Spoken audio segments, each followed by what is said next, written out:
She'd gone to stay with a friend that evening and then not been seen the following morning. Usually when somebody's reported missing, they're found very, very quickly.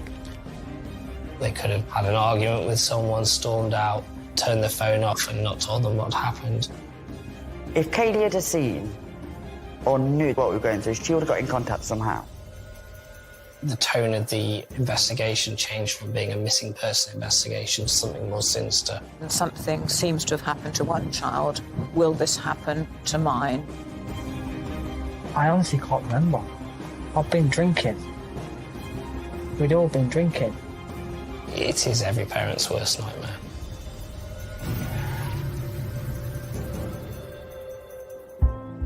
Right in the centre of England lies the village of Measham. Close enough to the hustle and bustle of major cities, but surrounded by beautiful countryside. I grew up in Measham. It's a small village. You've got your little high street. It's got the butchers, the bakers, the hardware store, and everybody knows who your mum and dad is and, you know, what they do, who everyone is, really. It's a little community in that respect. It's got 2 lovely primary schools. Generally, everyone would see Measham as a safe place to be and a good place to live. For Stephanie Haywood, it seemed like the perfect place to raise a young family. When I moved to Measham, I had 3 children.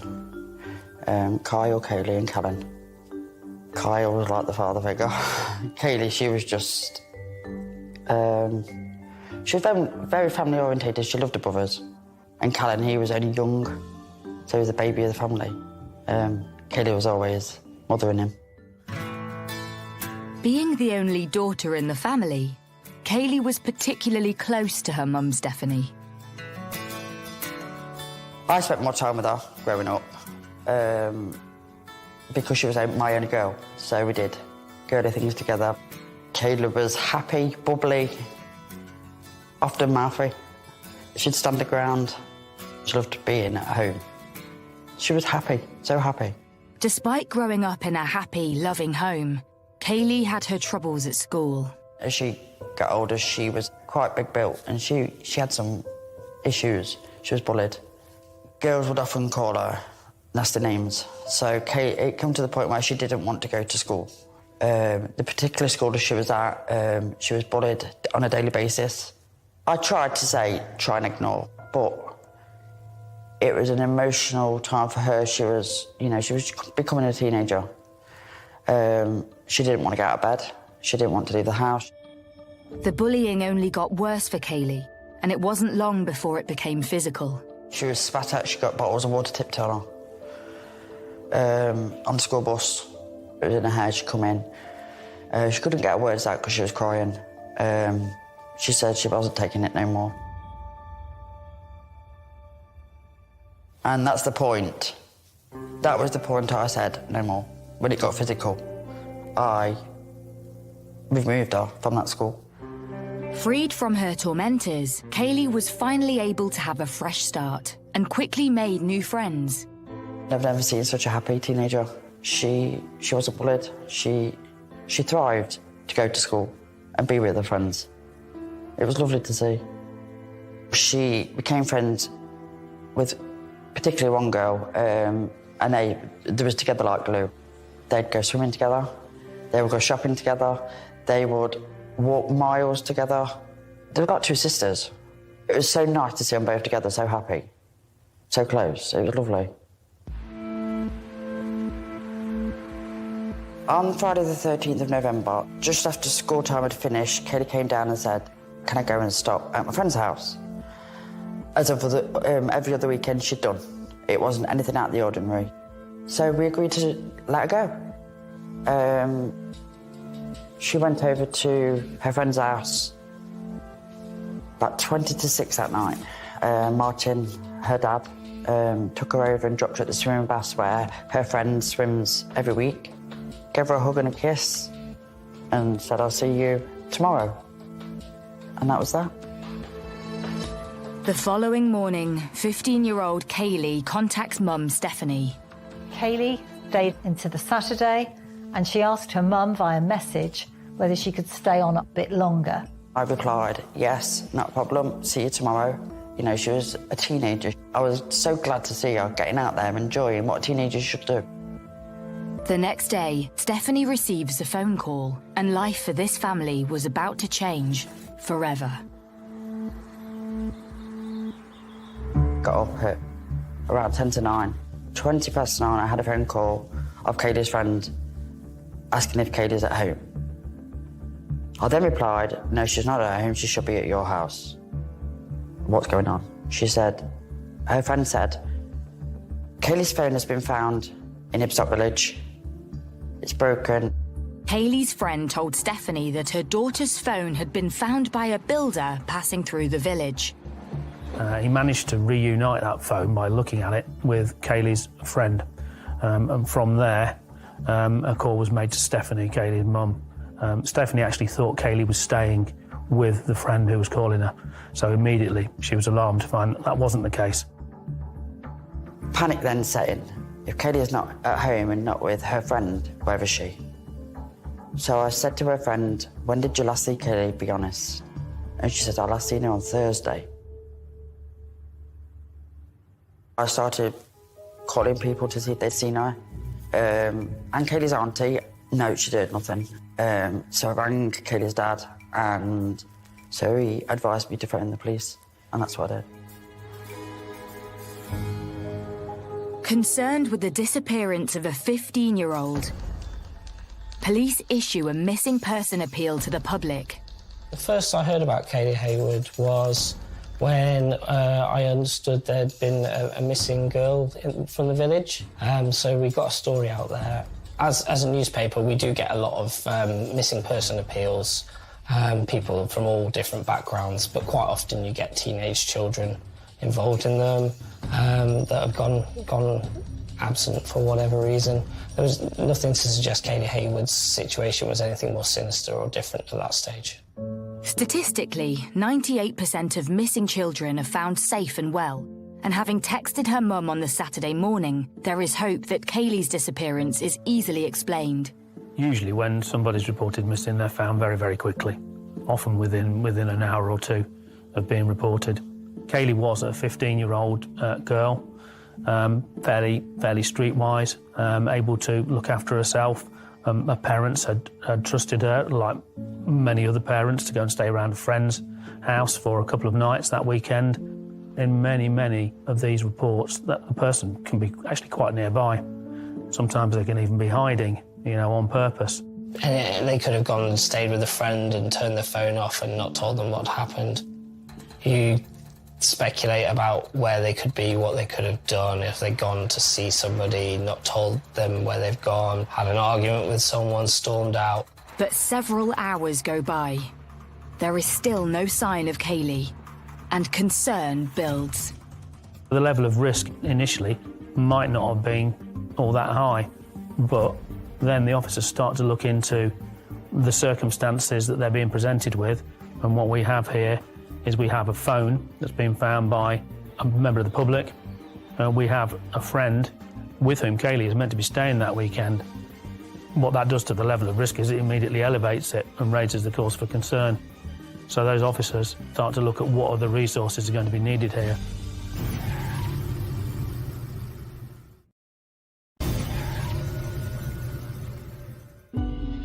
"15-year-old schoolgirl Kaylee Haywood told family she was spending the weekend with a friend in the picturesque village of Ibstock.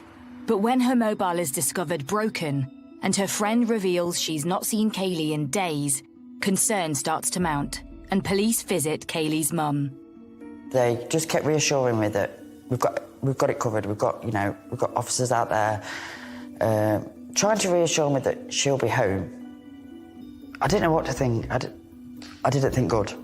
If Kaylee had seen or knew that she knew what we were going through, if she could have got home in any way, she would have got home. She would have got in contact somehow. News of Kaylee's disappearance quickly spreads across the village. I got an urgent phone call to say that a young teenager had gone missing. My first reaction when I heard was, did I know the girl?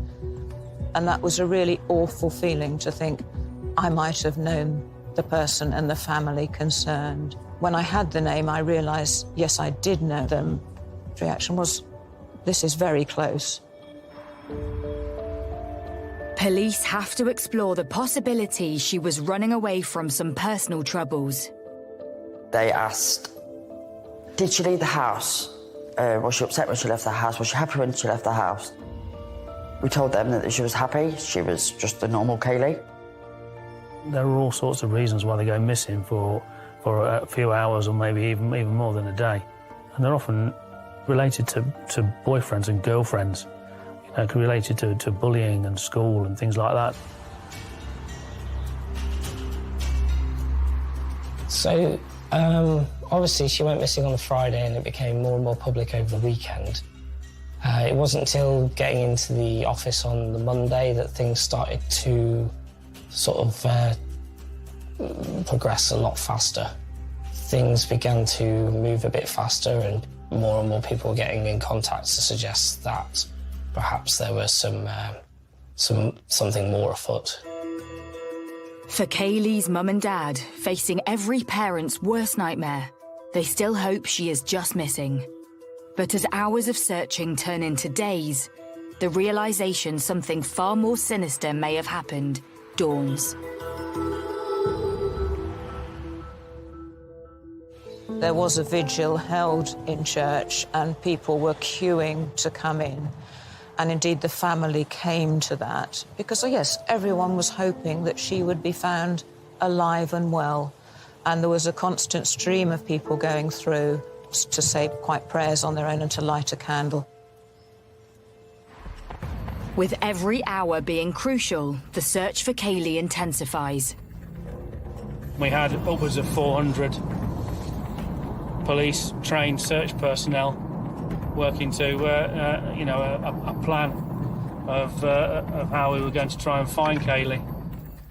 We had police scouring roadsides. Roads were being shut to allow police to go combing through the countryside and the verges. Included dog units. There were vehicle upon vehicle upon vehicle parked around. And I understand a drone was deployed at one point as well to help with the search. They began to speak to neighbours, retrace footsteps, check mobile phone signals. People were out in force helping to try and find her. We had people constantly coming, volunteering, people in the community wanting to do anything they could to help. Despite their search efforts, there is no sign of Kaylee. With a couple of days starting to pass and the increased police presence, I think fears did begin to grow pretty quickly that something pretty nasty had happened. Parents were obviously concerned, as parents always are, when something seems to have happened to one child. Will this happen to mine? With a significant police presence causing a stir in the community, it isn't long before the national news descends on the quiet villages of Measham and Ibstock. Police was everywhere. There was camera crews, there was everything everywhere. There was a lot of interest in the Kaylee Haywood case from the national papers. As a local paper that reports on the patch, you only get these sorts of stories once or twice where the whole Fleet Street national media descends on an area. Satellite vans parked up, reporters in the streets doing broadcasts, and I don't think I've ever seen that since in Measham or Ibstock. With no sign of Kaylee in the local area, officers take a closer look at her home life, and more importantly, if she has any secrets. One of the things, and one of the really key things that they did, was to look at social media. And Stephanie immediately told them that Kaylee was an avid user of Facebook. So they were able to get into Kaylee's Facebook account with Stephanie's help, and straight away what hit them in the face was the fact that she had been communicating for what looked like about 2 weeks with a person.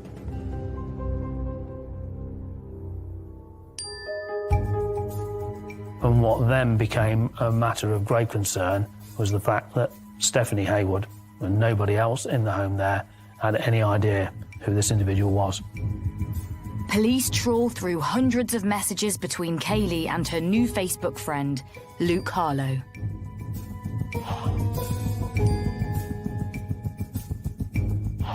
The first message was the 31st of October 2015. Very quickly, he asked for her mobile and they happily swapped mobile numbers. The messages were initially, "Hi, who are you? How do you know me?" And then within an instant, he was calling her babe and asking her whether she had a boyfriend. She didn't. He was saying she was far too pretty not to have a boyfriend, which shows that he'd seen a photograph of her. He was calling her babe and his princess.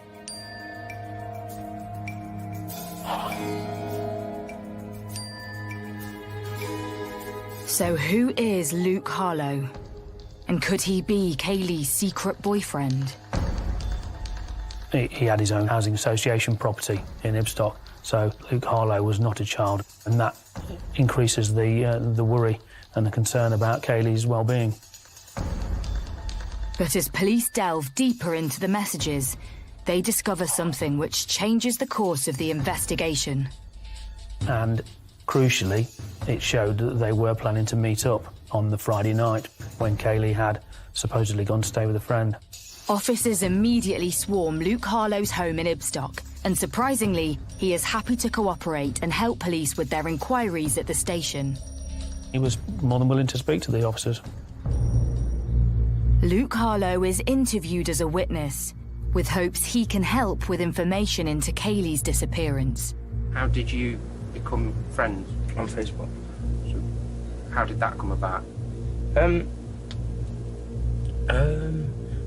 can't remember if I added her or she added me. I'm not 100% sure.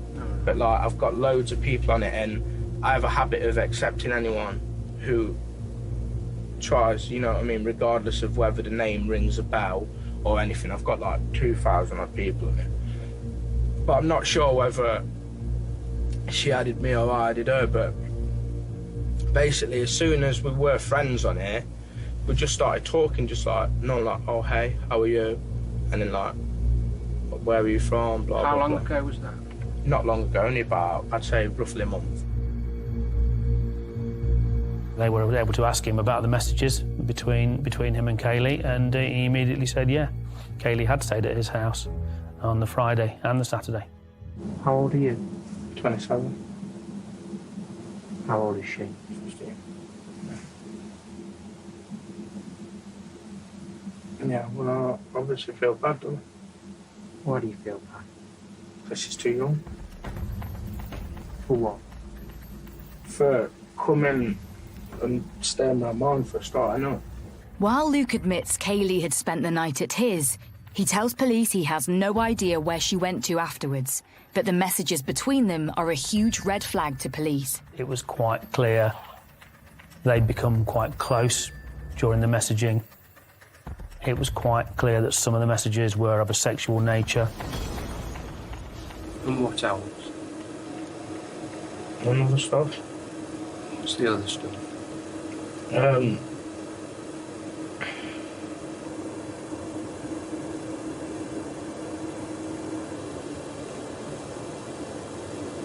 know. What did you get up to? We did some stuff. Following this shocking revelation, police now suspect Harlow of grooming 15-year-old Kaylee for sex. The police turned around to us and said, we believe we know where Kaylee was and has been. My gut reaction, I cried. I didn't know what to think. I didn't know what had happened to her. Why was she where she was? Why had she lied? Why she put herself in this danger? Police now know where Kaylee really was on the nights of 13th and 14th of November. But is she still at Luke Harlow's flat?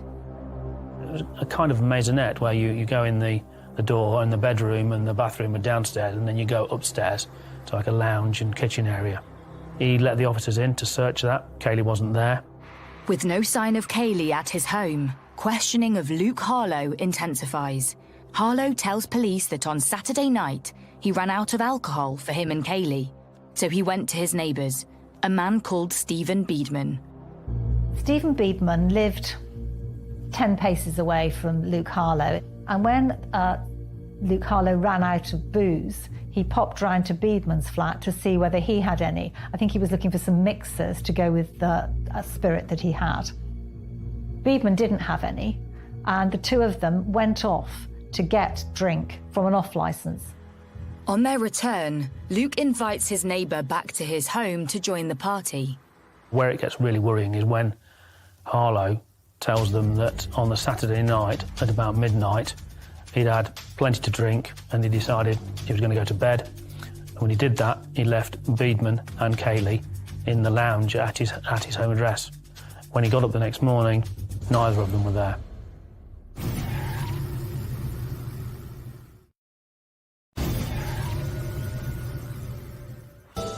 In November 2015, Leicestershire police have discovered that far from spending the weekend with a school friend, missing teen Kaylee Haywood was at the flat of 27-year-old Luke Harlow.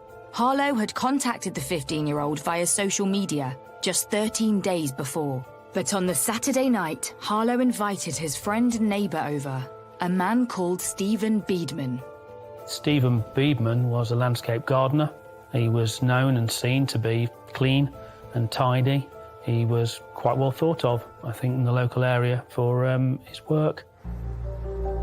Detectives are curious as to the relationship between both men. It wasn't quite clear what the friendship related to, but they certainly drank together and the friendship seemed to be of fairly long-standing nature. Until Luke Harlow mentioned Stephen Beedman, he wasn't on the police radar. He wasn't mentioned in any of the social media messages between Kaylee and Harlow.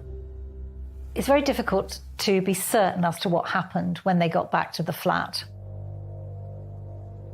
Luke Harlow claimed that it all had been well and he hadn't known anything about what had happened to her or his friend. With Luke maintaining he had gone to bed, leaving her with Stephen, police need to find him to see if he holds the key to the teenager's whereabouts. It was easy to find his address. It was right next door to Harlow's.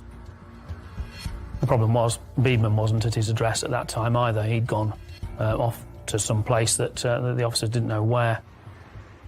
With the likelihood of Stephen Beedman on the run, the search for him intensifies. Detectives dealing with this matter now are getting increasingly more and more concerned for Kaylee. Kaylee is still missing. Stephen Beedman has still not been found. The police officers had to try and find out information from neighbours on police intelligence systems to see whether there was any trace of him. But while detectives speak to Stephen's neighbours about clues to his whereabouts, they quickly learn of some shocking information about the Saturday night. Neighbours heard banging and crashing and screaming. The banging and crashing happened 9, 10 o'clock at night. But the next person that was aware of something going on was a neighbour who looked out of his window in the very early hours of the morning. And he saw what he thought initially was a police officer restraining somebody on the path. He then realised it wasn't a police officer and thought it was a young couple having a tiff. But what he saw was the man struggling with the woman and then the woman walking off with him, arm in arm. Was this Kaylee? And was the gentleman Stephen? Concern for the teenager mounts, and the hunt for Stephen Beedman intensifies. Police swoop on an address linked to a relative of Stephen's, and he is arrested. When they first saw Beedman, his face was all bashed about. Beedman had got 3 distinctive, fresh-looking injuries to his face. One to his forehead, one on his nose, and one on his chin. That rang alarm bells. The markings didn't look like natural defects to his face. It's an important discovery, and it's something that needs to be investigated with Stephen Beedman in custody. We don't know where Kaylee is. We want to give you an opportunity, if you indeed know where she is, to tell us right now at the beginning of the day. No, I don't. You don't know where she is? I don't know where she is. I met her Saturday night at 8. at 7:30, 8 o'clock. And then about 4 hours. And she was that drunk, I couldn't get much conversation out of her. Beedman's account had some similarities to Harlow's, except to say that when it got to the midnight point where Harlow said he went to bed, Beedman didn't concur with that. I went round, had a few drinks and stuff, and I left about 12 o'clock. He said, no, I went home, I left the two of them there on the sofa at Harlow's house, and I went back around the corner to my place, and I've not seen Kaylee since. With the two divergent accounts, it's clear that either one, or both of them, is not telling the truth. While detectives continue to interview Stephen, officers search his home, yet there is no sign of Kaylee. But they soon receive a call from a member of the public. This was just an odd fenced-off area of vegetation. A dog walker's come walking along this path and just seen a bra sitting on top of the vegetation. Did not fit with the environment, and that bra was recovered. What came back was the news we just didn't want. That Kaylee had a bra of that make, of that size, of that colour, and the bra wasn't at home. Detectives search Stephen's home for more of Kaylee's clothing. Despite no further discoveries, officers realise Stephen may have another hiding spot. Stephen Beedman appeared to have a lockup about 8 or 10 miles away from Ibstock. So officers very quickly went to that lockup, but there was nothing suspicious in there. It was all as it should be. Officers continue to search the rest of the facility and soon discover something which changes the course of the investigation. At the site was a big skip, like an industrial waste bin. Lifted up the lid and found that most of the rubbish in there was stuff that had been placed in black bin liners. And on top of the black bin liners were two other items, a bag and a top, which looked completely out of place. They brought me some goods for me to look at to see if I believe that there was Kaylee's. And in one of the skips there was items of Kaylee's. Clothing in hedgerows all belonged to Kaylee. I didn't know what to think. The discovery of Kaylee's clothes clearly puts Beedman firmly in the frame for her disappearance. And there's something else they find which they believe links Beedman's facial injuries to a crime. Stephen Beedman saying that he'd sustained his injuries whilst working on a farm in Belton. And what we found at the farm location was a quantity of clothing, some of which was blood-stained. This looked identical to the one Stephen Beedman was wearing on the CCTV pictures from the co-op in Ibstock on the Saturday night. Despite being confronted with the latest evidence, Stephen Beedman continues to deny any knowledge concerning the items. And more importantly, Kaylee's whereabouts. I honestly can't remember. I've been drinking.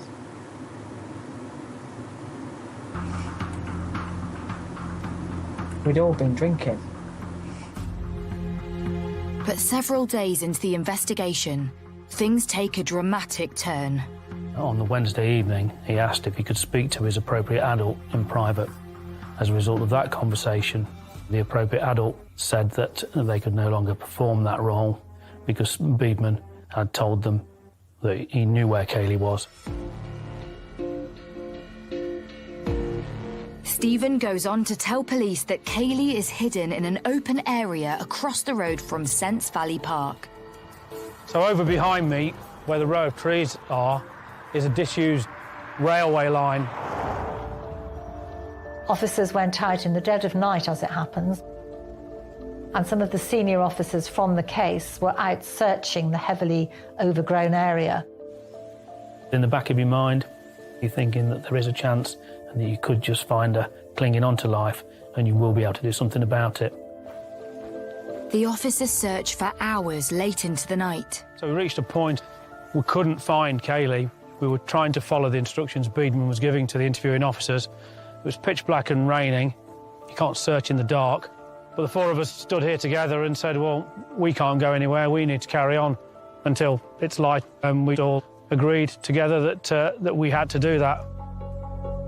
But at 10:10 that evening, one of the team makes a shocking discovery. He shouted to the four of us as we walked through some quite dense undergrowth.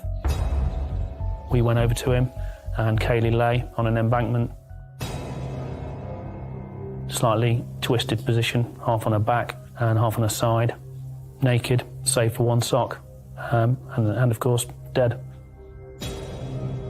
Confronted with the worst-case scenario, officers need to inform Kaylee's family. My friend was in the kitchen at the time, and she just said I howled. All she could hear was a howl from the living room. I was speechless, I couldn't speak. Martin was the same. We just broke.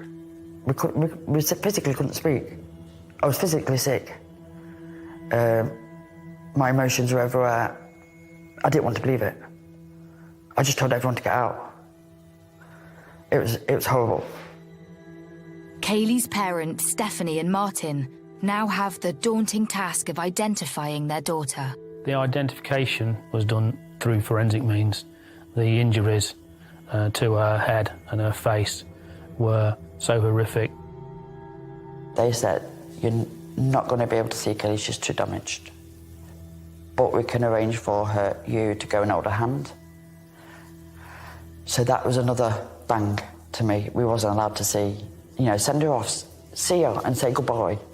They damaged her too much for us to do that. All we was allowed to do was hold her hand. We wasn't allowed to say goodbye, as a normal family would. It was horrible. The devastating news spreads across the village. Having reported on many missing persons cases, you always go into them with a lump in your throat.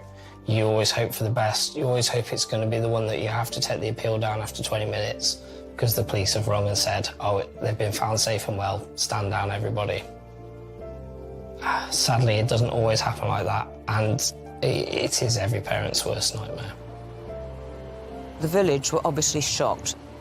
You see things like this on the television and you always think it happens somewhere else to someone else. So to actually having it locally shocked everybody to the core. Stephen Beadman is charged with Kaylee's rape and murder. Luke Harlow is charged with grooming and 2 counts of sexual activity with a minor. But what led this 15-year-old girl to meet such a brutal end?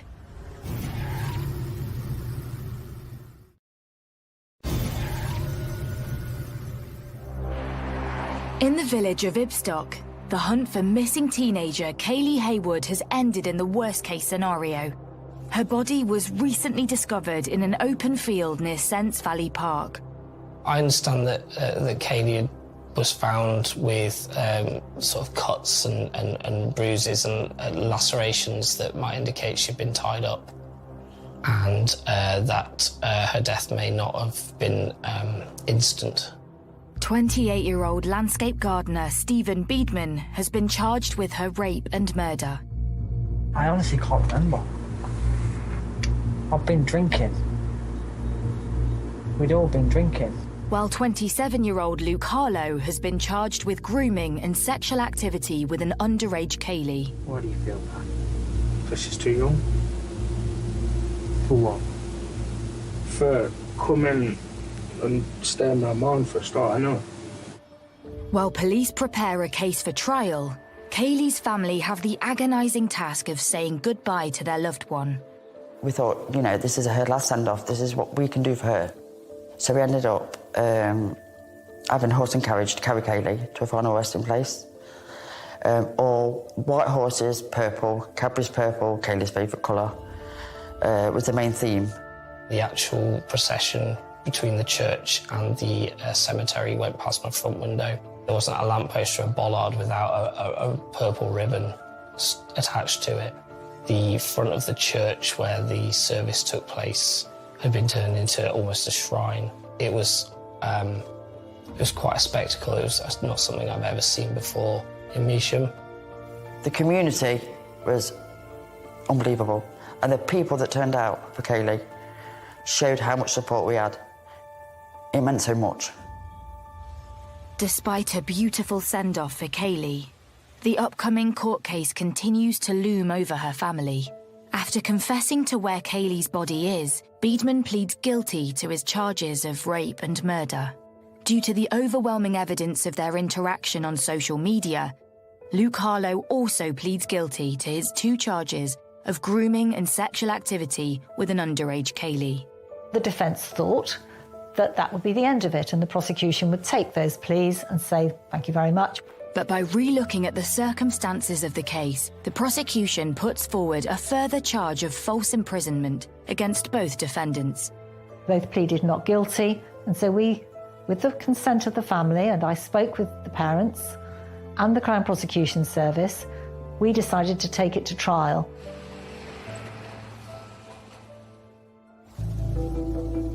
Six months after Kaylee's funeral, and the trial begins at Nottingham Crown Court.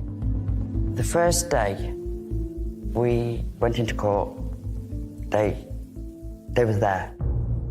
Oh, it was horrible to see them just sitting there. There was times we wanted to say things, but we didn't. They was trying to more or less goad us to react. There was times where they would stare at us. There was times where there were smirks on their faces. Prosecution case against Luke Harlow was that he falsely imprisoned Kaylee inside his premises. Luke Harlow always maintained that he was asleep and had no idea what had happened to Kaylee. The problem with that was his glasses were broken. The flat looked as if there'd been a struggle, things had been knocked over. So his story about being asleep didn't ring true. Stephen denied the false imprisonment because he said at all stages Kaylee was free to leave. He did not, therefore, imprison her for the period of the time when they're outside, once they both left the premises. Beadman was going to suggest that he either couldn't remember what happened, or it was all a big accident, or she was keen. It didn't explain the banging and the crashing that witnesses had heard. It didn't explain her running off into the night half-dressed. Horrific details of Kaylee's injuries emerge in the courtroom. We didn't know the extent of what happened until we went to court. We now know that she was raped and she was murdered. And we also know that Kaylee fought for her life. She had multiple injuries, including a broken jaw, broken nose, to the front of her head. And she had multiple injuries to the back of her head. She also had classic defence-style injuries to her hands, which would indicate that she fought for her life and was subject to the most awful beating. After days of breaking down all their evidence to the courtroom, the prosecution pieced together the full horror of what likely occurred at Luke Harlow's flat on 14th of November 2015. And who was really responsible for her murder? We thought that once he got Kaylee to his flat, he had Beadman over, sort of, look at me, look what I've got. And we thought that possibly Beadman wanted Kaylee and she didn't want him. That's why there was the slamming and banging around when she wouldn't cooperate with this second man coming on the scene. And that's why they kept her there. I understand that Kaylee was trapped inside the house, restrained, and ultimately she managed to escape after her ordeal. She ran across the road out of the estate, crying for help. She was barely wearing any clothes. She wasn't wearing her trousers, she wasn't wearing shoes, and we actually don't think she was wearing any underwear on her bottom half.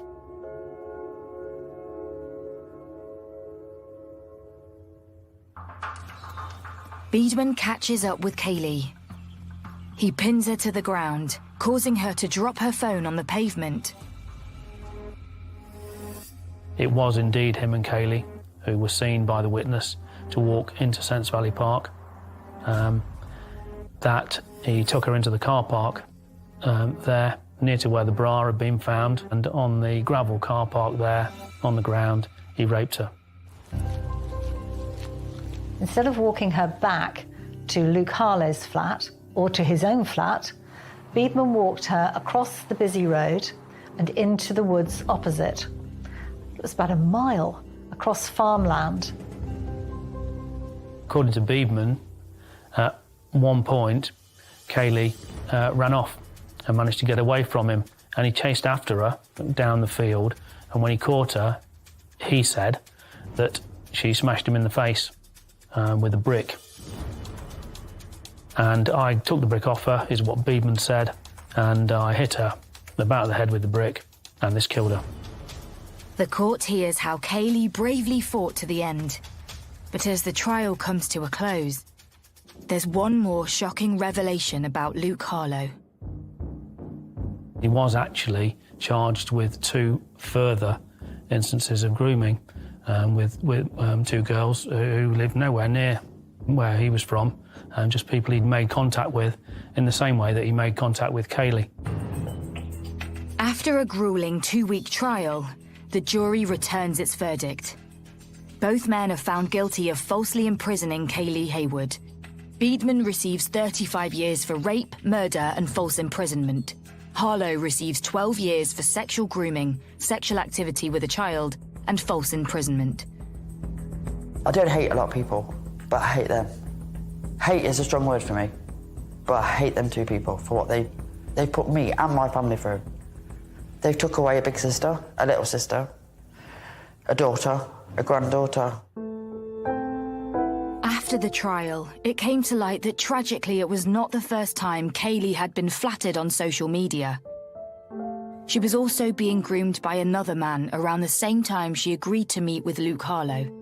With such dangers facing young people online, Kaylee's family want her lasting legacy to ensure another innocent young life is not taken in such a tragic way.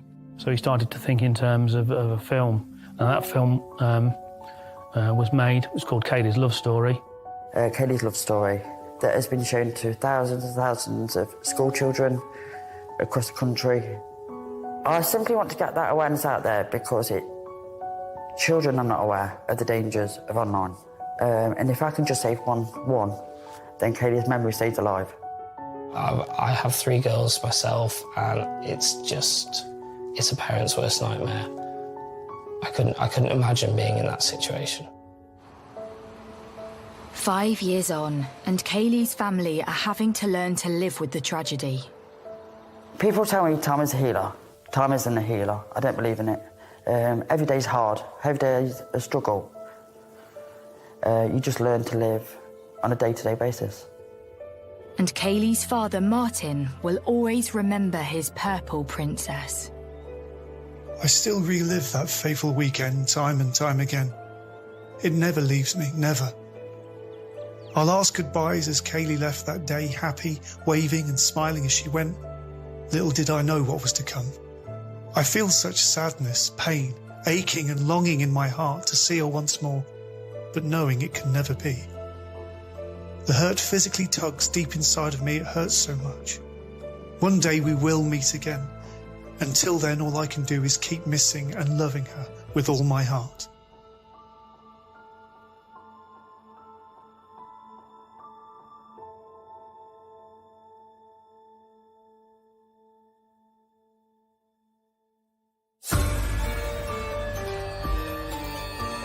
Expect shocking sights from the fast lane. Every twist, turn and crash is caught on dashcam. Friday at 9 on Sky Mix.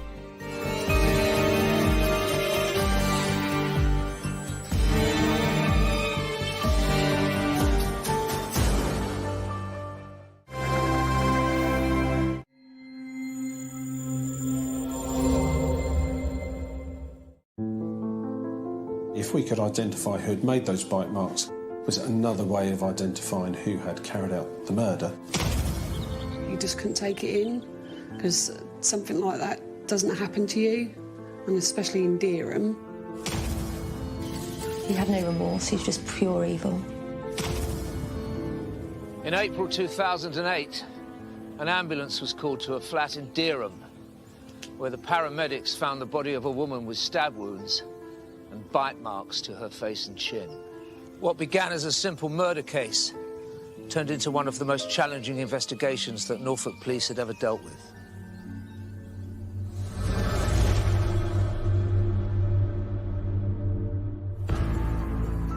Situated halfway between Norwich and King's Lynn is the town of Dereham, home to 47-year-old mother of three, Elaine Walpole. On Tuesday, the 29th of April 2008, a friend raised the alarm after not seeing Elaine for a few days. Elaine's neighbour hadn't seen Elaine since the Saturday. They used to see each other every day, and so he was concerned that she may have fallen and had some sort of medical episode in her flat, and called an ambulance.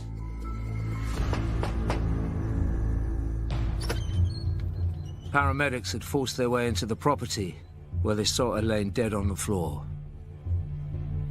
DCI Fry of Norfolk Police's major investigation team took over the case the following day and went straight to the flat. The scene was really quite chaotic. There were smashed plates and things strewn all over the floor. Some of the contents of drawers that had been pulled out and the fronts broken off. It was really very untidy.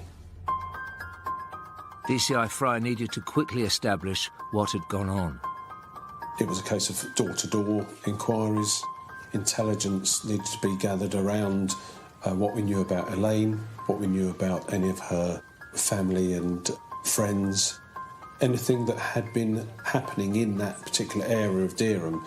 Had there been a spate of burglaries going on that she might have disturbed someone? Just a general gathering of intelligence that may assist the inquiry.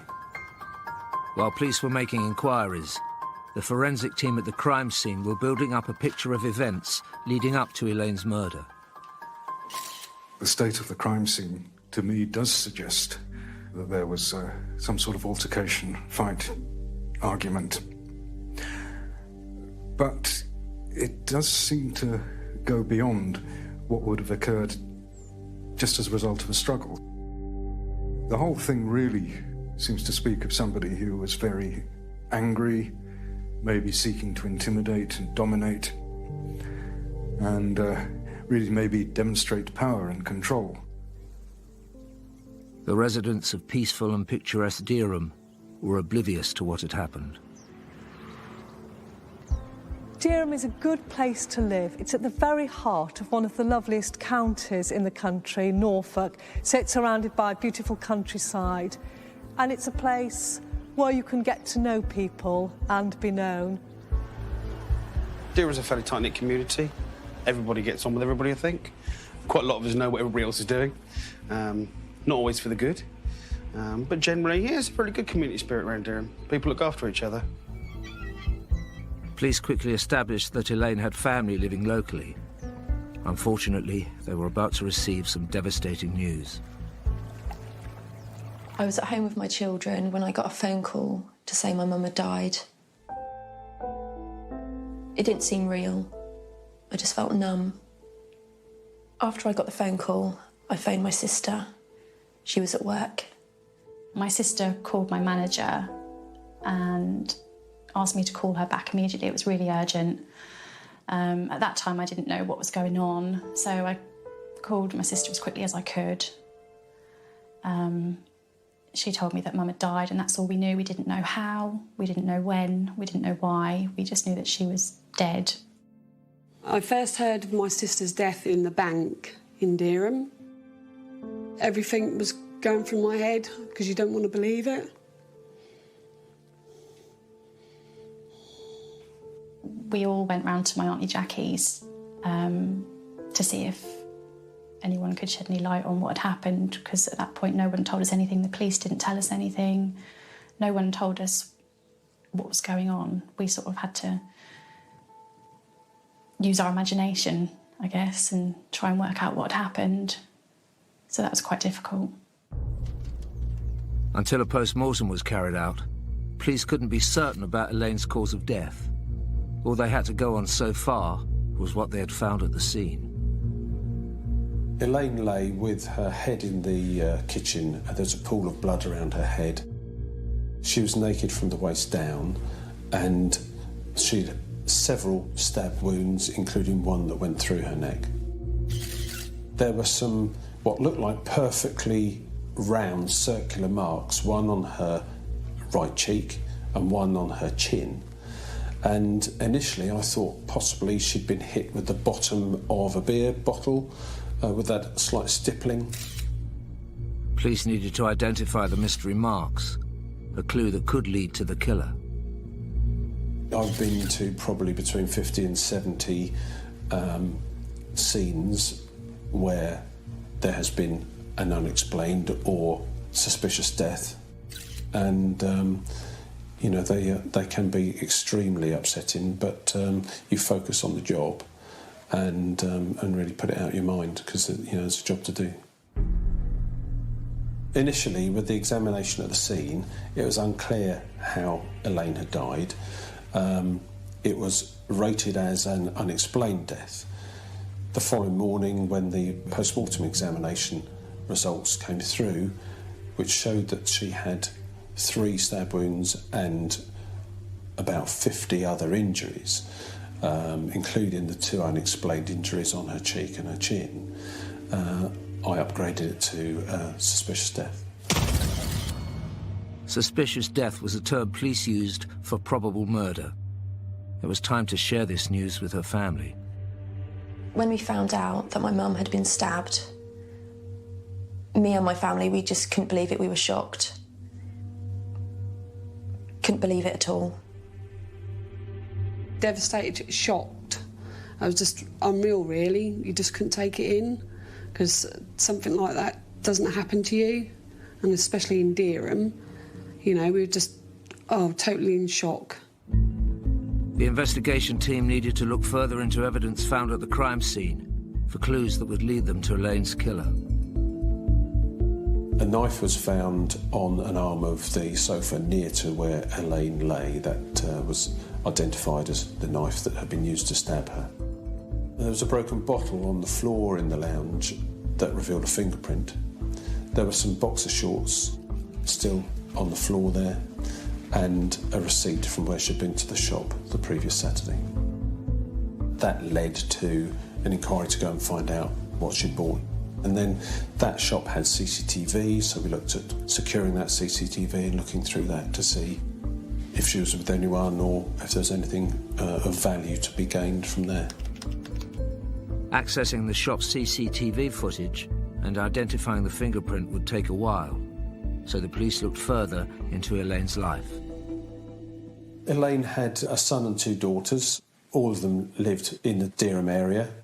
Clearly a close bond between them, and she obviously looked forward to their visits.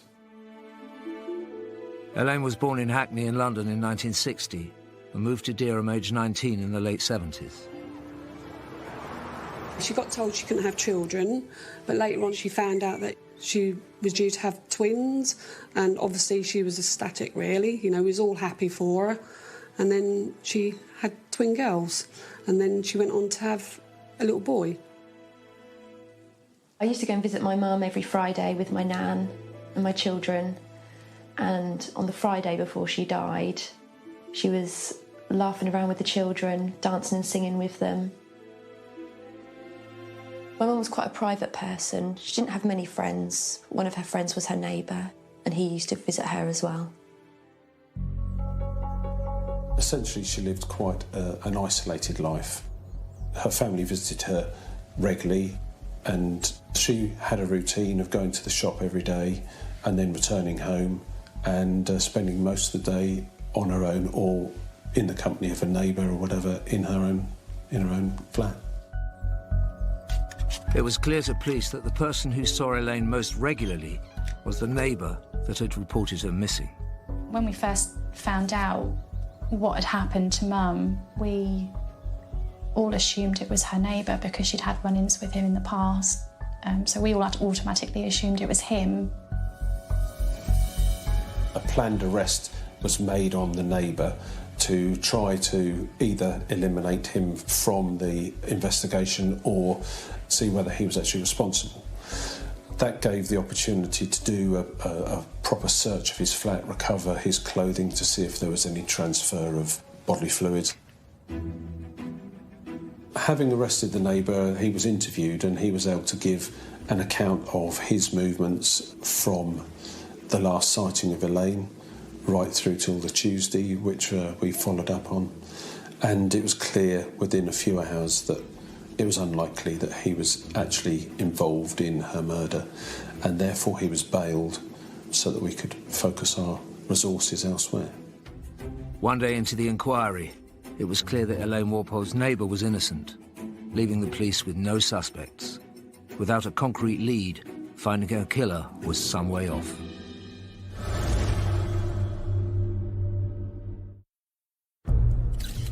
Police were investigating the death of 47-year-old Elaine Warpole, found stabbed to death in her home in April 2008.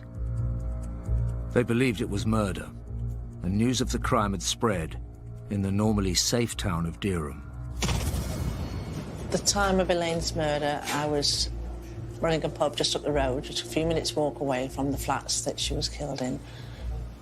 It was a big shock to everybody. Things like that don't seem to happen around here. It was a shock. Dereham is a very low crime area. There's no doubt about that. The statistics prove it. And so when something like this happens, we can't come to terms with it very easily, and there's this element of unknown and what's happened and just basic shock. That was on the news, in the paper, on the radio. Everywhere you sort of went, there was everybody talking about it, so you couldn't really keep it private. I used to hold my head down sometimes in town when I went in town, because I thought, oh God, who's looking at me now? Because I felt like everybody was looking at you. The police were waiting on forensic tests from the crime scene, and before long, results started to filter through. After 2 days, the fingerprint from the bottle in the lounge was identified, and it was shown to be that from a young man called Juvenal Ferreira. Records stated that Juvenal Ferreira was a 16-year-old boy from the Gambia. The problem was the fingerprint was on a bottle, which is a movable item, and therefore, conceivably, he may have been into a shop, picked a bottle up, put it back down again, then Elaine gone in later, selected the bottle and taken it back to her flat. So the fact that his fingerprint was in her flat was interesting, but the fact that it was on a movable item meant that I couldn't call him a suspect at that stage. Police had also discovered a shop receipt from 3 days before Elaine's body was found, and had been waiting for access to the corresponding CCTV. The receipt found in Elaine's lounge identified a purchase in a local shop at around about 4 o'clock this afternoon, and by looking at the CCTV, we identified that she was in the shop with Juvenal Ferreira. A clear image of him on the CCTV, facially and from behind, clearly with Elaine, selecting some alcohol and then leaving with her. So with the images of Ferreira in the shop and the fingerprint in Elaine's flat, he was obviously becoming of greater interest, but not necessarily enough to be technically called a suspect. It was time to investigate Juvenal Ferreira further. Police National Computer is a tool that police officers use every day. If they suspect a car to have been stolen, they will check that on the computer. If they stop someone for some reason, they will check on the Police National Computer. If that person's wanted, it will be logged on there, and their criminal history is also logged on the computer, so they will know what those sort of people have been up to. Ferreira was showing up on the Police National Computer as having been arrested a few hours after he was spotted on the shop's CCTV footage with Elaine. Ferreira had initially acted quite strangely in the Memorial Gardens around lunchtime on the Saturday, where there were some people taking photographs, etc., and he'd acted a little strangely towards a lady there. He'd then gone to a garage sale on the Norwich Road, somewhere between the shop where he'd been seen with Elaine and Elaine's home address, and he was at the garage sale there, and again, quite upset one of the ladies there, and was asked to leave. Also around that time, it would appear that he met up with a young lad on a nearby road, asked to borrow his bicycle and rode off on it. That bicycle was found in Elaine's flat. After stealing the bike, Juvenile Ferreira was spotted at around 4 p.m. on the CCTV with Elaine, and he continued to cause disturbances in Dereham that evening. He went into the centre of town, where his behaviour became quite odd. He was leering through a window at a young girl there. He lay on the bonnet of a car and was acting very strangely. Several different young couples were concerned at the way he was behaving. And then he went into a supermarket, grabbed, I think, a bottle of wine and ran out of the supermarket. And it was as he was running away, he was rugby tackled to the ground by a member of the public who happened to be someone from a nearby army base. The police arrested Ferreira and took him to the police station, where he was found to be really quite inebriated, unfit for interview, and so he was searched and put into a cell overnight. He was found to have no underwear on, but he was basically laid down for the night to sober up, and then he was interviewed the following morning about the theft from the supermarket and his conduct in the centre of Dereham. Before Ferreira's release, Ferreira's fingerprints and DNA were taken. 2 days later, Elaine's dead body had been found. At that point, we didn't know exactly when Elaine had died. We didn't know that Ferreira was actually responsible for that. We knew he was involved in this fracas in Dereham, but there were still many questions left to be answered and a lot of detail to be found. Police now knew Ferreira had been acting strangely around the time of Elaine's murder, and that he was one of the last people to have seen her alive. But they needed more concrete evidence. The next big step forward was a DNA hit. Swabs taken from Elaine's body had been sent to the forensic laboratory, and semen from Juvenile Ferreira was found on those swabs. A clear link between the incident and Juvenile Ferreira, and he was now a suspect. Elaine and Ferreira were from different walks of life, but the bodily fluids indicated she'd had sexual contact with this 16-year-old boy. It was the evidence the police had been waiting for. So now we had DNA from Ferreira on Elaine, and putting that together with the fingerprint, the CCTV image of her with him, he became the main suspect, and he was put on the police national computer as a wanted person. Juvenile Ferreira's elevated status meant that all UK police forces were on red alert, ready to seize him should they come into contact with him. Almost simultaneously to the DNA hit coming through, we received a phone call from Hertfordshire Police. They had stopped Juvenile Ferreira in Hoddesdon, and I was able to tell them to arrest him and take him back to the police station. Back at the station, police began to piece together his movements after causing mayhem in Norfolk 11 days earlier. Having been released from the police station in Dereham, he'd returned home, and then the following morning he'd made his way to London, where he'd tried to get on to the Eurostar.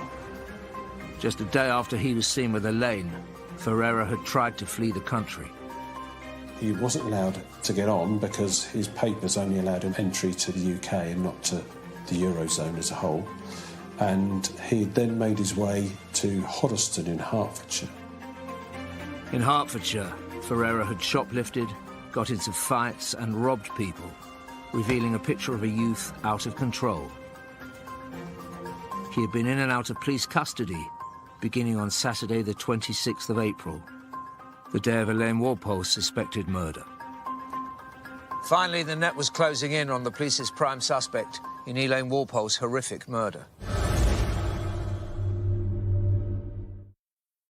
In Norfolk, all the evidence in Elaine Walpole's murder was pointed to one man, and the police were desperate to talk to him. Elaine had been found naked from the waist down, with multiple injuries, and Juvenile Ferreira, aged 16, was the young man police had arrested for her murder, but not yet charged. Following Ferreira's arrest, I arranged for a search of his home address to be carried out, and in his bedroom, several items that linked him to Elaine's murder were found. A purse belonging to Elaine was found there, a SIM card and a phone, and there was a pair of boots with a blood stain on it.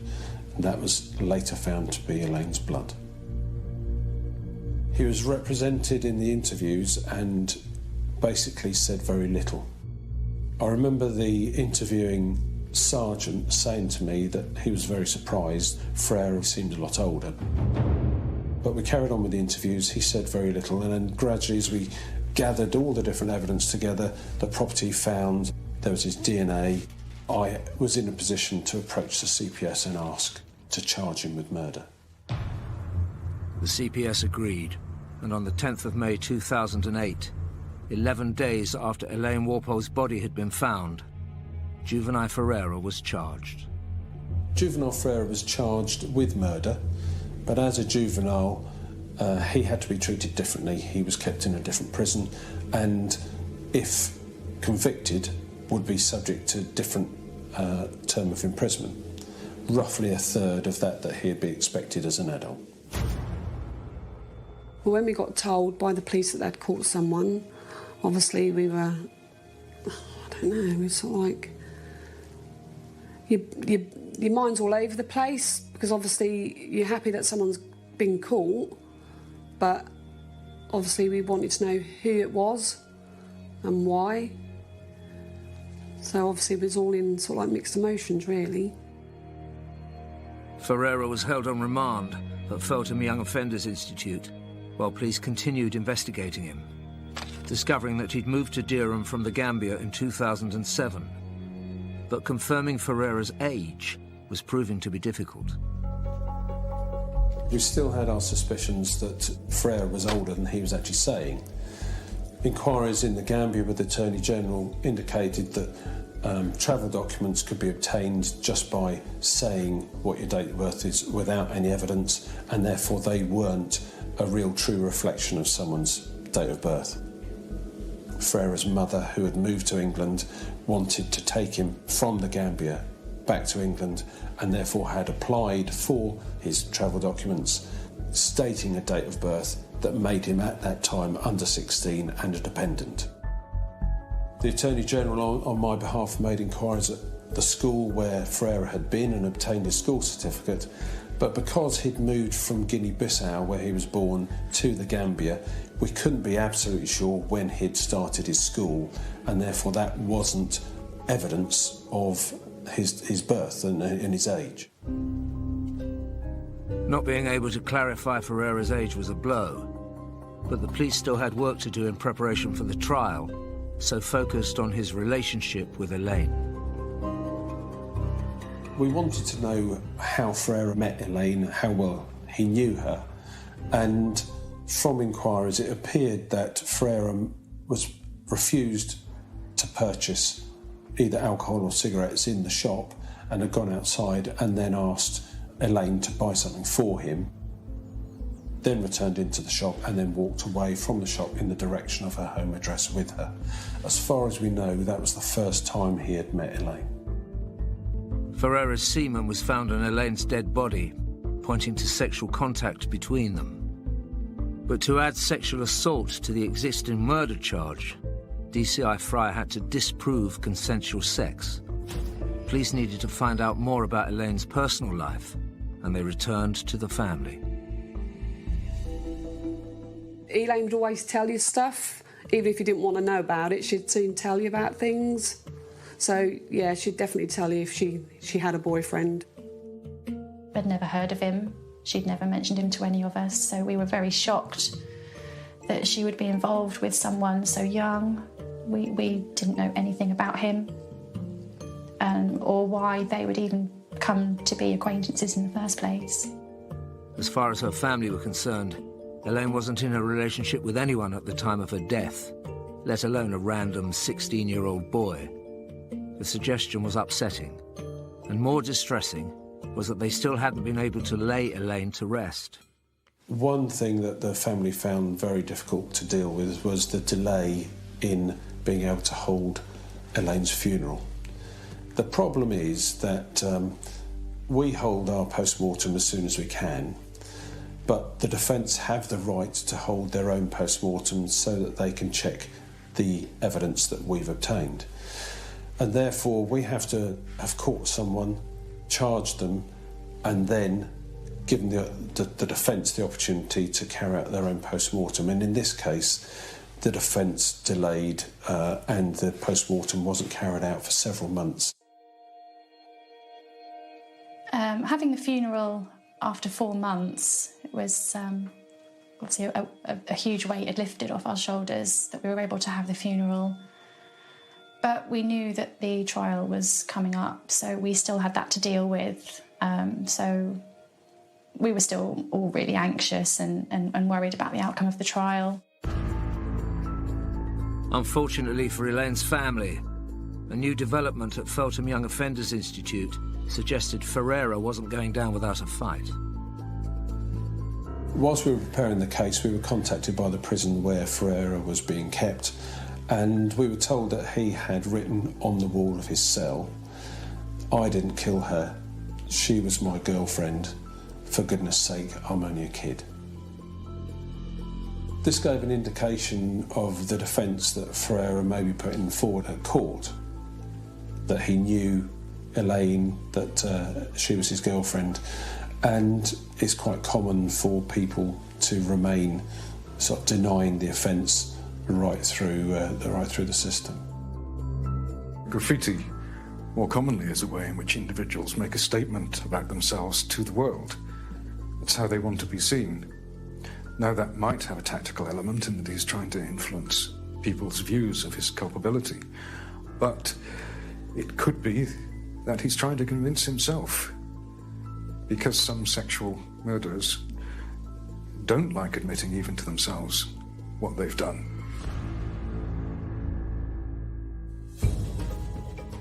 Police now had to prove that Elaine and Ferreira were not in a relationship as he claimed, and that a violent sexual assault had taken place. They went back to the evidence from the crime scene.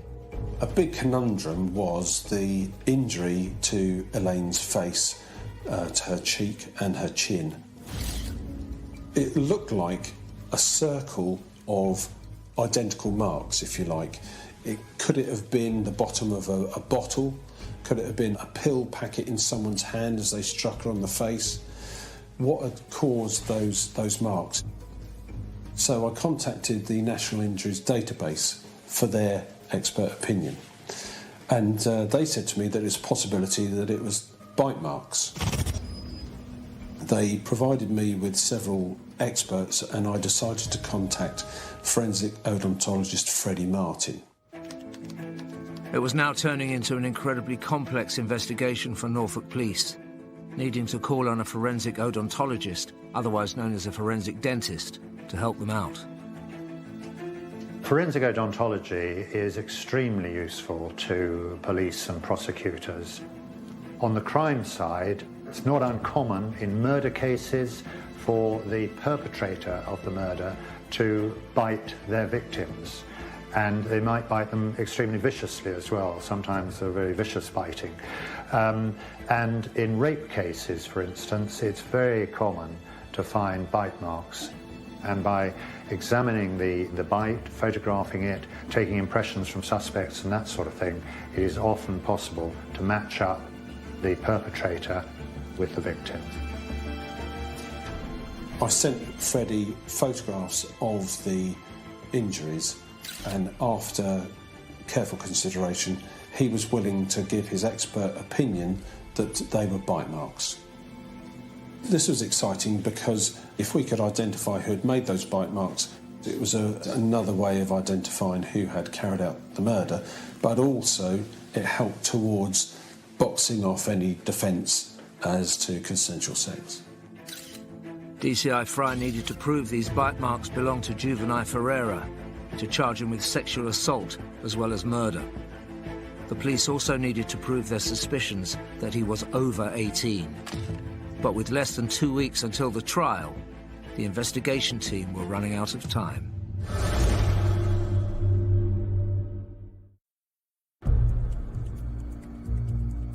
Police in Dereham had been investigating the death of Elaine Walpole, stabbed to death in her Norfolk home in 2008. They had charged 16-year-old juvenile Ferreira with murder and were keen to add a sexual assault charge after his DNA was found on her body. So the swabs from Elaine's body were sent as a priority, and other exhibits followed later on. As it happens, the boxer shorts that had been found there, later on, they were found to have Ferreira's DNA on. With only 2 weeks until the trial, the police had a limited amount of time to prove that bite marks found on Elaine's body had been inflicted by Ferreira.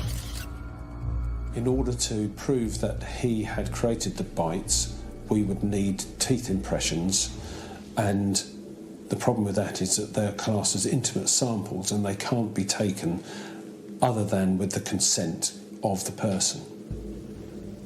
And when we approached Ferreira's solicitor, he refused. Without the dental impressions, we couldn't prove that Ferreira had caused those marks on her face. However, we would be able to bring it to the attention of the court that Ferreira had refused, and therefore an adverse inference could be made against Ferreira in the subsequent trial. This meant the judge could tell the jury that Ferreira had refused to produce the dental impressions, knowing it might hurt his defence. The solicitor rang CPS on the Thursday before the trial and said that they would give permission, clearly in order to stop any adverse inference being made. The police had just 1 working day before the trial to get the evidence they needed from juvenile Ferreira. I rang the odontologist and he said that he'd get onto it straight away. He went to the prison the next day, obtained the teeth impressions, worked on them over the weekend, and by the Monday he had positive proof that the bite marks were made by juvenile Ferreira biting Elaine on her face and on her chin. The new evidence meant that 16-year-old juvenile Ferreira stood trial charged with both the murder and rape of Elaine Walpole, with the police confident she had never had consensual sex with him.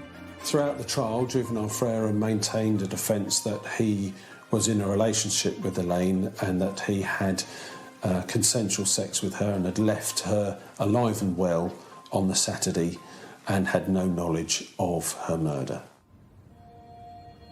This was clearly upsetting for the family, him suggesting that he was in a relationship with her, which they didn't believe at all, and it was really the only way he had to go to try and explain the sexual element to the offence. We had no idea why they would be associated with each other.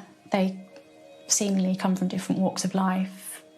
Obviously, my mum was a lot older than him. We don't know why their paths would have crossed. One can only speculate, but it is possible that he experienced something like a perceived rejection, or that she wouldn't comply, maybe with sexual advances. Perhaps because of the state that he was in with the alcohol, or the emotional state he was in generally. Maybe he was just all too ready to take out his feelings on her. In his defence, Ferreira claimed that on the Sunday after his release from the police station, he'd returned to Elaine's flat and found her dead. He said that he was shocked by what he saw. He'd moved the knife, he'd got blood on his hands, and he'd washed his hands, and that somehow that's how blood from Elaine had got onto his boot. At some point he claimed that it was possibly a drug dealer that had committed the offence, again upsetting the family. And when he was challenged as to why he hadn't reported what he found to the police, he said that he'd gone to the police station but they was too scared to go inside, and so he hadn't reported it. He continued to deny biting Elaine. He continued to deny any violence towards Elaine, but he did admit stealing some of her jewellery. Having stayed silent in interviews, Ferreira was now claiming he had known Elaine was dead before the police did, but wasn't responsible for the killing. Going into court and seeing him standing there, the person that killed my mum, was horrible. I made eye contact with him and he stared me out. He had no remorse, he was just pure evil. DCI Fryer felt the prosecution had a strong case against Ferreira, with CCTV, fingerprints and DNA evidence, plus the forensic dentist who took the stand. Freddie Martin was obviously a key witness, and he came along to provide the evidence that Ferreira had caused the bites on her face. And as we waited outside court, I spoke to Freddie about our problems identifying a real age for Ferreira, and I said to him, it's a pity you can't age someone by their teeth like you can a horse. And Freddie turned to me and said, well, you can. When you're trying to prove that somebody's over the age of 18, or whether they're under the age of 18, then it is the third molar tooth, the wisdom tooth, that is the one that's going to give you that essential bit of information. You would expect that tooth to start to erupt into the mouth about 16, and 3 years later you would expect the root of that tooth to be fully formed. This new information was an important breakthrough. If Ferreira had fully formed wisdom teeth, he would be at least 19 years old. But the prosecution and the defence had already given evidence, and the jury were now ready with their verdict. On the 15th of December 2008, Ferreira was found guilty by a unanimous verdict. He was convicted of the murder and rape of Elaine Walpole. When he'd been found guilty, it felt like a weight had been lifted off our shoulders, and finally my mum could have some peace. It was at this point, if he had been sentenced as a juvenile, he would have got a third of the sentence that he would as an adult. And this was the point where we approached the judge through the barrister to ask for more time to prove Ferreira's true age. A conviction for murder and rape would have meant just 8 years in prison if Ferreira was sentenced as a juvenile. After the guilty verdict, we then got told that it would be adjourned until further investigation on his age, and we were relieved that they were actually going to sort out his age and so that he would get the sentence he deserved. As X-rays of Ferreira's teeth had recently been taken to prove he'd bitten Elaine, the police already had the medical records they needed to analyse. Freddie Martin, the forensic odontologist, went to work on the X-rays of Ferreira's teeth to try and prove exactly how old he was. The really crushing news was that, in fact, he had a deformity in his teeth, and the last set of molars weren't even there, and he couldn't prove through his teeth how old Ferreira was. There are certain abnormalities that can occur with the development of the third molar tooth. The roots can become fused. It may have a high degree of a curve on the end of the root. It may not fully form, and then it makes it difficult for the forensic odontologist to actually use that third molar tooth as a method of age assessment of that individual. The news was terrible, really. We'd really hoped that that would be the final thing to show how old he was, and it had been ripped away from us. And we were up against the clock. We had to get some sort of evidence to prove his age before he was due to come back for sentencing. I talked it through with Freddie, and he said, well, there are other ways of proving someone's age. There are different bones in the body that develop at different stages. The wrists, for instance, the bones in the clavicle, through the sternum. But he said he wasn't really the right expert to do that. We needed our own expert, a forensic anthropologist, to give expert evidence as to Ferreira's age through his bones. there was a real problem here because it's so difficult to get someone out of prison for any reason, but to take them to hospital for x-rays is unheard of. It was another race against time, as police went about trying to arrange further x-rays of Ferreira, now a convicted murderer. Ferreira's defence were also making things difficult for the investigation. The defence demanded that their expert be present when the x-rays were taken, but the prison said that no one was allowed to know where the procedure would take place beforehand, and therefore we had to arrange for the defence expert to be picked up by police officers and taken to an unknown location to be present as the x-rays were taken. The prison sent him along attached to the biggest prison officer you've ever seen. There was no way that they wanted any chance for him to escape. X-rays were taken of Ferreira's body, which DCI Fry immediately sent to their forensic anthropologist to analyse.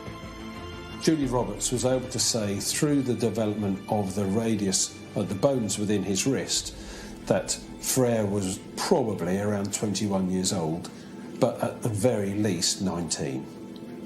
That meant he was an adult. That meant that he would be sentenced as an adult. On the 27th of March 2009, after an 11-month investigation, Juvenile Ferreira went back to court and was sentenced, as an adult, to 22 years imprisonment, roughly 3 times what he would have got as a juvenile. This was excellent news. Every time we thought that we were getting somewhere, there'd be another block put in the way, and it was a long journey, but this was the end of the road, and we were able to achieve exactly what we set out for. The police were amazing. They went above and beyond what we ever thought they would do to secure a long sentence for us. I think everyone was just relieved that after so long, we'd finally gotten justice for Mum.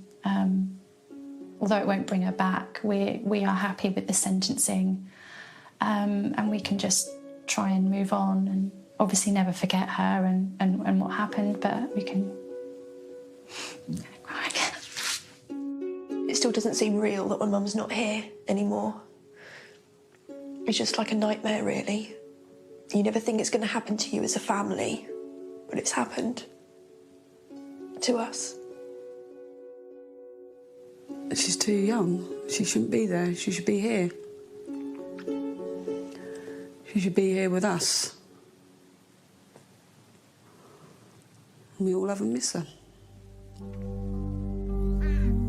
Thanks to Norfolk Police's dedication to the pursuit of justice, Juvenile Ferreira started a full and just sentence for the murder of mother and grandmother Elaine Walpole that would keep him in jail until what the police believe will be well into his 40s. Beware the shadows. Who knows what danger lurks? Take the darkest fairy tale and bring it into modern times. Weeknights at 10 on Sky Mix. Grimm.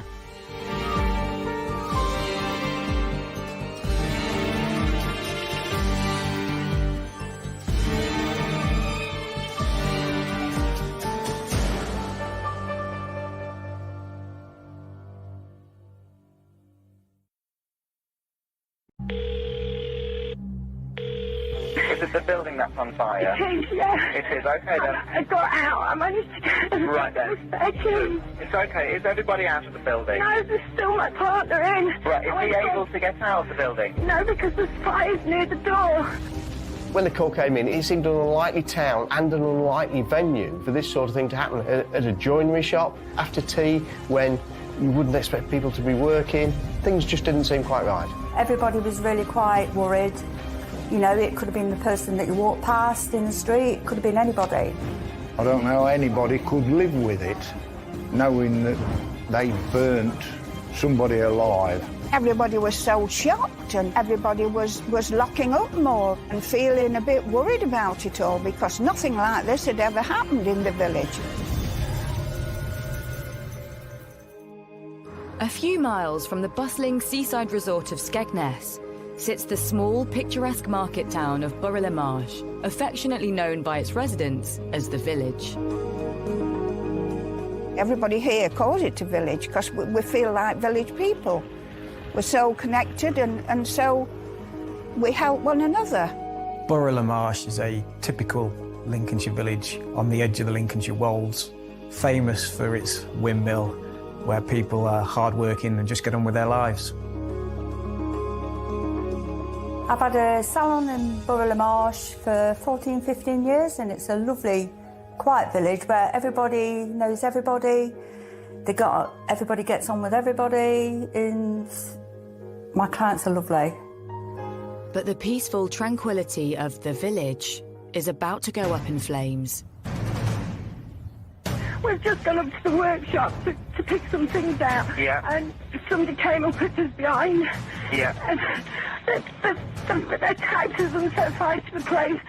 The workshop on fire belongs to well-known local couple David Twigg and Julie Dixon, who own a joinery business next to their home. As the emergency call comes in, Lincolnshire Fire and Rescue Station Commander Gary Milson is immediately dispatched to the scene. Once I received the call, I'd be straight into my car and making headway down to Borough La Marche. It's only a few miles down the road. There's not a lot of time to mull over things and get other information in. The information that was relayed to me at that point was that two men dressed in black and wearing balaclavas had accosted David Twigg and his partner. They'd locked David into the storeroom and then proceeded to pour petrol into the foyer of the building and lit it before fleeing the scene. As I approached the premise, there was a white picket fence surrounding it. It seemed quite surreal, the appliances at the bottom with the lights on. As I walked past that towards the entrance where the activity was taking place, the incident commander gave me a quick brief and said that there was very little fire and the fire was out, and they was now trying to locate David Twigg, who they'd been informed was locked in a room inside the building. With the blaze having been brought under control and extinguished, Gary and his team desperately tried to locate David Twigg. The workshops were an old railway buildings. They were long and thin, and at the end there was a small area with a kitchen, a storeroom and a toilet and a small foyer that linked these all together. And they were all involved in the fire. They was all black and heated and sooty, but they were all empty apart from the storeroom door that was locked. There was no keys present. The decision was made that the wall might be easier to break through than the door, and a hole was made in the wall, and we could see that there was somebody who appeared to be on the knees facing the door. We tried to rouse them through shouting and speaking to them, but there was no response. With David not responding, the urgency to reach him grows and the fire crew break deeper into the wall, releasing the door. As the door opened, David Twigg fell forward into our arms and forward onto the floor. The crews immediately turned him over and began resuscitation. We had an ambulance already in attendance and the paramedics were very quickly there, and we assisted the paramedics in placing him into the ambulance where they could work on him further. In the back of the ambulance, paramedics battle to resuscitate David Twigg. The time frame from the call to us getting David out of the cupboard may have been around about 10 to 15 minutes, and then we worked on him for probably another 15-20 minutes after that before the paramedics decided to call time and pronounce him dead. With David dead, the situation immediately changes. A murder investigation is launched. The first information I got was that there'd been a fire at a business premises near Skegness in Lincolnshire, of course, and that two men had been involved. They'd made off, where they hadn't been found at the moment. A man had tragically died, believed to be the owner of the business, and his partner, who worked with him, a lady, had been quite badly injured in the incident. She was being taken to hospital to be treated, and officers were at the scene. So lots of things going through your mind, but at no stage anything other than, this is a murder case. It's tragic that David Twigg has died, and we need to find these two people as soon as possible. With fire crews, police and paramedics at the scene, it isn't long before news of the tragedy spreads around the town. It was a big event for Lincolnshire. A robbery homicide in a small village like Borough-le-Marsh is something that had never happened before in my 25 years covering the area, and it may well never happen again. Rumours I heard was they was looking for two men, and my house faces a back field, and of course the drones was going over there. There was quite some noise, and I couldn't believe it actually. The whole village were stunned that something could have happened on the doorsteps. It was big news, and everybody was really quite worried that whoever did it could have been out there and they could have been next. You just don't know. There was a lot of anxiety in the community. Borough-le-Marsh is a long way from the nearest police station, a long way sometimes from the nearest police officer, and local people were obviously very concerned that they may be the victim of a similar burglary.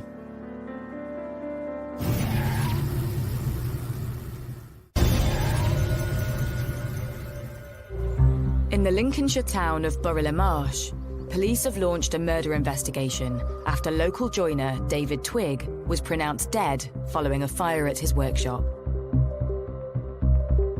His partner, Julie Dixon, had managed to escape and call 999, reporting that masked intruders had broken in, locked David in the storeroom, and set the place on fire.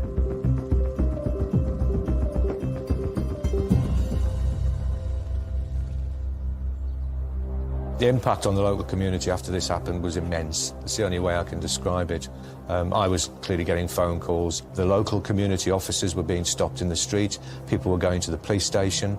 There was a kind of sense of not just why has this happened, but who's responsible, and just as importantly, is it going to happen again? Is somebody else going to be, the target of these two individuals? And nobody could think of a reason why David and Julie would be targeted. David Twigg was an only son. He grew up in the area. His parents remained in the area. He was a master joiner, very popular and a hard-working man in the local area. He was also a very big man, well over 6 feet tall and 19 stone, but he was a presence in the community. David met Julie in 1996 when she was going through a divorce. The pair quickly moved in together. They remained together for 15 years. They came across as a typical middle-aged couple. In Borough-le-Marsh, David and Julie were seen as a team. David was the carpenter, the joiner at the business, and Julie was doing the finance and the accounts for the business.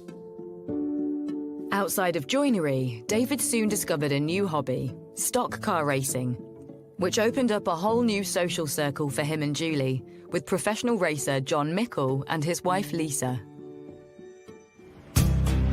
So from that very first race meeting, really kind of just kicked it off. We enjoyed each other's company. They wanted to come to every single race meeting. They wanted to be involved. And David soon found a way to combine work with his newfound love when he set up a sideline alongside his joinery company.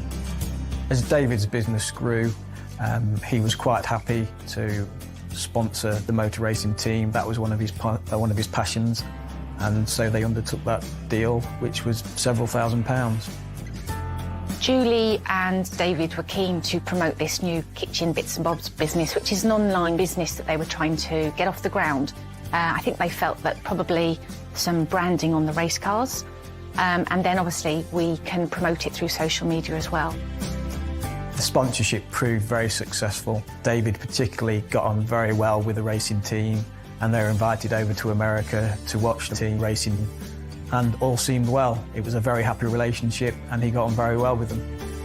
I think from the beam on his face when we first, agreed at Liddon Hill, he just seemed incredibly proud. He seemed very smiley, You could tell he was passionate about his business, and this was something that he felt was going to enhance the people that would see his work. The friendship between the two couples started to grow stronger. I think from the very first time we met them, I really, really liked what they brought to the team and, you know, the energy, and we call it a race family, and it just felt like they were going to become part of our race family. Julie wanted to be hands-on with me in the kitchen, while David was very quick to throw himself into the deep end with John on the mechanic side as well. They just got stuck in.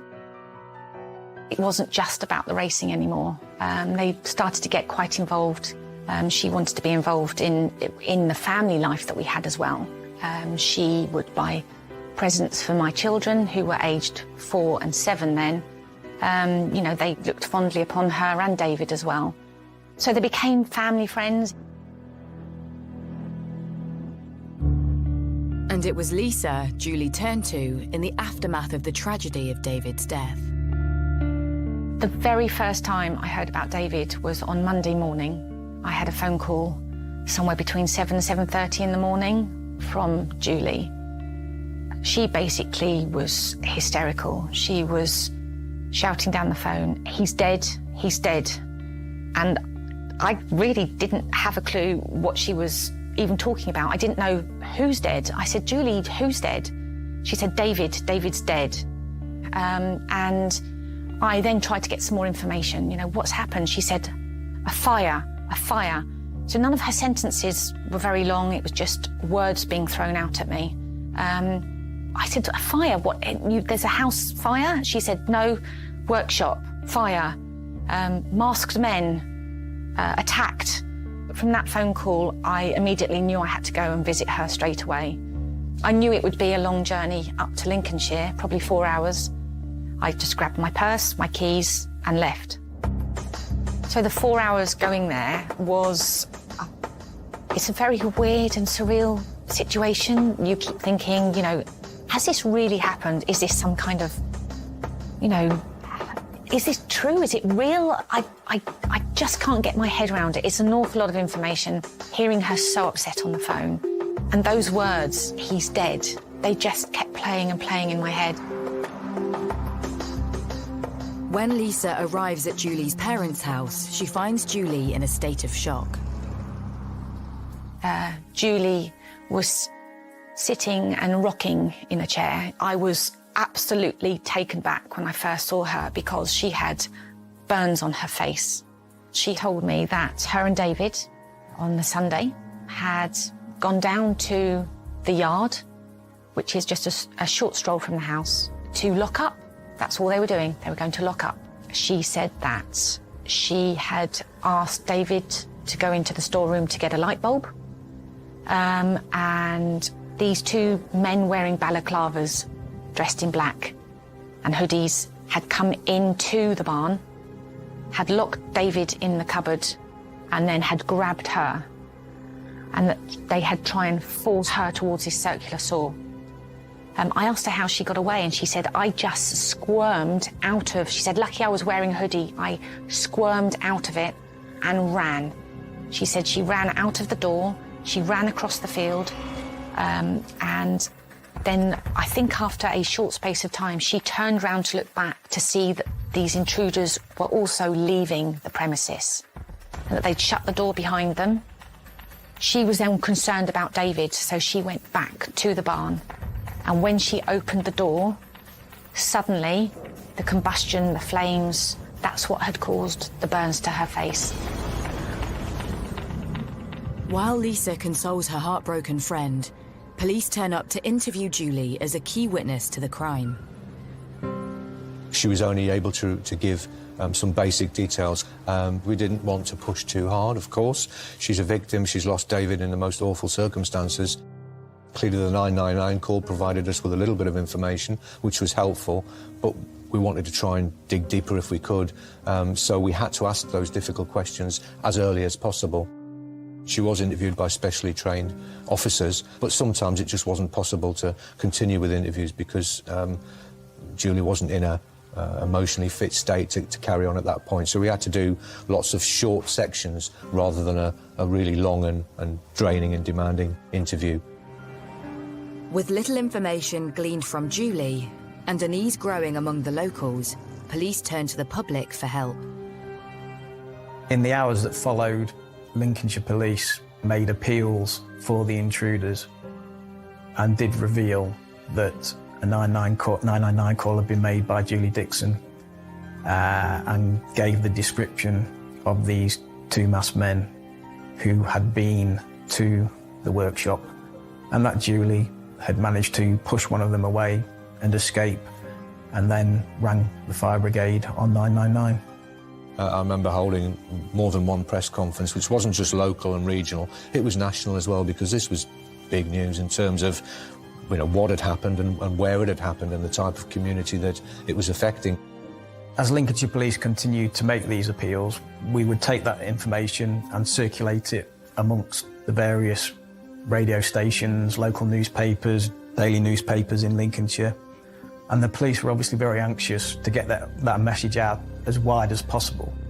With Lincolnshire Police desperately trying to piece together the events of the night and establish the identity of the masked men, Fire Commander Gary Milson scours the crime scene for clues. Once the fire's been extinguished, we then start on the scene preservation side of it. And as we withdraw from the building, we're trying to make sure that anything that has been removed out of the building is logged or is placed back into the building with care, so that should we need to, we can rebuild that picture, that jigsaw puzzle, to help us find out how the fire started. I've dealt with quite a few fires, and unfortunately fatal fires as well, and murder cases, and it's probably one of the most challenging cases that you have to deal with, because by its very nature, fire destroys, and fire destroys evidence, not just the fire itself, but the water that's used. Having established petrol was used as the accelerant, Senior Investigating Officer Stuart Gibbon begins trying to make sense of the scene. All police officers and detectives are constantly reminded about how important the golden hour is. It's a time where you can lose evidence, but if you get it right and you gather the evidence and secure and preserve that evidence, it can have a positive impact on the rest of the investigation. The golden hour in this particular investigation was kind of twofold. One was about securing the workshop to make sure that we could get access to it and that nobody else used it, and it could be forensically examined over a period of days, which it was.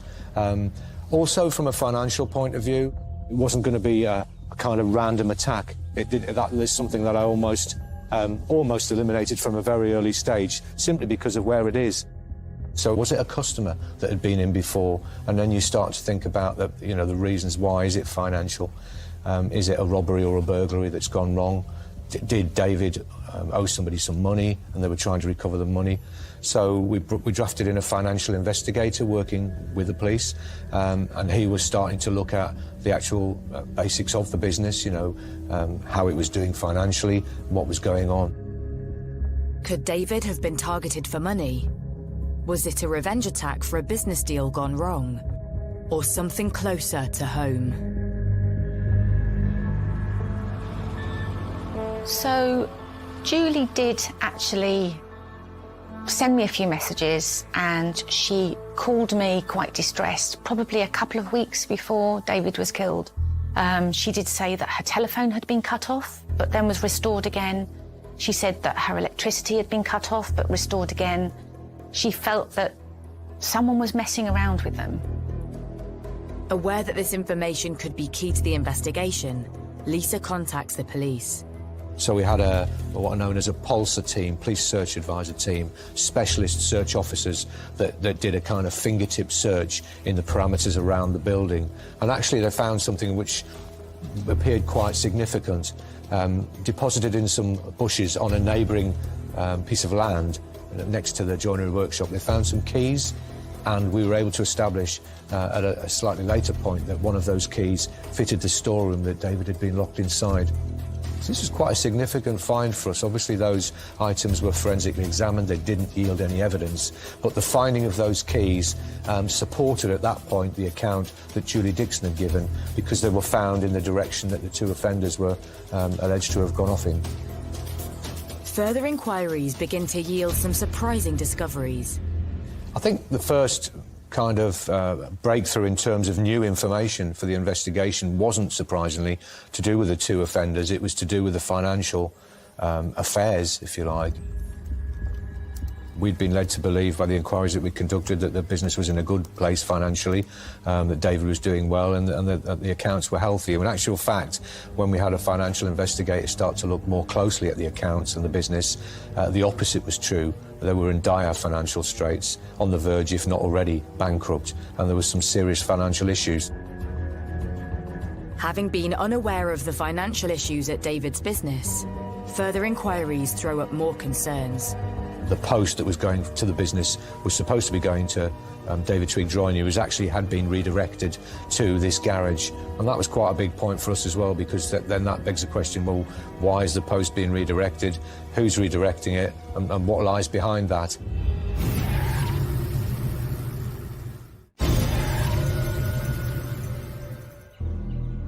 In Lincolnshire, the investigation into the murder of David Twigg has thrown up some suspicious activity around his business.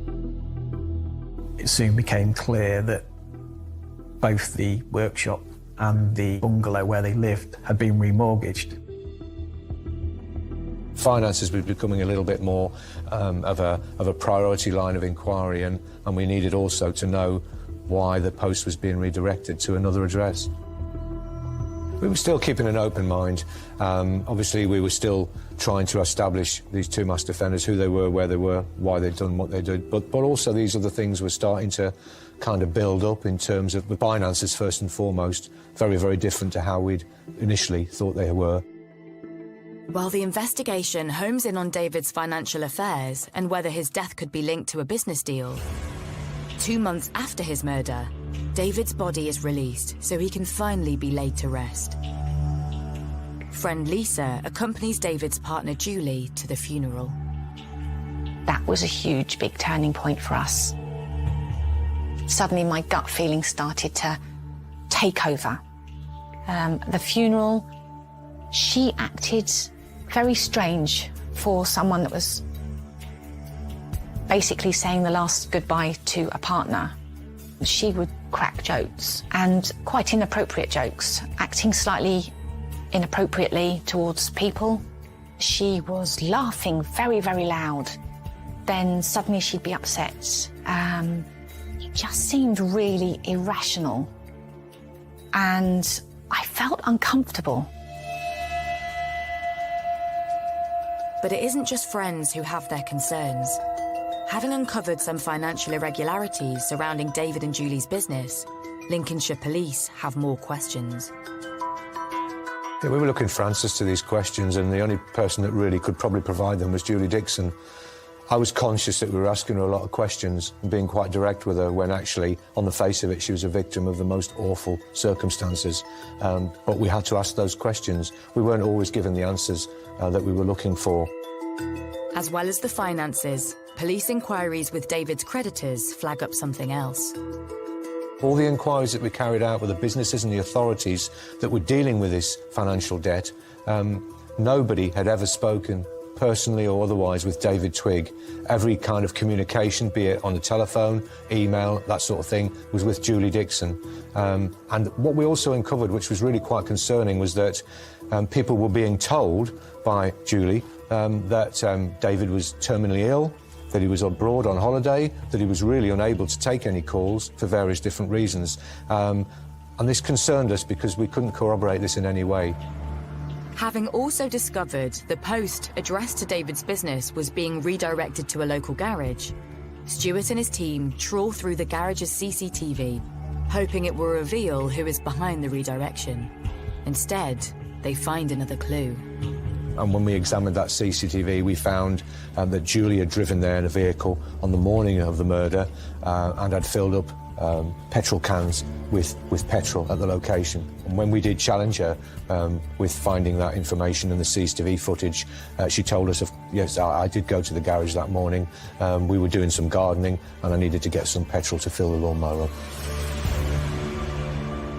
We established also that Julie had a BlackBerry-type mobile phone. And as part of a murder investigation, you're always looking at mobile phone data because it can tell you a lot of things, and we couldn't get into it. So clearly we asked Julie on more than one occasion, could you please help us and tell us what the PIN number is so we can access this device? She was unable to do so. She said that she'd forgotten, she couldn't remember it. Clearly she had been using it very recently and on the day of the murder. We had evidence of that. If nobody else uses it and nobody else has changed the PIN or password, then she must know that number or that code. What's in that BlackBerry? Why won't she tell us the PIN number? We really desperately needed to get to the bottom of what had happened, and this was the point where the investigation focus really changed. As the months tick by, friends of Julie also start to have their doubts as to what really occurred that fateful night. One race meeting that I remember very, very clearly was the last race meeting that she's ever come to. When we arrived there was a police car there. She started screaming and hitting things, shouting at the top of her voice, making some very loud noises. And I just said, Julie, talk to me. What's wrong? Why are you upset? She sat, she rocked, she cried, she rocked, she cried. And then she started saying, I'm sorry, I'm sorry, I'm sorry, I'm so sorry. And I just said, what are you sorry for? Tell me what you're sorry for. She rocked, she cried, I'm sorry. And it was like a repeated process. She said nothing else, she did nothing else. While Julie spends a weekend away with friends, back at the investigation, forensic evidence starts to build up. Now, the account Julie gave was that the two men had come in, there'd been a tussle, she'd managed to get out of the place, and she'd gone to ring 999, and then she'd noticed them running out, the two offenders, and they ran off round the back, and she went back in to try and rescue David or find him, and as she opened the door, there was a flashback, and she was hit with the fumes from the fire and the explosion. And that was how she got the injuries. Actually, forensic evidence would say otherwise and would indicate that it was what's known as a vapour cloud. When the petrol would be originally poured into the foyer and lit, as the petrol's ignited, the vapour cloud would ignite first. And anybody in that vicinity would get caught in that vapour cloud. And depending on the amount of vapour and the intensity of it, they may just get slight singeing and flash burns, or they could indeed get quite badly burnt. That seemed to be fitting more with the burns to Julie Dixon than rather what she was telling us, that she would open the door and it flared up. In fact, we considered it quite unlikely that she had opened the door and the petrol had flared up like that. Once it's lit, it's done that initial flare up, and it's unlikely that would happen again. There was a petrol can behind the door. Had she have opened the door right at the start of the fire, she would have moved the petrol can, so that evidence didn't add up. We also recovered from a forensic examination of the bungalow some very small hairs in the bathroom sink. Now, again, on the surface, first viewing, not particularly relevant. But when we have those sent off to be forensically examined and we find out that they belong to Julie Dixon, those hairs, again, not particularly relevant. It's her bathroom, she uses the bathroom, there are going to be hairs. They were identified as eyelash or eyebrow hairs, but they were singed, they were burned. That put a kind of different slant on it as well. Finding burned eyebrow hairs revealed Julie had gone into the bathroom after the fire had started, knowing full well her partner was trapped inside a burning building, something which raises suspicion among the police. Not only that, but the fire investigators believe Julie could only have received her injuries if she'd been inside the building when the fire started. Julie Dixon had given various different accounts. She'd given us very little information. The more we tried to put to her, by way of questions, the more withdrawn she'd become at that point, and actually became quite defensive at various times as well. And it was at that point that I made the decision, based on all the anomalies and the significant findings, she was going to be arrested on suspicion of the murder of her partner, David.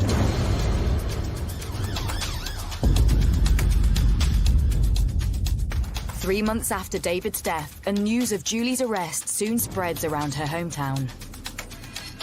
Obviously, there had been a lot of anxiety and fright in the community about intruders being at large. So in some ways, the arrest of Julie put that to bed. But equally, there was also some anger that obviously they'd spent 3 months believing Julie's story. There was a lot of upset people. She'd upset a lot of people because she befriended, well, she was everybody's friend. She was a very likeable person. And yeah, it was a big shock to everybody. Julie Dixon is brought into the police station for formal questioning, this time as a suspect, not as a witness. I was prepared, I thought, for most things to come from that interview, including a no-comment interview, which is quite common. So we'd gathered together as a group, the interviewing officers, the SIO, the interview coordinator, to discuss what could happen. But what actually did happen, I think it's fair to say, threw us all at that point. She provided a prepared statement, and what it said in a nutshell was that this whole situation had been a suicide pact. So what she said was that both her and David had wanted to die due to the dire financial circumstances around the business and personal issues, and that they were preparing to do just that, but that when the crunch came to lighting the petrol and setting the fire, she panicked and ran out of the building, leaving David behind.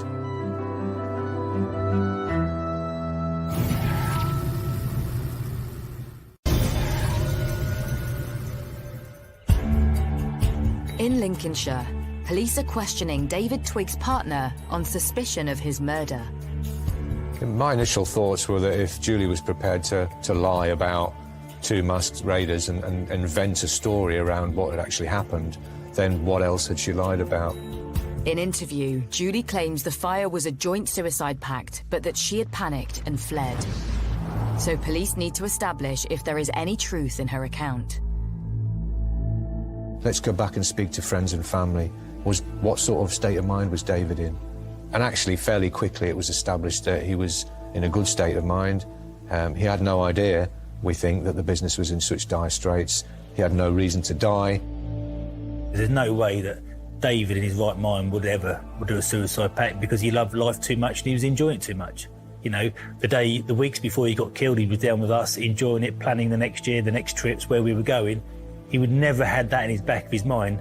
So we knew for ourselves then that she was bonkers and she had done it, and she was now trying to get herself out of her murder. Suddenly, here we are. It's now a suicide pact. And who has a suicide pact but's locked behind a door that they don't have the key to? So they couldn't even change their mind if they wanted to. Poor David died on his hands and knees in a praying position, leaning against a door that was locked from the outside. That's not a suicide pact. With time running out to hold Julie Dixon without charge, Senior Investigating Officer Stuart Gibbon consults with the Crown Prosecution Service. So we clearly were very concerned about this prepared statement and just felt that it was probably another way of shifting focus. You know, we've had the masked defenders, they no longer exist now, so now we're going to go down the suicide pact, which is, interestingly enough, is a partial defence to murder, and if found to be true, could result in a conviction for manslaughter rather than murder. So that kind of made sense at that point. We had CPS working with us, so we could talk to them about the content of that prepared statement. They were already fully au fait with the evidence that we gathered that far.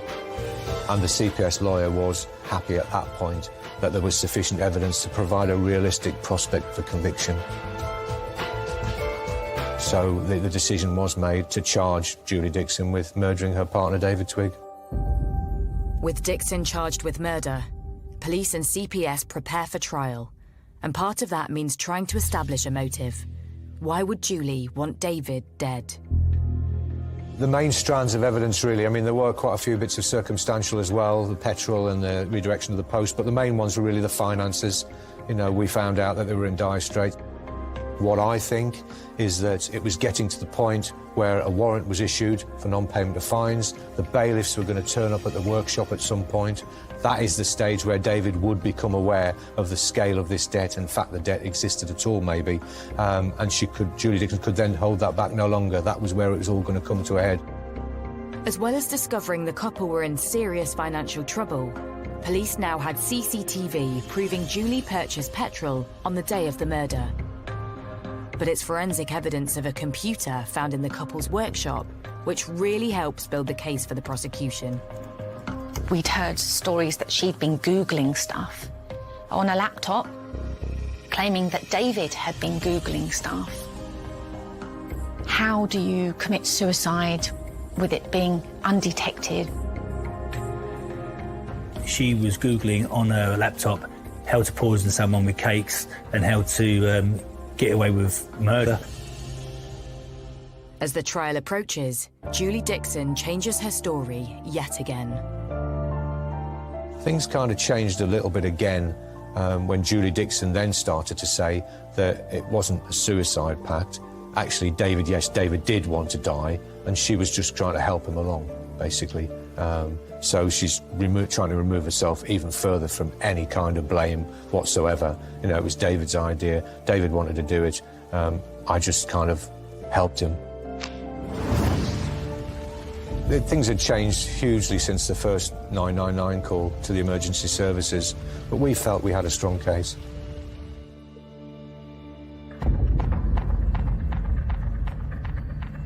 On the second day of that hearing, the not guilty plea, which had been entered initially by Julie Dixon, changed to a guilty plea, but she still maintained at that point that this had been all about David wanting to die. That's what the defence was putting forward, whereas our defence was cold-blooded, premeditated, pre-planned murder. With Julie's shocking confession, the trial is halted. Once Julie Dixon had admitted her guilt and pleaded guilty to David's murder, the role of the jury was no longer needed, but then falls to the judge to decide on what basis he believes her plea and on what basis the killing was carried out. So this is what is called a Newton hearing, and the judge hears evidence from all the parties in the case, and it's in the judge's role to decide how the murder was carried out effectively. The prosecution lays out its case to the judge, and Julie's 999 call is played to the court. The characters and set fire to the place. So the place that she set fire? Yeah. Is it the building that's on fire? It is, yeah. It is, okay then. I got out. I managed to get Right then. It's okay. Is everybody out of the building? No, there's still my partner in. The phone call, on the face of it, sounded very genuine. She sounded distraught. She was hysterical.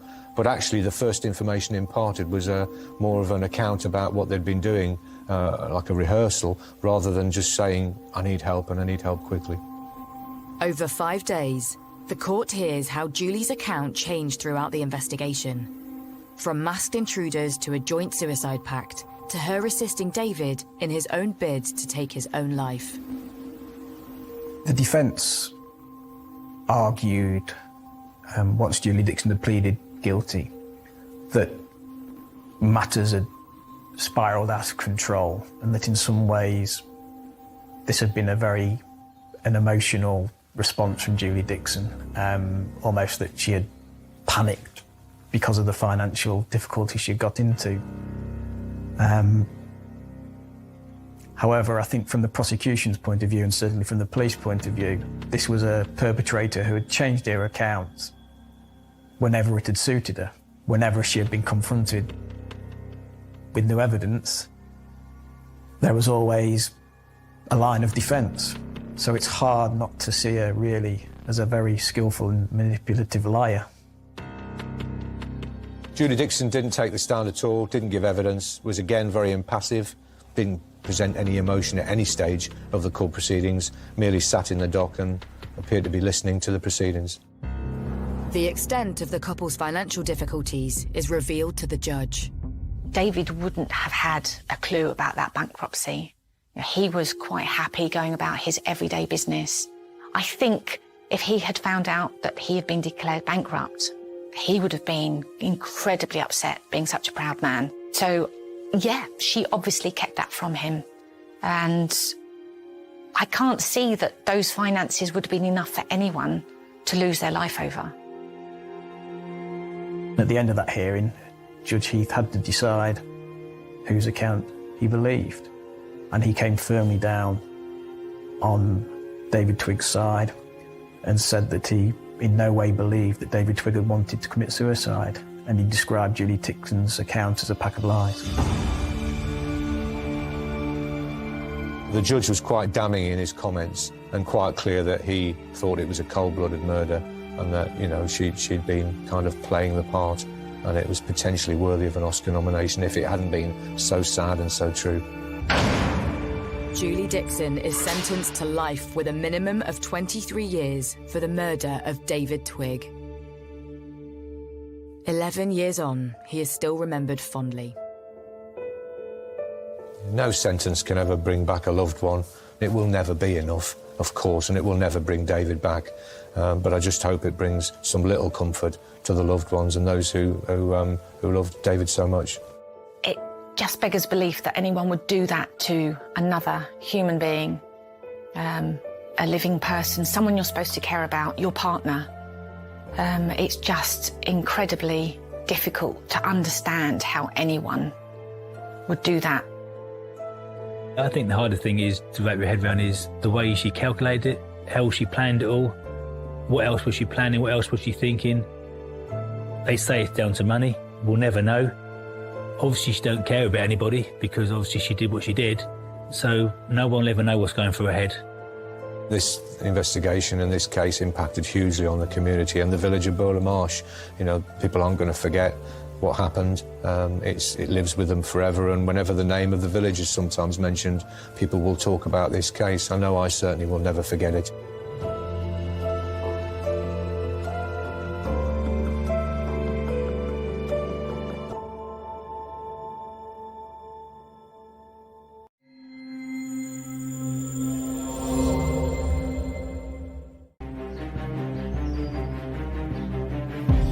Police emergency, how can I help you?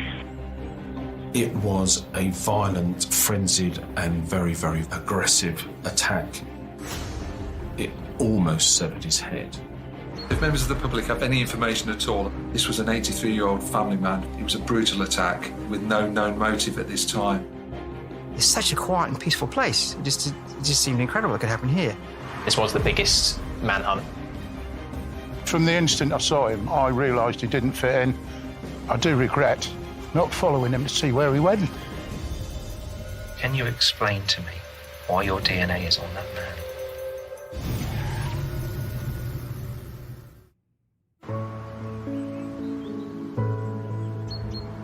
East Harling, a quaint village nestled in the heart of the South Norfolk countryside.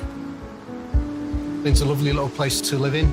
It's really quiet, but it's got a lot of sense of community, a lot of pockets of very different helpful people, sports, and there's a couple of pubs. Really nice place to live, safe place really. You know, everyone a lot of people know each other around here.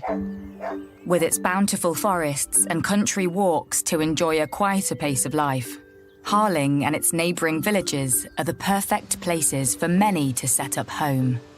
People usually say hello to you and you can stop and have a conversation. A lot of dog walkers in the area, of which I'm one. And, you know, they definitely always speak, pass the time of day with you.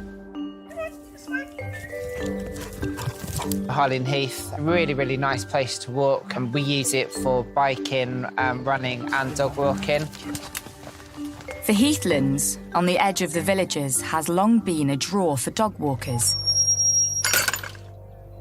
But this idyllic setting was shattered early one morning when a body was discovered in brambles on the heath.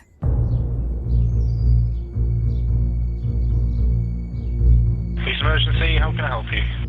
He was found by a couple that were walking their dogs. They saw his dogs walking without anyone, and then as they approached the scene, they could see some blood on the ground and his body partly covered by some brambles just off the pathway. The police were called. I just remember it was a Saturday, I was at home, and I just remember hearing these police sirens screaming through the village. I didn't actually come till the afternoon and arrived here. So all these police cars, I thought, well, all these police cars around for us, but it's quite bizarre. Rumours about the discovery of a body in undergrowth fly through the villages. An initial assessment suggested that he may have been subject to an animal attack. One early theory was an attack from an animal, and that was mainly led from the extent of the injuries. Obviously, there's Banham Zoo, not a huge distance away. I was very sceptical of that because we know what's in the woods, and I can't think of a wild animal that had been over there to do such damage, to kill somebody. There isn't animals over there to do that. The news spreads among the local dog walking community. Could a wild animal really have attacked and killed a man on their doorstep? There was a sense of fear, but that kind of not really believing it was going on in the village. I think it was a bit of a shock to everybody. It's not something that happens in this area. It certainly put us off walking our dogs there for a while. I had a young daughter at the time, she was only 3, and I wasn't keen on taking her there, you know. Rookie journalist Zach Ward was one of the first to get wind of the story. So at the time, I felt shocked, I felt surprised. This was my first job in journalism. It was our goal to try and handle it sensitively. The stories we normally covered at This Express were very community-based, they were human interests. It was about council tax going up. It was people's 100th birthdays. It was that level of local news. So when we say things like this don't happen, that's not a cliche, it's genuine. We had really very little experience in covering this major event. Police finally identify the body in the woods as 83-year-old Peter Wrighton. But who is he? Mr. Wrighton was retired. He lived with his wife. He had 2 dogs, one 13 and one 9 or 10 years old, that he walked regularly. He had retired to Banham, which is about 5 miles as the crow flies to East Harling. He'd worked for BT for 35 years. He'd been married for 59 years, and he sounded like a gentle, kind, loving man. Loved his dogs. He was walking with Gemma and Dylan at the time, and they both stayed with the body, which I think that tells you the bond between dog and owner. But he sounded like a really well-respected member of the community, and we got an outpouring of tributes and sympathy once his name had been released. The first time we moved in, we went and introduced ourselves to the neighbours. Peter and Anne were very, very welcoming. One of our first things to do was to invite them over for a meal. They were always friendly. You'd go over there, they're always welcome to. And obviously they used to take their dogs out for a walk, both of them. And they loved dogs, so they took in a lot of rescue dogs. Father of 2, Peter was a daily visitor with his 2 dogs to the Heath, just a few miles from his home in Banham. Tragically, on the morning of his death, his wife Anne had gone in search of him when he hadn't returned home. Been shopping, and on my way back, I was driving by, and Anne pulled out her car and drove towards Harling. I thought that was rather unusual for her to go out and leave the house empty without them being out together. I didn't think much more of it than that. Mr. Wrighton had failed to return home, and Mrs. Wrighton became concerned and actually drove out to the Heath to look for her husband in case possibly he'd had a medical event or become lost. As she approached the scene, she made herself known to the police, who were already there. While Peter's wife is escorted home, his body is taken for a post-mortem examination to verify the cause of death. When the post-mortem took place, it was established that he had received quite a violent attack, probably initially from behind. Many of the stabbing injuries were to the back of his neck and a cut across his throat that actually cut all the way back to the spinal column. May have taken 4 or 5 sideways cuts. It almost severed his head. There were other significant injuries, a stab wound that went into his left eye. The result immediately changes the course of the investigation. We had a phone call from Anne informing us that Peter had been murdered. But what had gone on? Why would someone want to kill such a well-respected member of the community in such a violent way?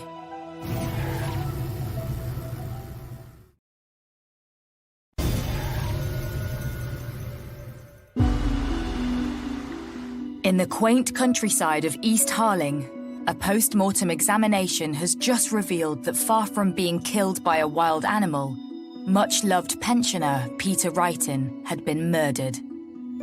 But why? I think someone may have put a suggestion forward that it could have been as a result of an animal attack. But when you consider the circumstances, it would appear the way he had been deposited, he had been dragged backwards and his arms were on top of him, which would be unlikely if he was pulled there by an animal. Mr. Wrighton had been stabbed over 40 times, including some very deep wounds to his throat, which had almost severed his head from the rest of his body. It was a violent and aggressive attack with only one outcome likely with the way that he was attacked. Immediately, a murder investigation is launched to track down the killer. And everyone is a potential suspect. This was the biggest manhunt for a long, long time. We've got additional officers in the local area at the scene of the murder. We've also increased our patrols and our police visible presence in and around East Harling. They were very present, patrolling up and down the road. There was mounted police going around the village on horseback. At the back of the forest here, the police stopped me all the cars and asking you, what, were you on that day, were you here, taking your name, address and so forth. Police officers involved in the investigation will have been looking for dog walkers in the area. People have routines and return to places quite regularly, and therefore they will also have people on the heath at the same time, the same day, several days after, to pick up those who regularly go and may have been there in the morning. As the police were searching the crime scene here, they cut all the grass down really short. All this field was cut very short. All the hedgerow here was cut down to virtually nothing. I guess they're looking for the weapon, I guess. As news spreads throughout the local dog walking community that there's a killer at large, so does the fear. When the murder investigation started, nobody was walking the dogs over the woods. They didn't know who it was. When people first found out about the murder, then I think it was one of complete disbelief that something like that had happened in the area. And then I think probably naturally mixed in with a bit of fear around who was this person that had committed the crime, and were they still at large? I mean, this was in broad daylight. This was at 10:30 in the morning, potentially. So I think afterwards people were wary. I think people were wary about walking their dogs on their own. Police established that the 5th of August 2017, started out like any other day for Peter Wrighton. It was a very typical day for him. He'd been to the shop earlier, he was walking his dogs. Peter was picked up on CCTV at a local shop at 9:57 a.m. His car was spotted at 10:14 a.m, heading to the heathland to walk his 2 dogs. 30 minutes later, his body was discovered. Police emergency, how can I help you? Mr. Wrighton's wallet was still on him. His car keys were still with him, making it unlikely that it was a robbery. The Heath really is a friendly area that people go for relaxation and just to walk dogs and just to get out and get some fresh air, etc. It's not somewhere where you would expect this level of violence. Another potential theory was around other uses of the area. One dog walker who had used the area quite regularly had mentioned to police that he thought there was suspicious activity involving drugs and people buying drugs around that area. Police quickly rule out a robbery gone wrong. So who would want to cause this quiet, friendly pensioner harm? The majority of murders occur between people who know each other. And so an initial line of inquiry would be to establish those people who know him and anyone who may have any sort of grudge or dislike or whatever for Mr. Wrighton. You tend to work in concentric circles around the victim, and so you look very close and then you gradually branch out and expand your inquiry, eliminating people as you go. Peter was quite reserved, he was quite quiet, because he was such a kind, gentle soul, and happily married to Anne. It didn't make any sense. How could somebody be so wicked? To pick on somebody so kind, so loving? His son and daughter live away and could be easily established as not having been in the Norfolk area, so that would eliminate those family members. And therefore the police then need to look further outside the family unit and expand their inquiries. You know, we tried to think about people that knew all of us. Could it be anybody that we knew? Any other significant friendships or relationships before his move to the area? And we came up with no's everywhere, so it had to be random. With no obvious clues in Peter's past, police turned to the media and the public for help. If members of the public have any information at all, even if people think this is a small snippet of information, tell us, because it might be a small bit of information that's the final pieces of the jigsaw that we need. We're really, really keen for anybody that was in and around the area between 9 a.m. and 11 a.m. on Saturday the 5th of August. This was an 83-year-old family man. It was a brutal attack with no known motive at this time, leaving behind a wife and children. Another major line of inquiry is through the media to try to gain intelligence from and identify members of the public who may have been in the area at the time. The police had appealed for information, and the initial amount of people coming forward with information was really, really high. We're talking about the hundreds. It's important you get to people as soon as possible so that that image is as clear as possible in their minds. Intensive questioning of local dog walkers starts to give police some leads. The day of the murder, I came up the second day and the policeman said to me, "What are you doing here?" basically. I was a little bit scared because I thought perhaps maybe they would think it was me, because my footprints would be on the soil here and everything, and touch certain things, I guess, so forth. DNA, that sort of stuff, I guess. I don't know how that kind of works, but quite scary at the time. Didn't sink in at first. And then when they're talking about, it happened such and such, and I thought, well, I was in the forest then.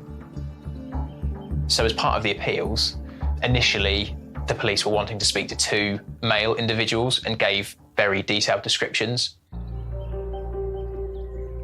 Police rule out the 2 dog walkers.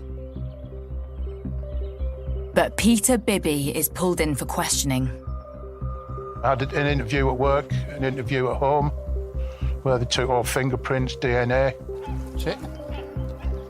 Good boy. They even took DNA off the dog, took all my clothes. Good boy. Yeah, it's quite harrowing, but I suppose everybody's a suspect till you're proven innocent.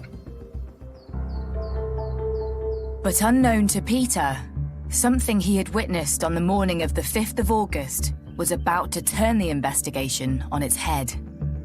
It was a normal day over the heath. Met quite a few new people, which was quite nice. A few of the people that I used to know. Yeah, just a really nice, peaceful day. Yeah, this is the route that I took.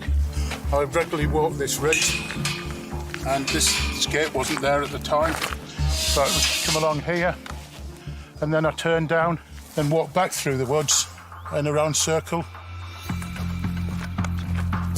Saw somebody walking towards us, and he just didn't look right. He wasn't dressed for walking in the forest. He didn't have a dog. He wasn't with anybody else. It was just totally out of sync. Through their inquiries, they identified another person who'd been dog walking on the heath at the time, who had spoken to someone who seemed out of place. Didn't seem to be dressed to be walking, didn't have a dog. You know, dog walkers tend to, it's not a uniform they wear, but they tend to dress in similar ways and know who looks in or out of place. On his feet, he had like heavy-duty flip-flops and a pair of shorts and a T-shirt. Very smartly dressed and was totally out of character for walking dogs in the forest. We were both walking up wheel ruts of a car. So I was walking up the right-hand one, he was coming down the left-hand one. When we actually passed, he was about this far away from me. I could have put my hand out and touched him.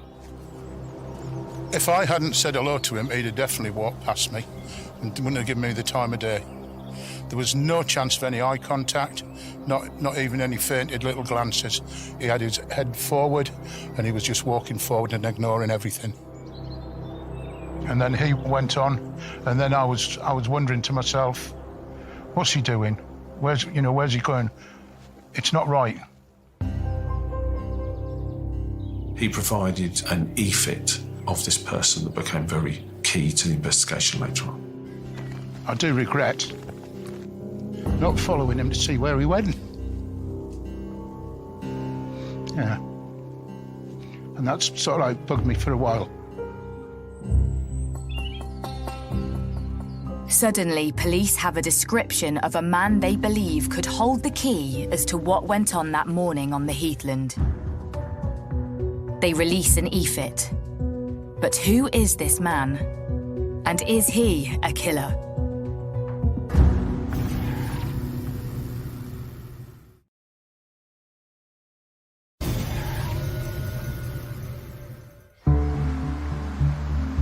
The rural Norfolk countryside is still reeling 6 days after 83-year-old Peter Wrighton was murdered on the heathland while walking his dog. Shocking events such as these have a significant impact on the community.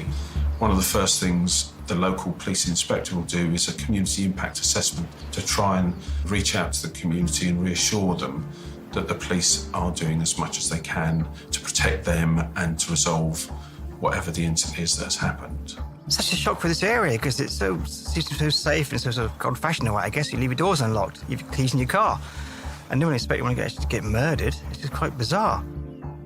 Afterwards, people are quite scared of walking the dogs in the forest. Police still have no suspects, no murder weapon, and no motive.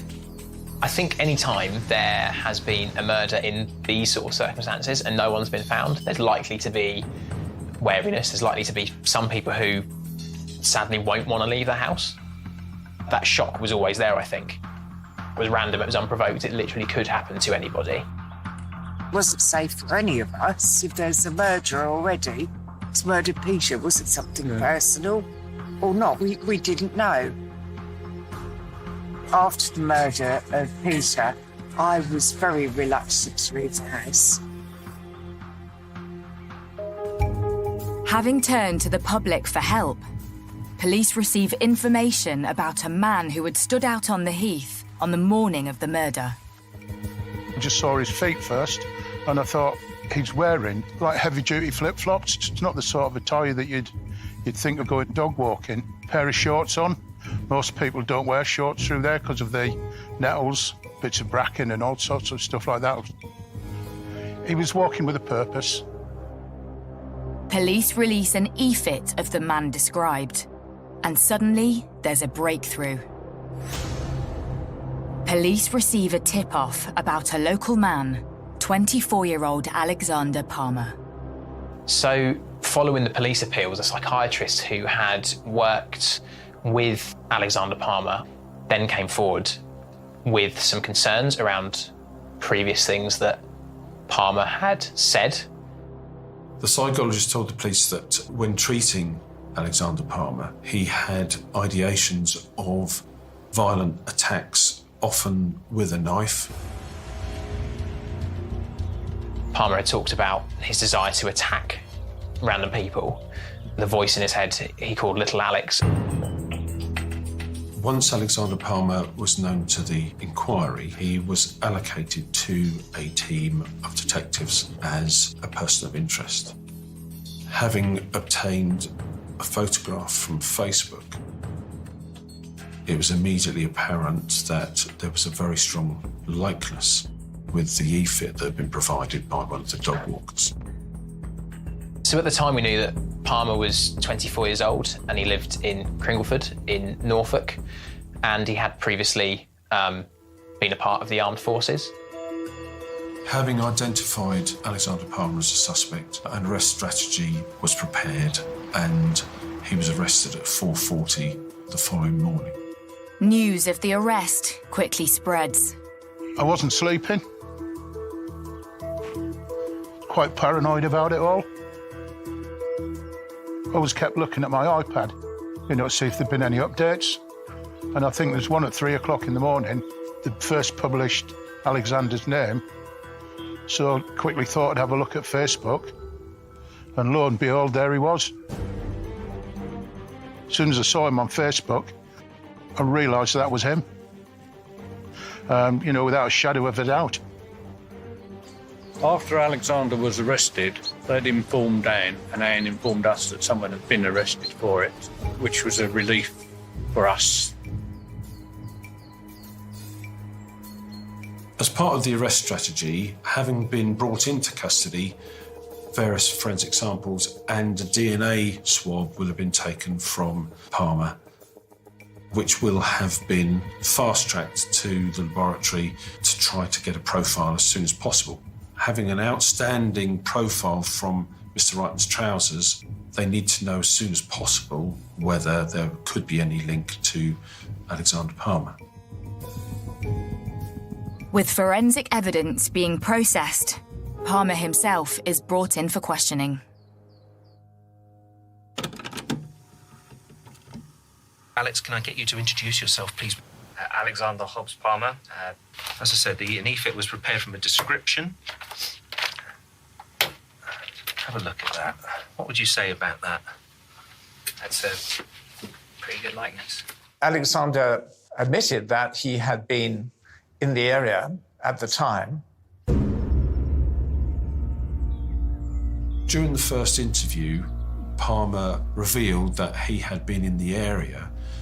He said that he had travelled there and feeling depressed, he had stood there and had cried to himself and had walked about and then returned to his car, parked somewhere separately and had another walk and then left the area. He was quite adamant about it, that he had not done it. He was not the killer.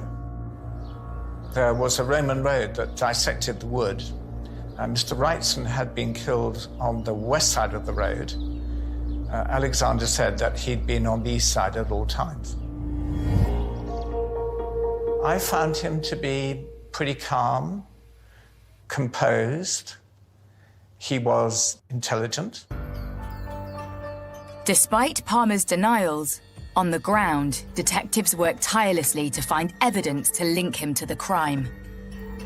You're looking for something that will link him to the scene, something that will link him to Mr. Wrighton.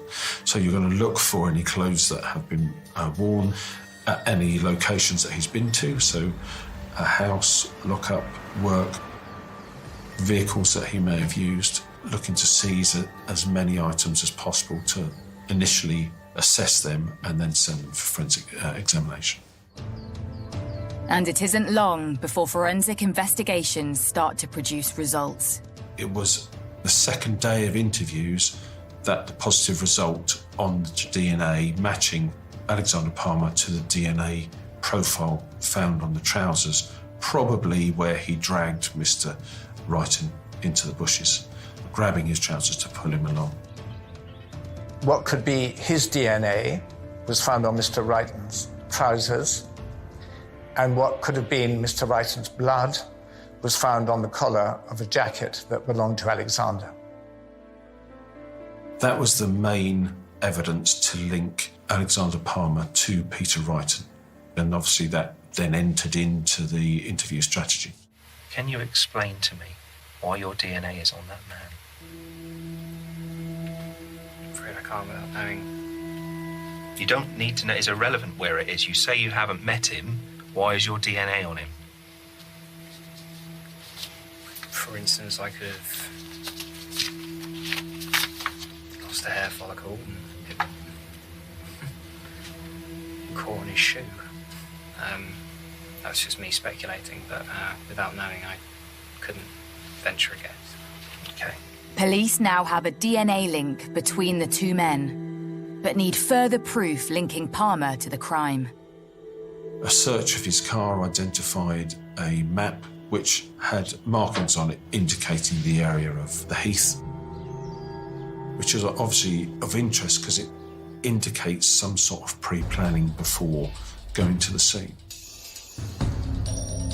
There was ANPR data, the number plate recognition, which put Palmer at the location at the day of the murder.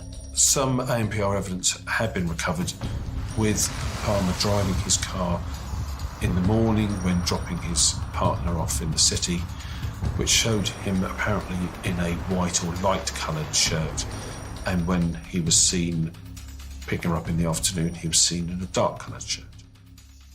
And yet his account was that he had been wearing the same clothes all day, but he appeared to have changed his clothing, and none of that clothing, which is highly likely to have been heavily bloodstained, was ever recovered. Police believe they have irrefutable proof that Palmer killed Peter Wrighton, but they still don't know why or what with, and their suspect is now refusing to talk. I'll ask you again, were you involved in the murder of Peter Wrighton? No comment. He made it very clear that he was not guilty, was not responsible, and he hadn't done the killing. And that remained his position throughout. Detectives analyse Palmer's phone records and come across a damning photograph. It was established that he had bought a hunting-type knife, and in fact there was a picture of it, I think, on his phone. That picture of the knife was shown to the forensic pathologist, who confirmed that it could have caused the injuries. Alexander Palmer is charged with murder. But what was his motive? And what drove him to kill?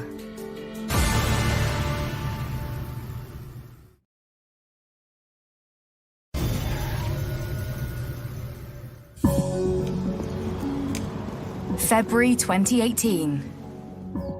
And Alexander Palmer is standing trial at Nottingham Crown Court, accused of murdering Peter Wrighton in August 2017. A crime which had sent shockwaves through the small, close-knit community of East Harling. I think my first initial thought was, whoever done this is a coward. The nature of the frenzy that murderer did, it was a cowardly act on an old man who's out walking dogs. Totally shocked. I couldn't believe it because it's such a quiet and peaceful place. It just seemed incredible it could happen here. It just seemed impossible, really. Prior to the court case, Palmer has to undergo psychological assessments to determine his capacity to stand trial. I believe he's initially sent to Belmarsh Prison and then to Rampton for that assessment. And the question to be answered was Alexander Palmer mad or bad? Had he carried out this attack because of a mental illness that he was suffering from, or was he just a very violent and nasty person? So who is Alexander Palmer? When I first met Alexander, he was 24 years old. He'd been 23 at the time of the offence. He had no previous convictions, no cautions, no findings of guilt, no reprimands, nothing, so far as the police were concerned, that would suggest that he would commit such a violent offence. He'd served in the British Army till about 2015.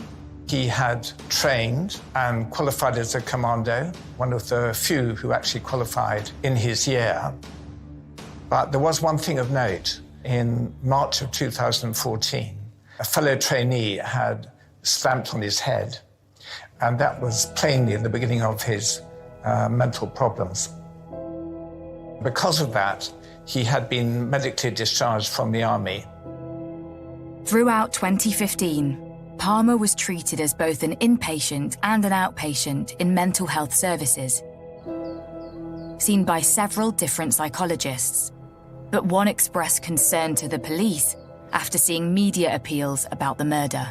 One of the people that contacted the control room was a psychologist who had worked previously with Palmer following an assault on Palmer whilst he was serving in the forces that had an effect on him. And one piece of information comes to light which is particularly chilling.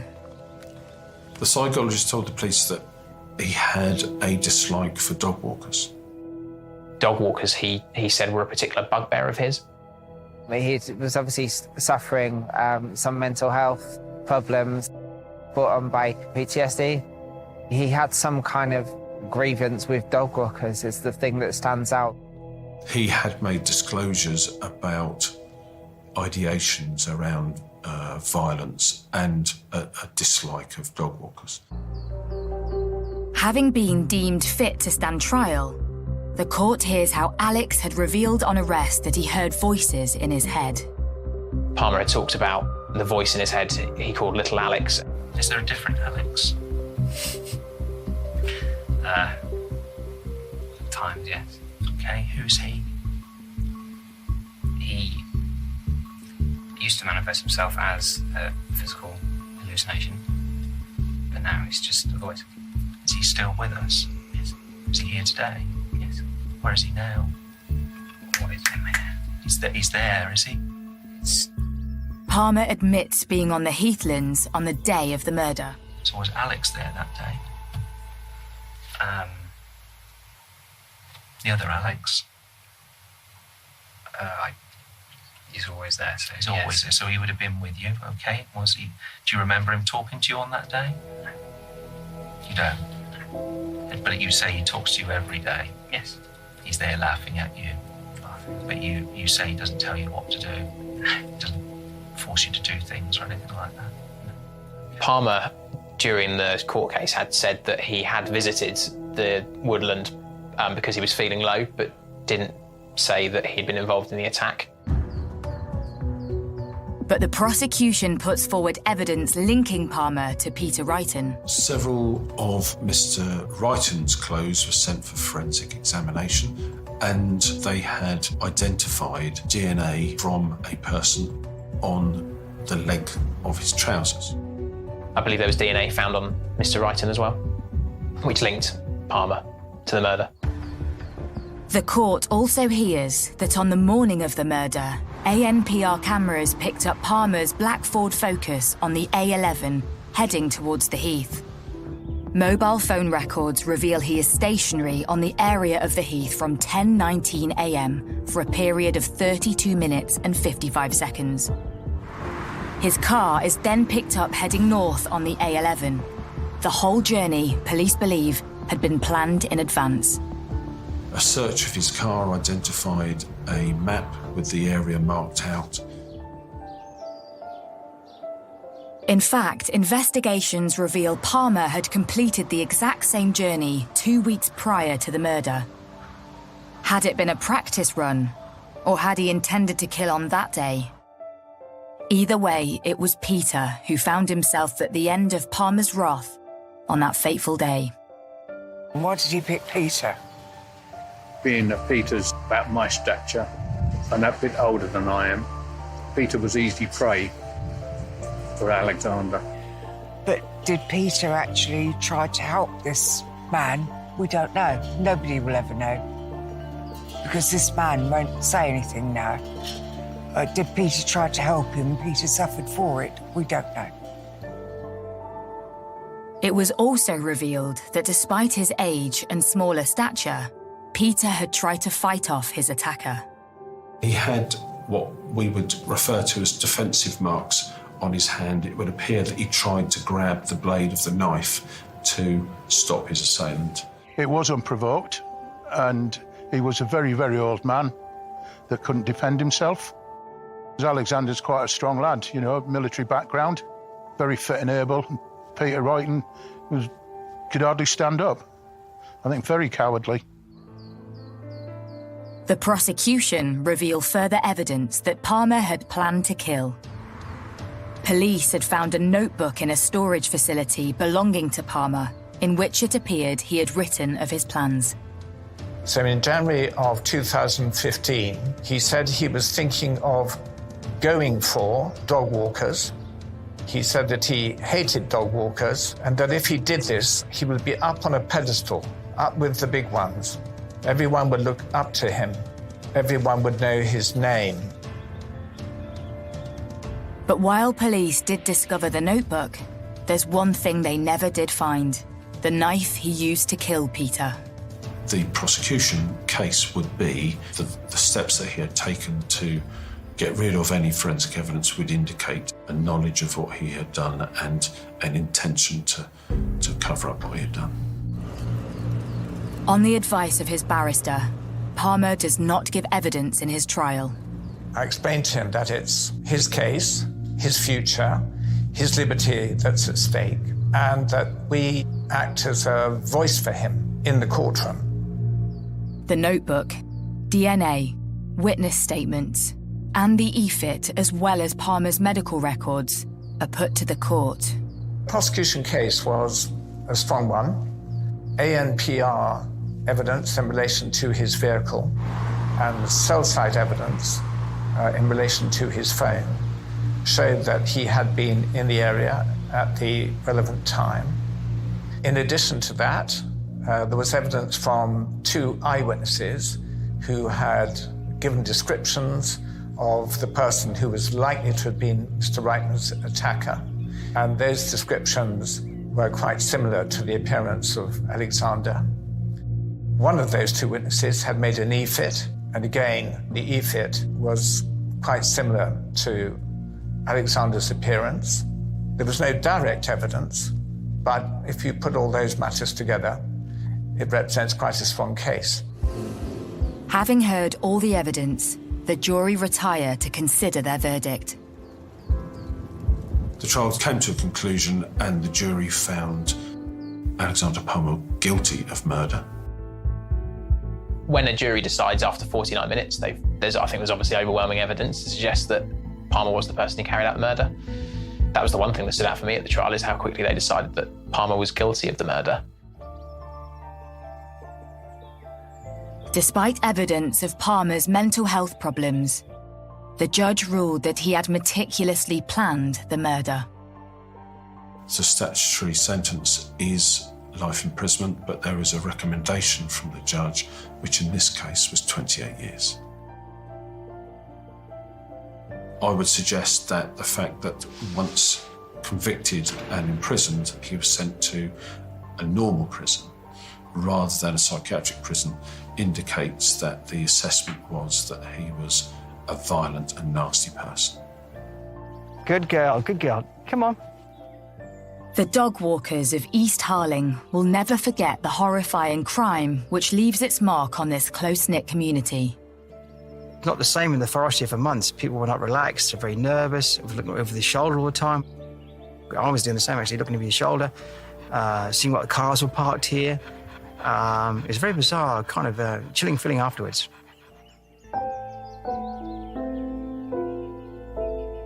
And for Peter Bibby, his brush with evil will live with him forever. It was quite a scary thing, and it's all the what ifs. What if I had gone back? You know, would have changed things. I was walking straight forward to him. It could have been me.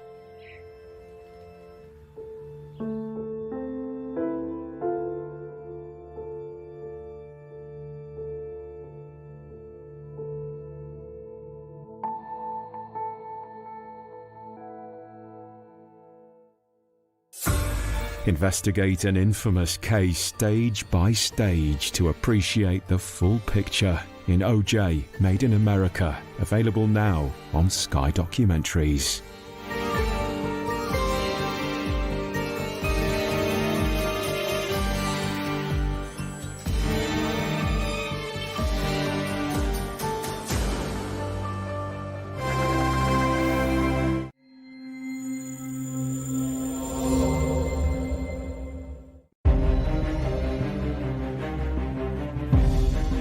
I've never heard anybody say a wrong word about her. Didn't seem to me like she's got any enemies in the world. Cheshire Fire and Rescue received a call of multiple fires at the property. News of a devastating fire in the Cheshire countryside. Once those fires had died down, there was no sign of her. Where is the owner, and are they safe? When the deceased is found, clearly the state of the body, how it's been found, clearly a murder from the off. I can't believe anybody would treat Diane like that. Police believe she was murdered and then her home deliberately set alight.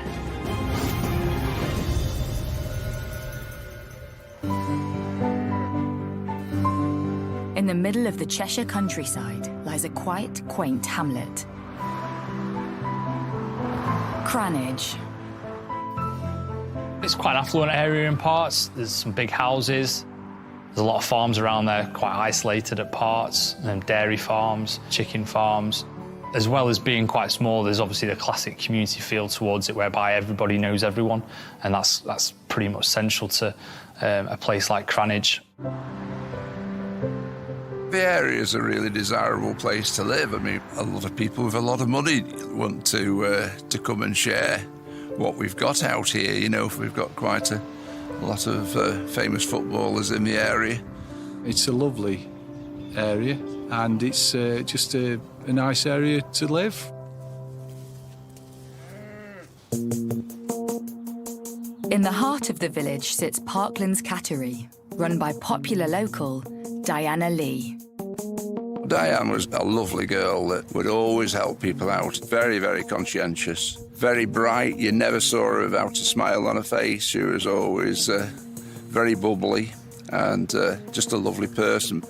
I'd never heard anybody say a wrong word about her. She was always such a lovely lady, very full of the joys of spring, and didn't seem to me like she's got any enemies in the world. You know, she's that type of really likeable person. Originally from Tabley, Diana moved to Cranage in 2008 and opened her own cattery business. And it thrived. Diane opened the business with an ex-partner at the property and had been quite successful in doing so. That partner then left that business and she continued to run the cattery on her own. But Parklands wasn't just any cattery. It was the creme de la creme of the feline world. She loved cats, and that's why she created the business that she did do, which was probably a little bit unique to Cheshire and this environment. So offering TVs and beds, sort of prices that probably slightly higher than maybe other areas of the country. So yeah, I mean, that showed probably her caring side more than anything else. I think anybody that wanted to trust anybody with an animal, you'd only have to be in the presence of Diane for a few minutes and you'd soon be contented the mind that your animal would be in safe hands and well looked after, well cared for, because she's just that caring nature. Diana lived in a large gated detached property next door to her cattery, but she didn't live alone. Being a big property at Parklands, Diana had a lodger who lived with her at that time, probably a bit of company and also to help with the income coming in and to upkeep such a large property and the business as well. On the 8th of August 2012, Diana meets friends for dinner, something which she often does in her spare time. Diana met up with some friends in Knutsford at the Manzen Chinese restaurant on King Street, where she spent the evening with them. She got a lot of friends, Diane had, and she'd be out with different groups of friends quite a lot. But little does Diana know, that evening with friends is to change life forever and leave a lasting scar on the close-knit community. 11 a.m, Cheshire Fire and Rescue received a call of multiple fires at a property in Cranage.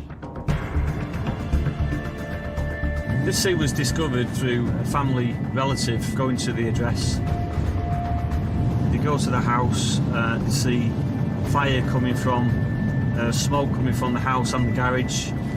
A neighbour was alerted who rang the fire brigade. Emergency services arrive and work tirelessly to put out the fire. Once those fires had died down and they'd been treated with, they'd realised that Diana's car wasn't at the property and there was no sign of her. That's the main concern for the police, would be where is the owner and are they safe? The police have got a report of a fire. You've got a relative who's turned up who can't find the owner. Clearly there's a number of seats of fire. Straight away you'd be thinking there's something suspicious regarding this, particularly if you're looking at an affluent property like we've got here. The fire experts are going to be looking at whether it's a deliberately set fire, whether it appears to be an electrical fire, whether it's potentially a chip pan that's gone over, and as soon as the idea that a fire has been deliberately set, everyone's mind goes into very suspicious.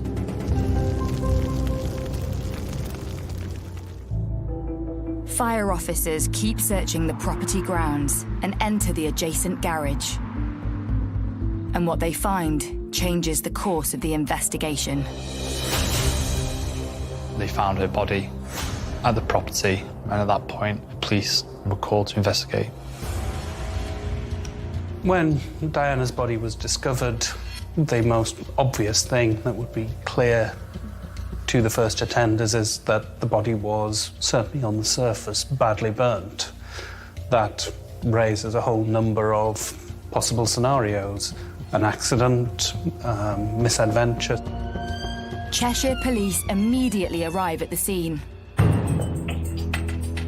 In the time I've served in the police as an investigator, I've been involved with many inquiries. The early priorities are the scene, first scene where the victim is. But it's where Diana's body is that raises suspicion. She is found lying face down on a wheelbarrow. She is naked, covered in shredded paper and bedding. Her body battered with horrific injuries. When the deceased is found, clearly the state of the body, how it's been found, is clearly a murder from the off. Police believe the extent of the injuries are not just caused by the fire, so a murder investigation is launched. The most important thing is to preserve the scene. The slightest disturbance of a scene, by trampling through it, walking through it innocently, it causes contamination. So it's really, really important to make sure that it's cordoned off. You only get one go at recovering evidence from a body, and one that is already compromised. There will be a lot of discussion about what should be sampled at the scene, what should be done at the scene, what is going to be compromised by another action. So there will be a lot of effort going into preserving as much evidence as possible.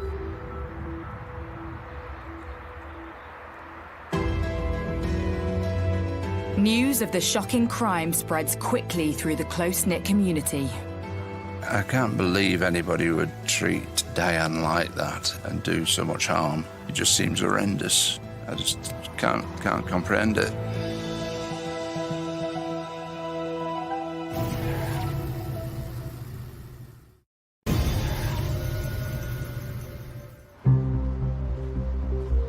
In the quiet, quaint village of Cranage, the community is shocked at the news of a murder.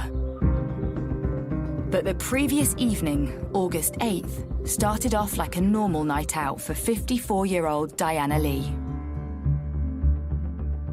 At 8 p.m, Diana met up with friends and had dinner in a local Chinese restaurant. According to friends, she said goodbye to them at 10:15 p.m. before driving home. Early the following morning, Diana sent a text to a friend. Diana's phone records on the morning of her death showed that she'd texted a friend saying she wasn't feeling very well, she's feeling sick, and that she'd like her to collect a cat later in the day. But just a few hours later, her property was engulfed in flames. Fire brigade and the police attend, and they find the horrible scene in the garage of the victim. She was found dead in her home, and police had opened a murder investigation. News of the horrific attack quickly spreads. A call came through from a contact who had been driving past the area saying there was lots of activity in Cranage itself, so we decided to come down. When we came down here, there was essentially fire, pumps, as well as emergency services, police and ambulance as well. Whenever you have a scene of maybe 3 or 4 police vehicles and 4 fire engines, you know that something's pretty serious. The tape was quite high up. They'd sort of cordoned off here, and it was difficult to get any closer than this, really. But obviously, there's lots of residents coming down here, trying to find out what had been taking place. And the quiet village of Cranage is now the centre of an atrocious crime, and fear spreads that there's a killer on the loose. The feeling in the community was just of absolute shock, a disbelief that, things like murders don't happen around here. I think from the outset, it was shock more than anything, and for it to happen for these residents on what is their doorstep was probably a big shock to them. The fears for a community is who would do such an awful crime, and they're still out there. Could they strike again? There was a real lack of understanding of that somebody could do this. The question crossing the community's mind: who could have murdered Diana, and why? Certainly, any murder, there's rumour and speculation about the victim and the motive for a murder, or who could have done it. Some murders are spontaneous, a lot of it is finance, so you'd be looking at straight away what the lady does for a living, is the money owed, has it just been a random targeted attack by some local or someone travelling? Police need to act fast, so they search the house. But they quickly come across a startling piece of evidence. There was evidence of the victim's clothing in the lodger's bedroom, and also a blood-stained knife which belonged to the lodger. So he's got access to the house, he's got access to the garage. He may have been in a relationship with this lady. So you've got to treat that individual as a suspect. You would have to arrest them. With such obvious evidence potentially linking the lodger to the crime, police need to establish his movements in the hours Diana was last seen alive. From their point of view, it's a case of trying to find out their background, where they were at the time of the incident, what they'd been up to, trying to find all sorts of reasons why they could have committed a crime such as this one. The lodger tells detectives that he last saw Diana at 7:30 p.m. in the garden before she left in her car to have dinner with friends in Knutsford. He goes on to say that he left for work at 6 a.m. and remembers seeing Diana's car parked on the driveway. While police unpick the lodger's alibi to see if it stacks up, the team on the ground make a breakthrough discovery. They found that Diana's car had been abandoned 10 miles away in Mobley. At that point, they'd also had reports from a taxi driver who had seen a man acting suspicious in the area, who'd also tried to torch the vehicle before running off.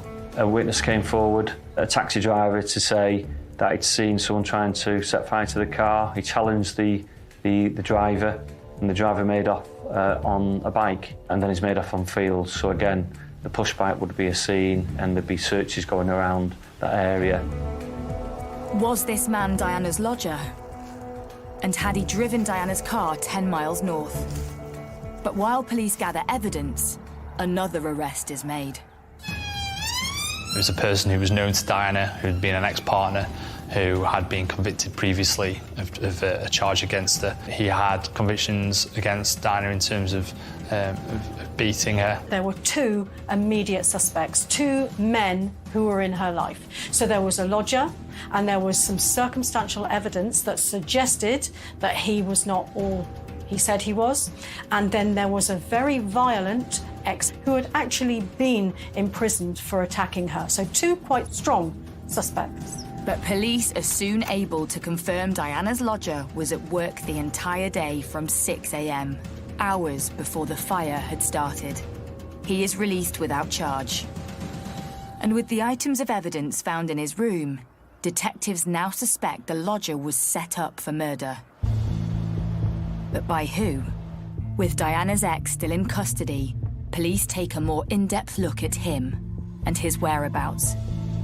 The large proportion of domestic murders is sometimes it's an ex-partner. Clearly the ex-partner was a prime suspect very early on. The motive is he knows the victim, it's previous violent history towards the victim, so straight away you'd be alarm bells going. We were all pretty convinced who'd actually done this. The local community recalled Diana had once lived a life in fear from her ex. Somebody that she'd known was banned from being in the area, and she knew that he'd been at the house. Certain things had moved, and she was petrified. And she gave me a call, and I went down to have a look to see if there was anybody there. I'd never seen anybody so petrified. And the location of Diana's car further cements police suspicions. It was dumped between her house and that of her ex's. The investigating officers realised that the car had been found in a location that was en route to the person, so it probably made sense in their minds that, again, he was the person who'd committed this crime.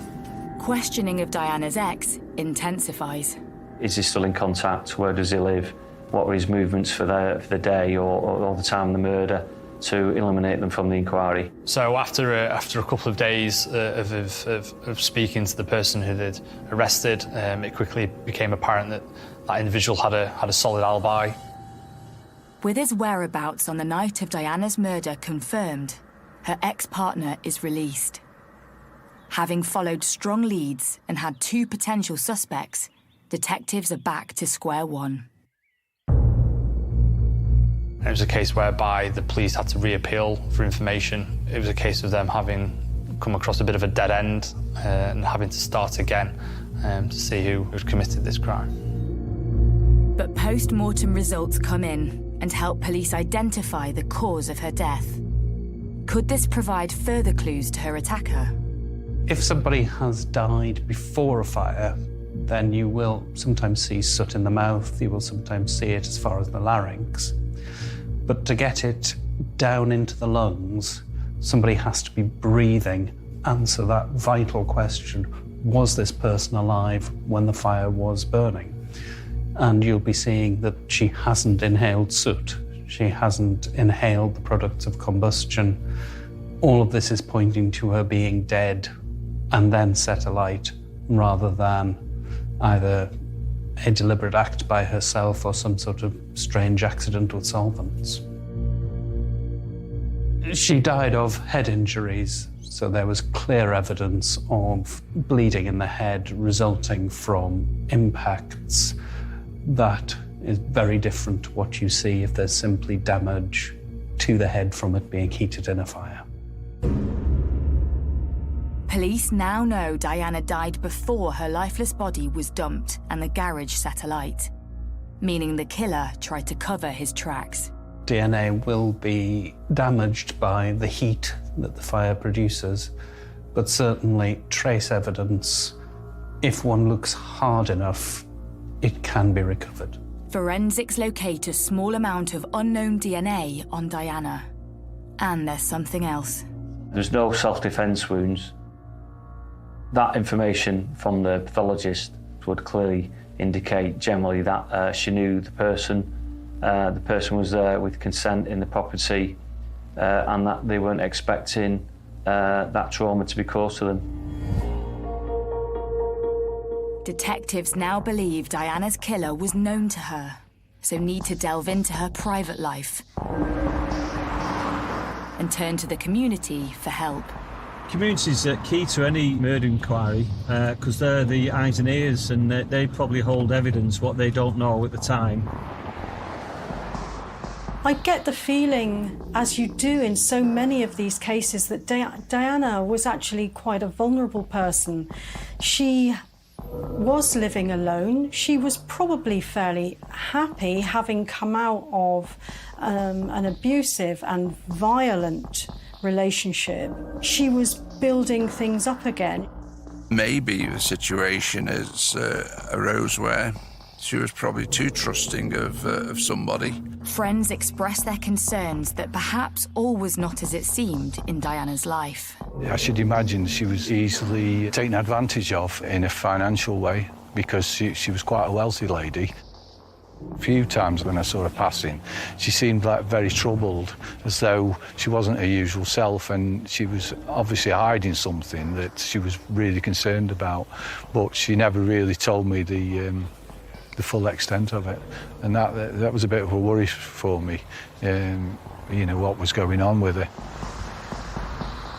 But I think most people would have realised something was not quite right, but because she was a private person, she didn't really explain to me exactly what was going on. And I just said to her, if you ever have any problems, you must report things if there's something you need to report. But she wouldn't tell me anything in detail or anything. With those close to Diana unable to shed light on her private life, the investigation intensifies, and police expand their search, trawling through local businesses and residential CCTV on the night Diana was last seen alive. CCTV is huge on any major incident and murder inquiry, whether it's from the local council's CCTV, the police ANPR cameras, and then people's own CCTV from shops, businesses and private CCTV. A lot of the houses in this area will have their own CCTV. And if you get a fleeting glance of a vehicle or a person, that is key to an inquiry to identify people who have been at the scene. So for the police officers investigating this case, they had a bit of a break when they found the CCTV footage on King Street of Diana leaving the restaurant, but at the same time they were left slightly puzzled by her movements, which were caught on an ANPR camera, which saw her headed away from her home address in Cranage and towards the Altrincham area of Greater Manchester. What the police couldn't account for is about 45 minutes in between her leaving her friends and arriving home. So that gap in time was something that the police really needed to find out. Where was she going? Who was she seeing? Who was she meeting? That 45 minutes for the police would have been absolutely crucial because nobody could explain where she'd gone. So there was something in Diana's life that the police didn't know about. With this latest piece of information, police looked closely at Diana's phone records and noticed something suspicious. So as the officers trawled through Diana's phone records, they found a number that she'd been communicating with on a regular occurrence, but had stopped doing so in January of that year. Is another suspect in their sights? That number belonged to a David Ryan, who lived in Hale in Greater Manchester.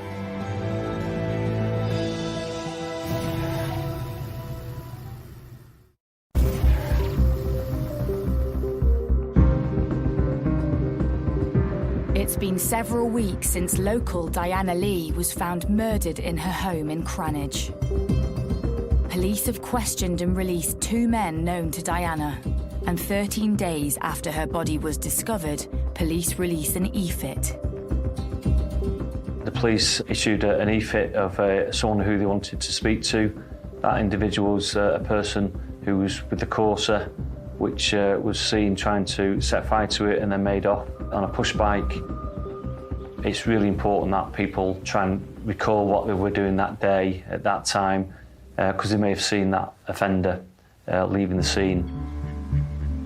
With officers waiting for tip-offs from members of the public following the release of the e-fit, and having eliminated 2 suspects that are known to Diana, detectives have also been trawling through Diana's phone and have traced a mysterious phone number.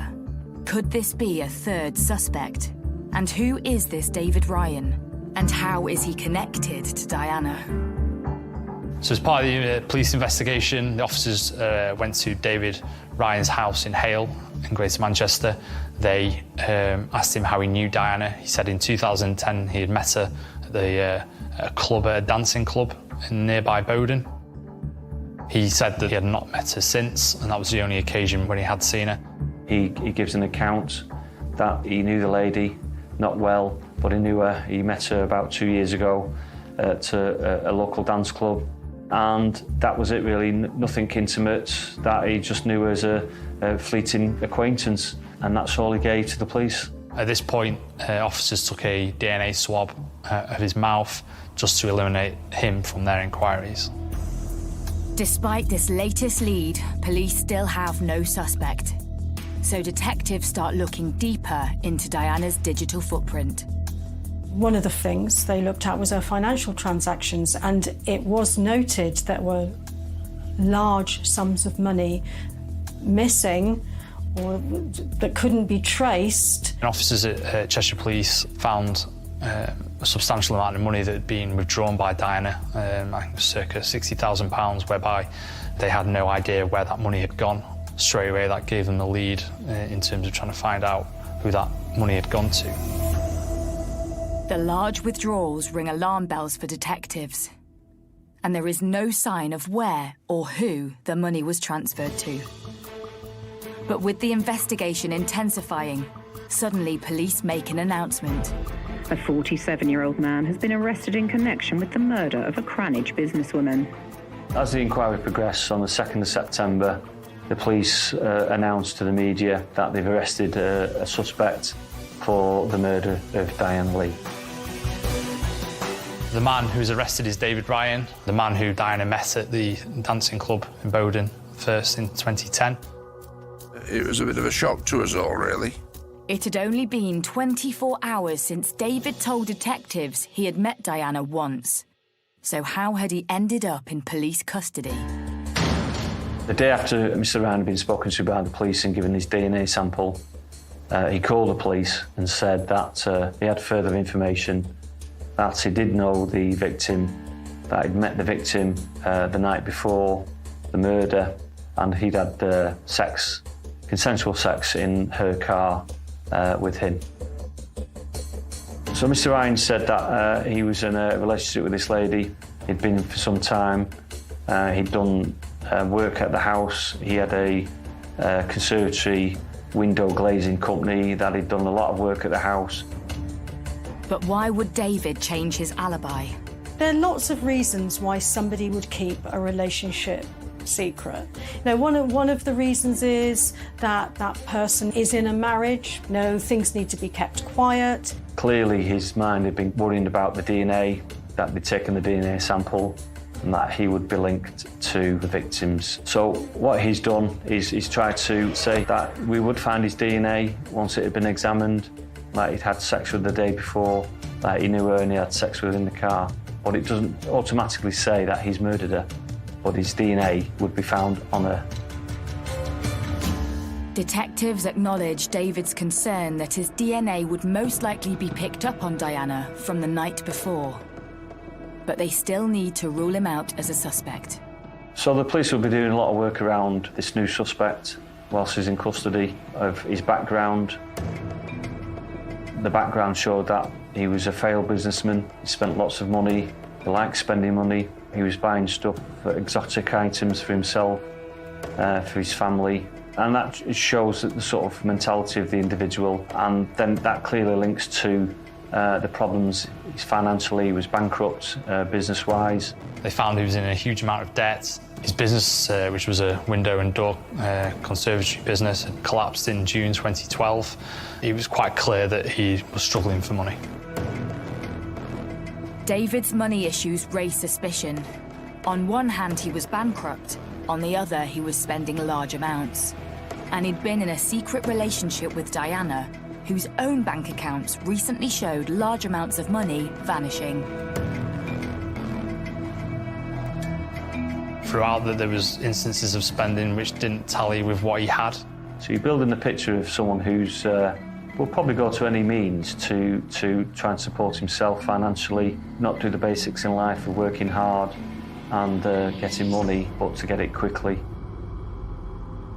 Intense investigations into both Diana and David's financial transactions ensue, and it isn't long before a link is made. The next stage was finding out that David Ryan had been basically tricked Diana into investing tens of thousands of pounds of her own money into companies that just didn't exist. This has gone on for a period of time, and Diana had committed a large amount of money into these fake schemes. Clearly, the victim was vulnerable in some respects, struck up a relationship with the offender. He would have thought probably she was a wealthy lady, she had money, he was in financial troubles, his business was going downhill, he owed money out, and she was probably a target for Mr. Ryan to take advantage of financially. Forensic evidence is then uncovered, which appears to place David at the scene of the crime. There was a footprint found at the scene of the murder in the victim's blood, so that would suggest and confirm that whoever was wearing that footwear was at the scene after the victim had been killed. And that footwear was the offender's footwear, Mr. Ryan, and the forensic evidence supported the fact that it was his footwear and couldn't have been no one else's. And it appears David Ryan has been following the case closely. Computer analysis of his computers at his house and his phone, and it was quite compelling evidence, circumstantially, that he'd been searching on Cheshire Police website about the murder, where the inquiry was up to. Perhaps even aware time was running out. Background checks by officers into Ryan's computer's history found that he'd searched for countries that had no extradition treaties with the UK. Somalia was named, and a number of others. So clearly this is a man who wants to, or is thinking about leaving the country because he's done something wrong. This man is now trying a way out to disappear from the country, to get away from being arrested for this awful murder. Police appear to have finally found their man. And by collating all their information on David, they piece together a timeline of a murder. Diana had obviously left the Man's End restaurant in King Street in Knutsford. And they know that her car was caught by the ANPR cameras driving away from her home. From there, she'd gone to Hale in Manchester to see David Ryan in her car. She picked him up. They travelled back down to Cranage, whereby they spent the night. And then, obviously, in the early hours of the morning, for whatever happened and whatever reasons, Diana was murdered. Having killed the person he's been having an affair with for almost 2 years, David then sets a scene.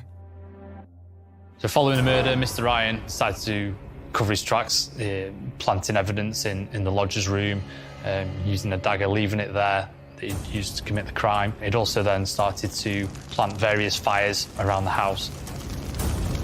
He tried to burn the body to try and get rid of forensic evidence. The problem being that he found that where he'd started those fires, there wasn't enough oxygen for the fires to let hold. The fires just burnt themselves out, so they didn't have the effect that he wanted to. His plan, quite clearly, was to destroy the whole property, to make sure nothing was left, to make sure no evidence was left behind, so nothing could be traced back to him. This was all about him getting away with it. This is about him walking away and leaving whatever behind him. This wasn't about anger. This wasn't about passion. This was, how do I get out of this? And can you imagine using that amount of violence just to get out of something? The police had sufficient evidence to go to the CPS to charge Mr. Ryan with murder. But what really went on that fateful morning? And what may have driven David to murder Diana?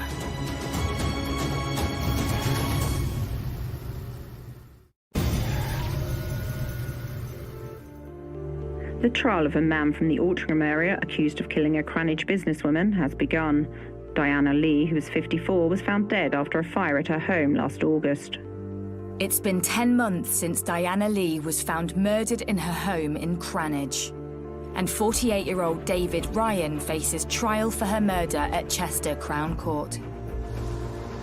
Heading into the trial for this crime, I would clearly be concerned of all the evidence we've got. Have we got sufficient evidence to convict him beyond all reasonable doubt for a jury to believe the prosecution case and it's watertight? The last thing you want to do is go to a trial and there be some error or some process we haven't done.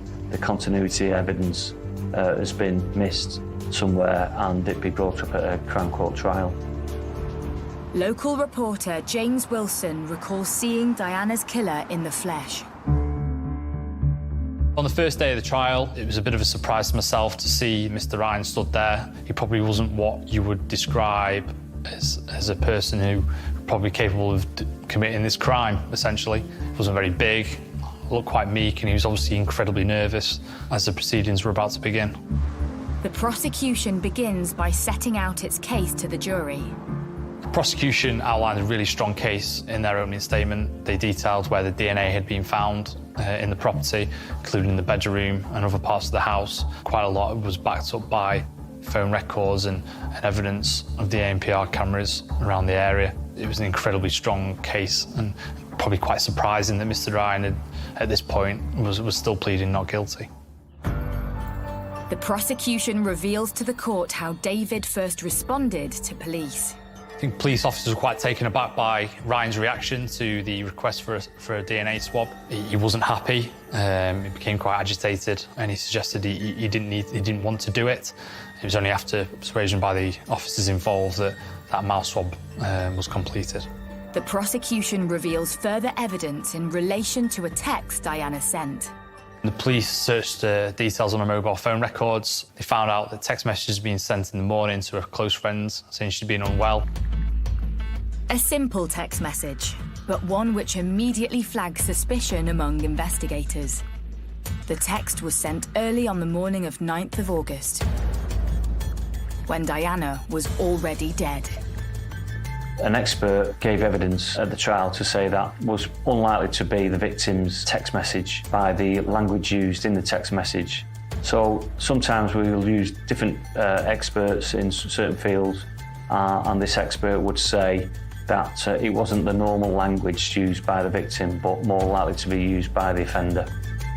A linguistics expert tells the court that the style of the text message did not match Diana's typical style, but it did match David Ryan's. Despite hearing evidence linking David Ryan to the murder, the court hears he has no previous convictions. So what would lead him to commit such an atrocious crime? But as the trial unfolds, more information comes to light, hinting at a potential motive. Obviously living in Hale, it's a very affluent suburb of Greater Manchester. Maybe from his point of view there was a pressure to keep that up. Maybe there was a pressure to keep up that pretense that he just couldn't do anymore. This man was in financial dire straits. Now, that is one of the triggers that can cause big, big problems in a relationship. He may have feared that his wife was going to leave him because of these enormous debts. He may have gone out and looked for someone like Diana to be able to get some money to fix the other situation. I think he targeted Diana for money, and the reason I think that is because he spent all the money on his wife. He spent all the money on IVF treatments, on holidays, on things for his other family. He did not get invested in his relationship with Diana. So, no, I don't think he was in love with her. He'd already taken a substantial amount of money from Diana on the premise of investing in things that just didn't exist. But as it transpired, the deeper he got in, that was actually becoming a bigger threat to the other situation than perhaps even the finances were in the beginning. Somewhere along the line, this man is living a lie. He's married, he's got a child, he's been in another relationship with someone secretly, and unfortunately, all these things come to an end somewhere along the line. And in these circumstances, I would have thought in relation to the victim, she's gone to his house the night before the murder. She's collected him in her car, brought her back to her house. Diana started asking questions about the investment. You know, the money that she'd given him, where was it? How was it doing? Was she going to get any back? She wasn't a rich woman. She couldn't just chuck this money away and think, oh, well, you win some, you lose some. And I think that he was under increasing pressure from her. She was going to possibly tell someone, tell their wife, or go to the police to say, he's targeted me. So was David trying to protect his wife from finding out about his affair and his conning Diana out of money? And there's a stage where there's a trigger. He was more worried about his wife finding out and her maybe leaving him. He wants to protect the relationship with his wife, but we can't simplistically say that that is because he's so in love with his wife. It is far more likely that he gets his entire identity from the relationship he has with his wife. And if you took that away from him, you'd be taking everything. After a grueling 7-week trial at Chester Crown Court, the jury returns its verdict. David Ryan is found guilty of Diana Lee's murder. Conman David Ryan killed his wealthy lover after cheating her out of £60,000. Today, a jury in Chester found him guilty of murder. He is sentenced to 34 years in prison.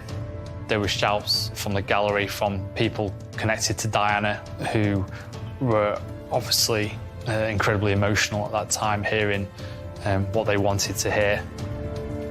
Mr. Ryan was again pretty much motionless throughout this reading. There was no real reaction from him.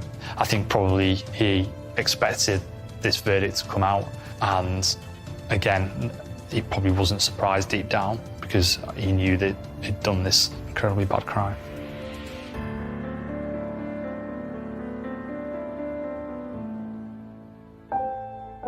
I think the most awful thing about this case is how dispensable Diana was to him. We all know she's a really, really lovely person. There's the lodger, who he doesn't know very well, but he's quite happy for both of those people to take the fall to protect his life. He has no empathy with their suffering or what's going to happen to them.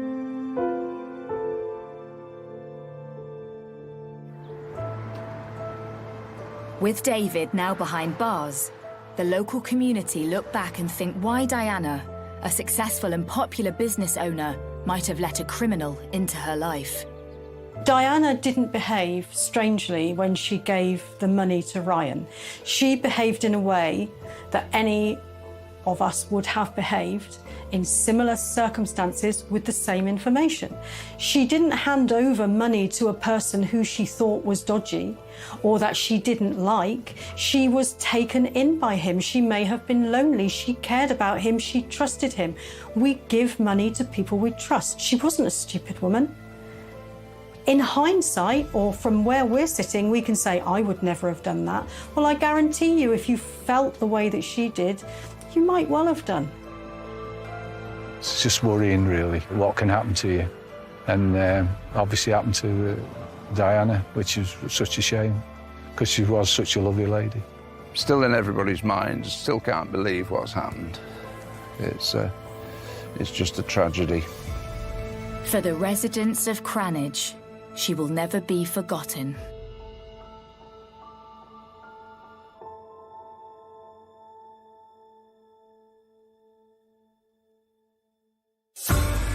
We're Kent-bound as the experts fight an unseen enemy. Follow the action right from the beginning as new Cobra Cyber War starts. Thursday at 9.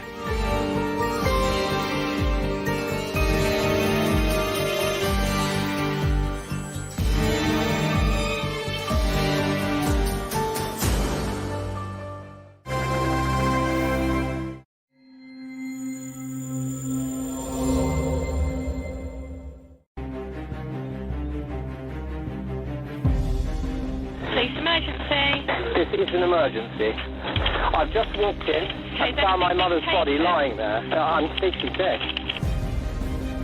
It was fairly obvious this was going to be a big story. We've spent millions of pounds on this investigation, the most expensive investigations that Hampshire police have ever run. That type of thing doesn't happen around here. Why was this little old lady killed? This is a murder.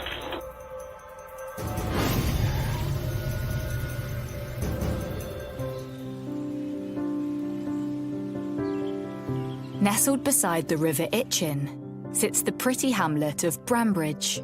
Brambridge is typical of these tiny little hamlets that have got very, very few homes there. Everyone really knows everyone. It's a very friendly kind of place, and you've got your little store, and all community life is around those areas. It attracts a lot of visitors simply because of the River Itchen. There were lovely walks along the river there. Again, one of the most beautiful spots in England. Brambridge is most definitely one of the loveliest. This picturesque part of Hampshire often attracts a slower pace of life. It was always predominantly sort of an elder generation place, so people around here were sort of over 50s, 60s. The community is an aged community. It's not an awful lot of very young people. There are some young people, of course, homes with kids and so on, but the majority of the community is older people. The Hampshire Hogs, as they're known, they're very proud of their area. The local people who have been here for generations. And, yeah, like everywhere where it's village life, it's lovely.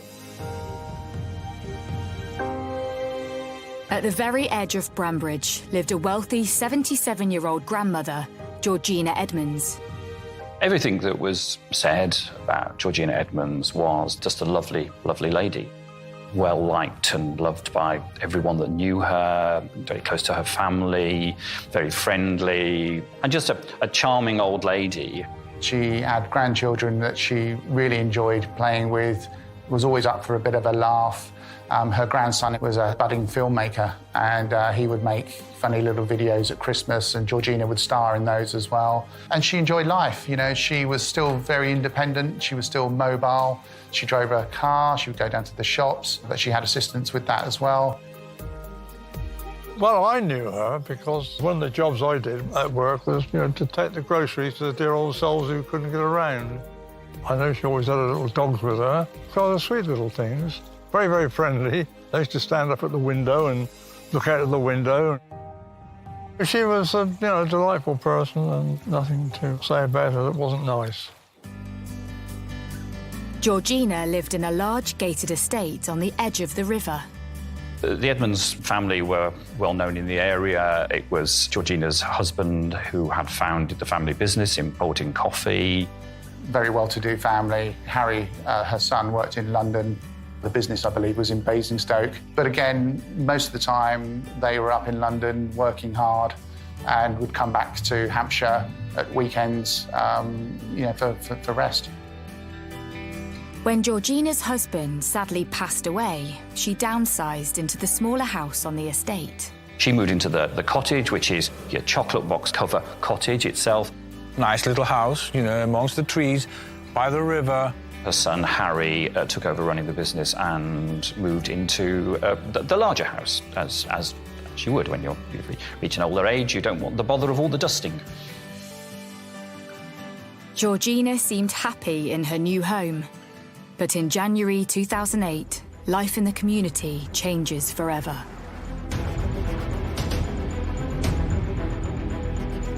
Police emergency. This is an emergency. I've just come down to my house. My mother has a cottage 100 yards away. Right. I've got no reply from her. I've come in through her bedroom window, which was unlocked. She's lying on the floor in the kitchen, and it looks to me as if she's been hit over the head. She looks as if she's dead. Okay, calm down for me, sir. What's your name? My name is Harry Edmonds. I'm her son. I've just walked in. I came in through the window, and I found the house in complete darkness. I've gone through into the kitchen. Okay, I found my mother's body lying there, and I've been out walking her dog. This looks like a crime scene to me. Okay, well, try not to touch anything for me. This is a murder. Okay, just calm down for me, sir. I'll send someone else for you, okay? Yeah, please, as soon as possible. I'm she's dead. That's a murder.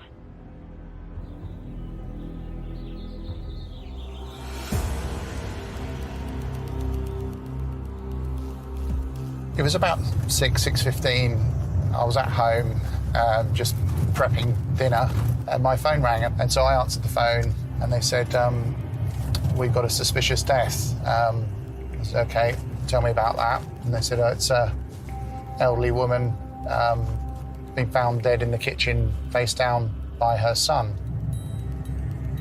So I jumped in the car, and it was a miserable, wet, cold January night, blowing a gale, driving through these country roads as we are now.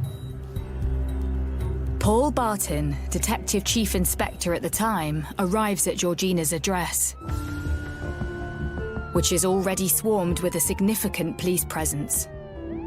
So just as I'm pulling down here, I could see the blue lights sort of flashing in the pitch black. So I know I'm getting close to it. And then I just come around the bend, and there's some more police activity. A police van and a police car, an ambulance, and some tape here, just across the bridge here. So I just pull in where I'm pulling in now, actually. I walked up the drive. It's a short walk up a gravel drive into the cottage. The kitchen door is on the side of the cottage. I just looked in, I could see, sadly, Georgina was lying there face down with a large amount of blood around her, some stab wounds to her neck. So I was satisfied at that point that we did have something that was a suspicious death. A murder investigation is launched, and police maintain a secure perimeter in and around Georgina's home. You only get one go at recovering evidence from a body, and one that is already compromised. There will be a lot of discussion about what should be sampled at the scene, what should be done at the scene, what is going to be compromised by another action. So there will be a lot of effort going into preserving as much evidence as possible. I actually want this road completely closed. And it's one entrance in, one entrance out, but I didn't want anyone else coming across here, and I certainly didn't want the press turning up and having a look. And so immediately what we call a wider cordon was put on, and we blocked the road so that we had complete control of the area. That morning, we went out for a walk, and as we crossed the road where it leads to her house, there was a policeman standing there. There was a car, the road was blocked. And I said, can you tell me what's happening on this road? There's been a murder. When the news broke, it was fairly obvious from the beginning that this was going to be a big story. Neighbours would phone the newsroom and say, can you tell us anything about what's going on? Everybody was talking about it, wherever you went, everybody in all the shops. And there were police everywhere, and you just wouldn't generally see police presence in that area. The 15 years that we've been here, We haven't seen or we haven't heard of a murder, except for this one. This is the first one. I think that was quite worrying because, why? Why was this little old lady killed? What was the reason? So it just seemed very, very random and horrible. It became very obvious very quickly that this was a murder hunt that was out of the ordinary, shall we say. So what led to a murder in this peaceful village? And why would someone want to kill a well-loved member of the community?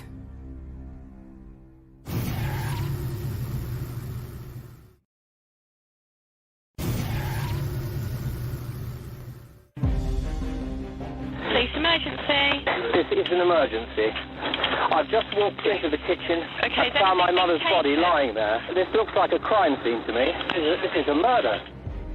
In the picturesque village of Brambridge, the close-knit community has woken up to the news that a much-loved 77-year-old grandmother, Georgina Edmonds, has been brutally murdered in her home. It's extremely grim.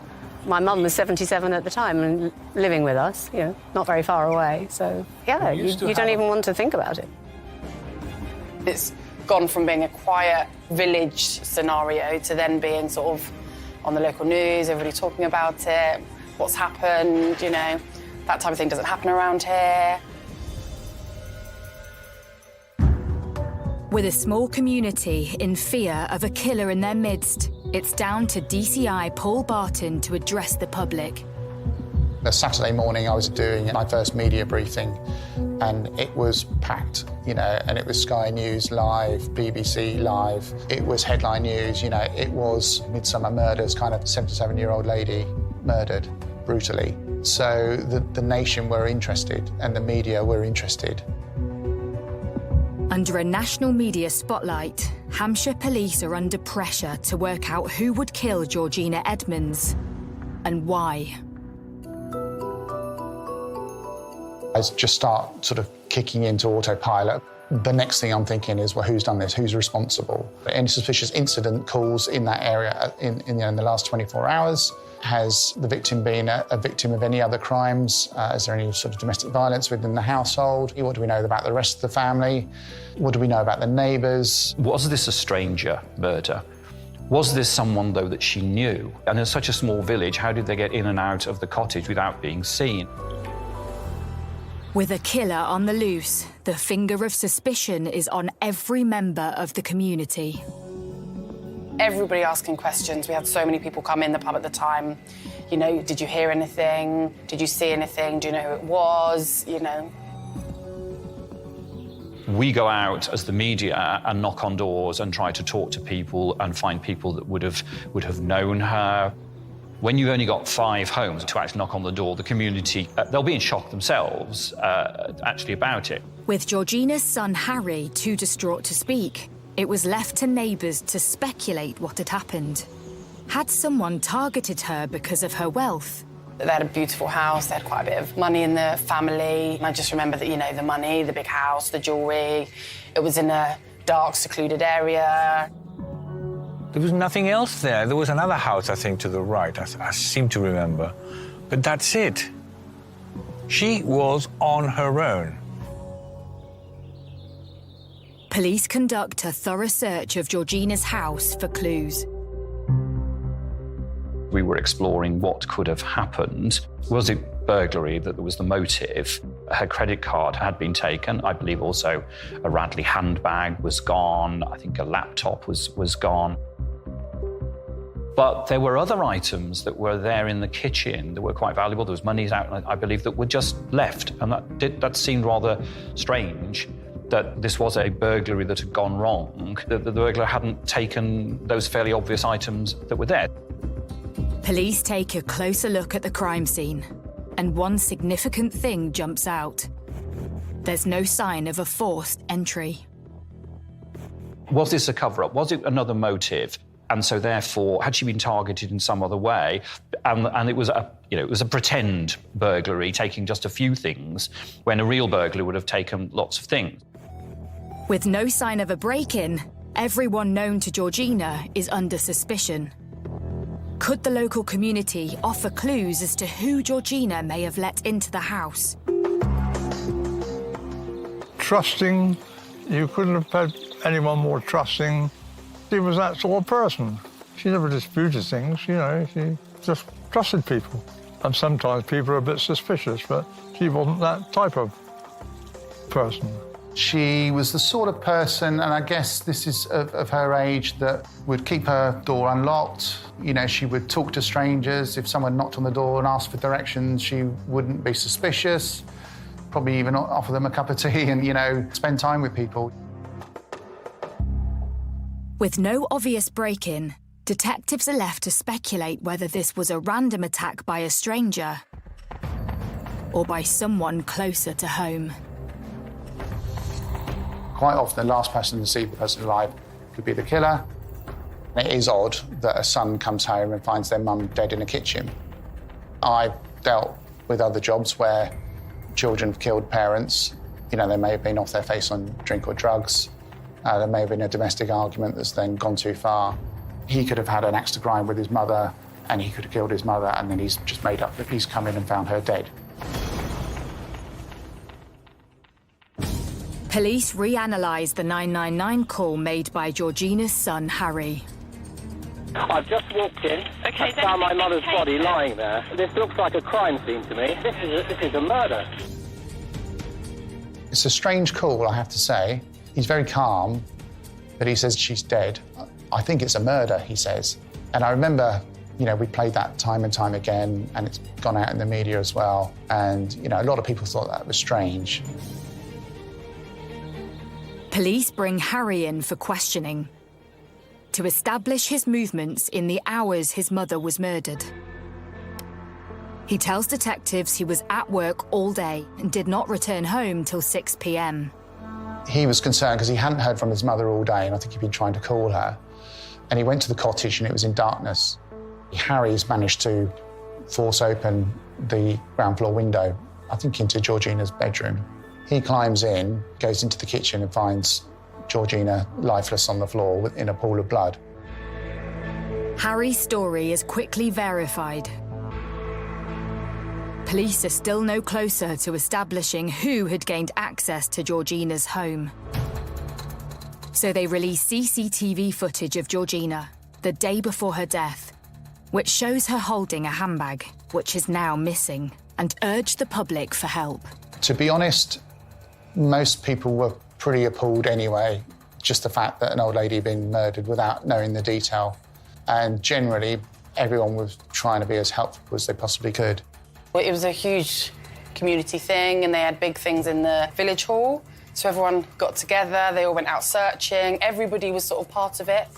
Everybody searched, everyone went and looked, and yeah, all together really as a community. Despite the community's best efforts, Georgina's handbag isn't found. But post-mortem results help police identify the cause of death. Could this lead to clues as to her attacker? On one level, the death of Georgina Edmonds pathologically is straightforward. She has been struck on the head with a heavy blunt object. Ultimately, it was identified that that was a marble rolling pin. A heavy weapon, a good sort of thing to use to cause damage. But on top of that, you then have the incised wounds, the cuts to the body, inflicted with a degree of deliberation. And you don't really have defensive type injuries. One conclusion that could reasonably be drawn is that if they're not in a place where they are likely to kill you, that they are an act of torture. There is an attempt to distress somebody and extract information. Police now believe Georgina was tortured before she died. It was horrific, terrible. And as more details came out about what the guy had done to her, apparently tortured her, I mean, it got worse and worse. Eventually, it emerged just the horrible scale of the injuries to Georgina that were allied to trying to find out her PIN number for her credit card. We established about 5 hours after discovering her body that somebody had attempted to use that Cashpoint card at a local ATM. And we feel that they were trying to get the PIN number out of Georgina. Police trace CCTV from that local Tesco ATM in nearby Eastleigh, only half a mile away from the murder scene, and see someone attempting to take money out. They attempted to use the machine a couple of times. I think it swallowed up the card and off it went. So we didn't have a facial image of the person using the ATM machine, but we were confident to say it was a man. And in particular, the user of the ATM machine was wearing a thick fluorescent jacket with a hood up. And the person that approached that clearly knew that that camera was there, because they took all reasonable steps to avoid being seen, keeping their head down, keeping the hood up, etc.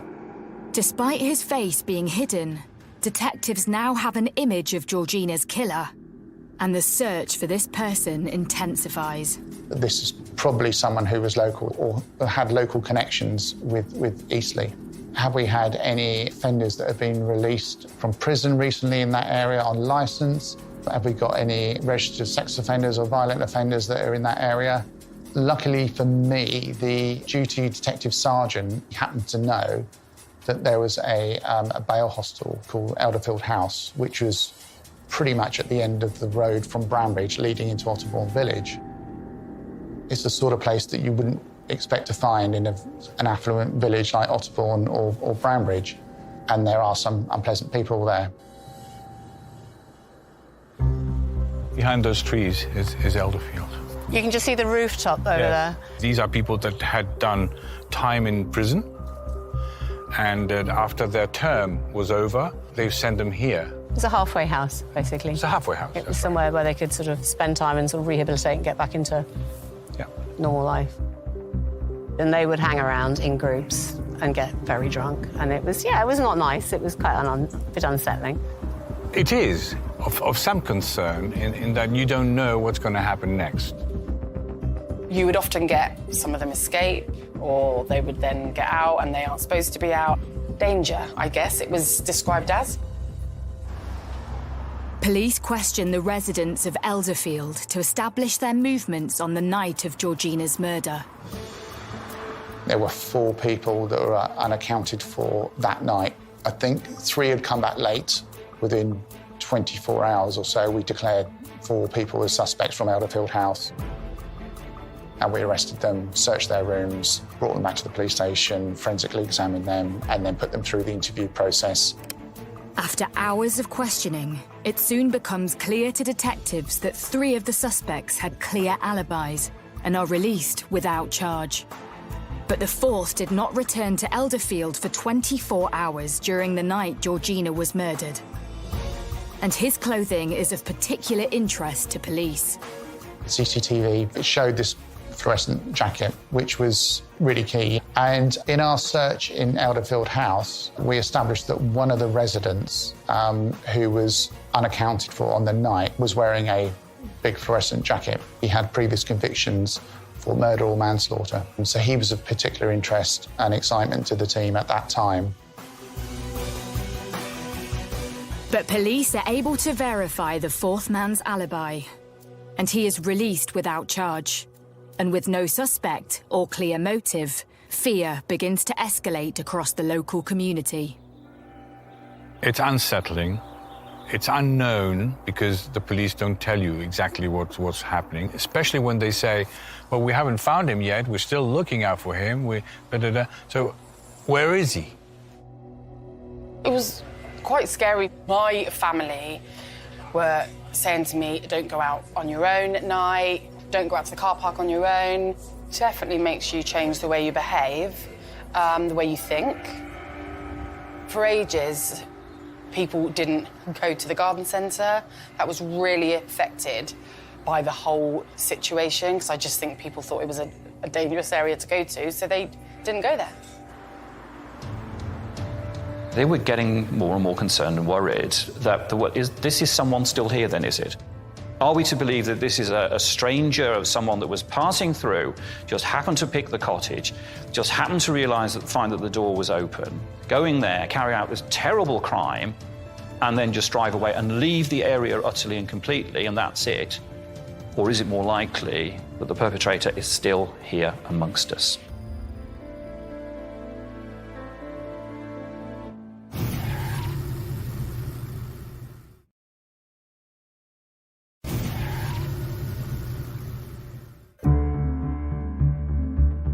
It's been 1 month since much-loved grandma, Georgina Edmonds, was found murdered in her home in Brambridge, and police are yet to charge anyone for the heinous crime. It was in the media daily, you know, any newspaper stat you saw it was on the news, it was on the radio. We had boards up everywhere, and if you lived in the area as well, you couldn't miss it. Everyone knew what was going on. I think at the time there was an urgency to get this one done, to get it sorted. The only sighting detectives have is by a Tesco ATM machine in nearby Eastleigh. And so the investigation to find this man spotted on CCTV escalates. We knew that Georgina's card had been attempted to be used. Then obviously that, for me, becomes an area of concentration for house to house. So we had police patrols in the area, certainly at the Tesco Express. We wanted to capture anyone that was there at the material time. So we obviously pulled the CCTV from the petrol station itself. We could read all the registration numbers of the cars coming in. And then we had the obvious houses sort of adjacent to Tesco Express and then right opposite. And so I decided that we would focus house to house in that area as well, knocking on doors. Again, good old-fashioned detective work. And it isn't long before one address catches police attention. There was a raid on a house that wasn't far from where the cash point had been, where the person in the frame had been using the debit card. There was a particular address not a million miles away from the ATM machine where a man lived up until the point of around about the 11th of January and then disappeared. The inquiries that we did identified that he was Polish and had gone back to Poland. And he may have also had some previous convictions, so I sent a team out to Poland. Suddenly, the news story goes international.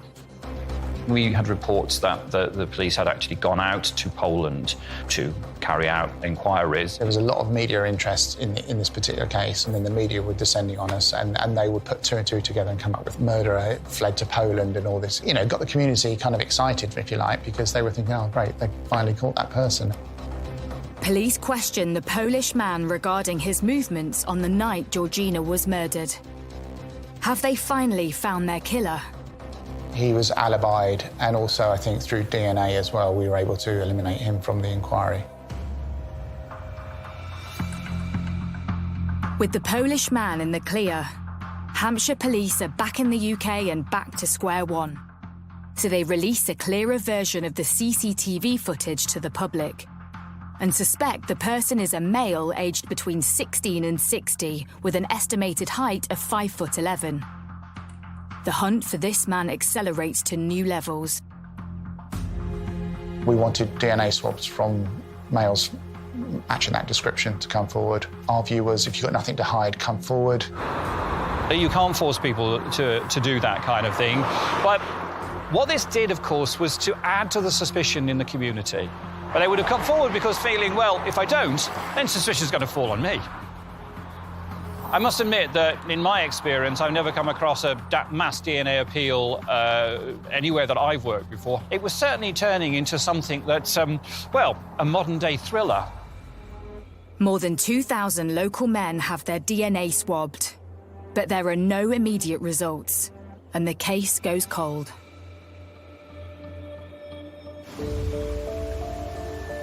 Two and a half years later, and Georgina's killer is still at large. But on the 30th of June, 2010, things take a dramatic turn. An arrest is made. And it's a local man. 31-year-old Matthew Hamlin. We scramble to find out who this man is. He's got a history of violence, and, you know, he's not a nice guy to know. Matthew Hamlin was known to police. He'd been known for drug usage and also violence in the past. He had a off-on relationship with a local girl. In fact, he'd had an argument with her and resulted in hitting her with an ironing board, and she moved out of the home.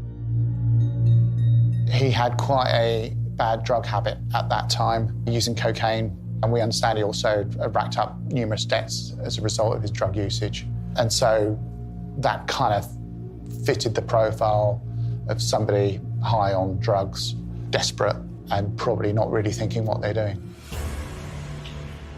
You can understand that the police would be interested in him. He used to walk his dog along the riverbank there and would know the area quite well. So he fitted in one of the profiles, shall we say, for the police. But what exactly led to Matthew's arrest? One particularly interesting subject came to them with a couple of bits of evidence. The first was that despite he denying that he had been in the area on that particular day and time, his phone records were showing that he actually was there. This person had a mobile phone, and what we could show was that their phone was bouncing off the same cell mast on the afternoon of the 11th of January. With Hamlin in custody, police waste no time in recording his every word when his mum visits. The other thing is I might have an alibi for it as well. What do you mean? When they first interviewed me, I ain't got a clue where I was. And Sarah got out her diary and she flipped through, looked at the date, and she said, yeah, you was with me. I can speak to Sarah. Yeah. See if she's still going to make that. I think she was trying to be helpful for him. And I guess, you know, if you think about it, you don't want to think your child is responsible for doing such a grave crime. And so I would imagine she was desperate. I haven't spoken to them for ages. I haven't fallen out of them, but I ain't spoken to them. So whether she's still going to say that or not, but I can't remember it. I was off my head all the time. I was drunk. I don't know what I was doing. I don't know where I was 2.5 years ago. I struggled where I was last week. It was quite clear in that recording that he was trying to manufacture an alibi at that time that would take him out of the area at the material time when Georgina was murdered. As well as Hamlin's mobile phone pinging on a nearby mast, linking him to the scene, new evidence comes to light, which police believe is even more conclusive. The other bit was partial DNA that was found on the rolling pin, and also, I believe, on a small part of her clothing. That was a partial match to this particular subject. Putting the two together, and he came right to the top. Eventually, the scientists were able to show some components of that mixed profile were 2,600 times more likely to be attributable to Matthew Hamlin. We were fairly confident that Hamlin was responsible. After a manhunt that lasted years, it seems police have finally found their man. And Matthew Hamlin is charged with Georgina's murder. Matthew pleads not guilty, and 10 months later, the trial begins at Winchester Crown Court. You're nervous, you're excited, you've got the victim's family up in the gallery, your QC opens up the case, you hear what's being said, and you sit back and think, that sounds pretty good. You know, if I'm on the jury, I'd be thinking, guilty. The prosecution lay out a mountain of evidence against Matthew Hamlin. And after a 3-month trial, the jury returns with its verdict.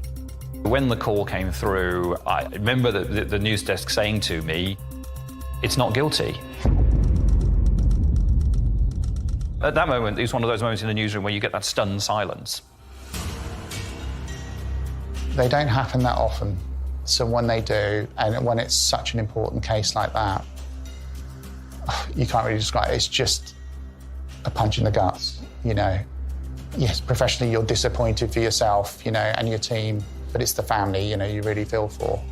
And, you know, you do question, could we have done more, you know? Did we have the wrong person, you know?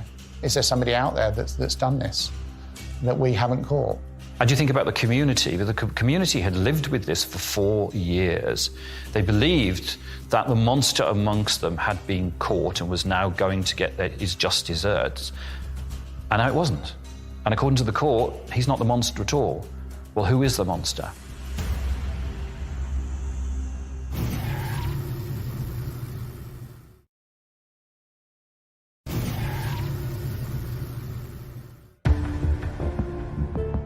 Despite a 2.5-year manhunt and becoming Hampshire Constabulary's most expansive investigation, Matthew Hamlin has been acquitted of Georgina Edmonds' murder, leaving her family, the community and the police feeling devastated and in shock.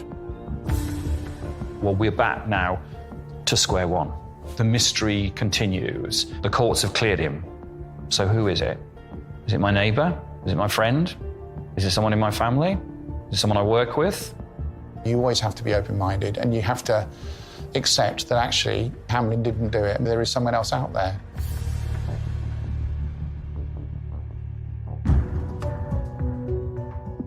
With the case unsolved, the possibility of the killer getting away with murder looms over police. Are the police looking for anyone else? Is the case closed? And the police were quite adamant that the case remained open, that they were carrying on their investigations. So obviously we have a debrief. We'll meet with counsel as well. We'll speak with the family. We will conduct a review of that investigation to see if there are anything we missed, anything we could have done, mainly because so lessons can be learned, because once somebody's been acquitted, that's it.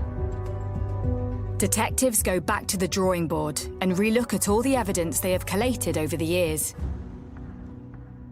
and examine what went wrong. We spent millions of pounds on this investigation, the most expensive investigations that Hampshire police have ever run, and the forensic budget was through the roof. Beforehand, they had looked for his DNA on the marble rolling pin, but graphically there was so much of Georgina Edmonds' blood on that blurred everything, and they got just a partial sample. And then from another small part of her clothing, where again it was a partial sample.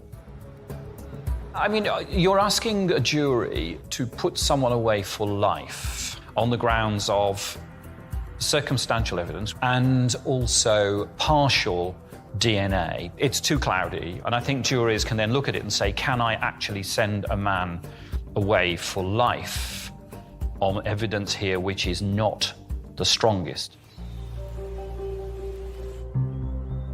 Police spend years looking for new techniques to forensically identify a killer. And they eventually come across a recent form of DNA testing called YSTR, which extracts the male DNA profile from a full DNA profile. It's a simple process, and it's almost sellotape on clothing and points of the body to remove skin cells. So it's fairly early on in the exhibits that we've taken of the left sleeve of Georgina's blouse, which would have had skin cells on there. And so the decision was taken to look at those skin cells and examine them, because we hadn't done so far. We'd done the waistband, but not the sleeve. And then obviously it went for analysis, number crunching, etc. And it came back with a full male profile.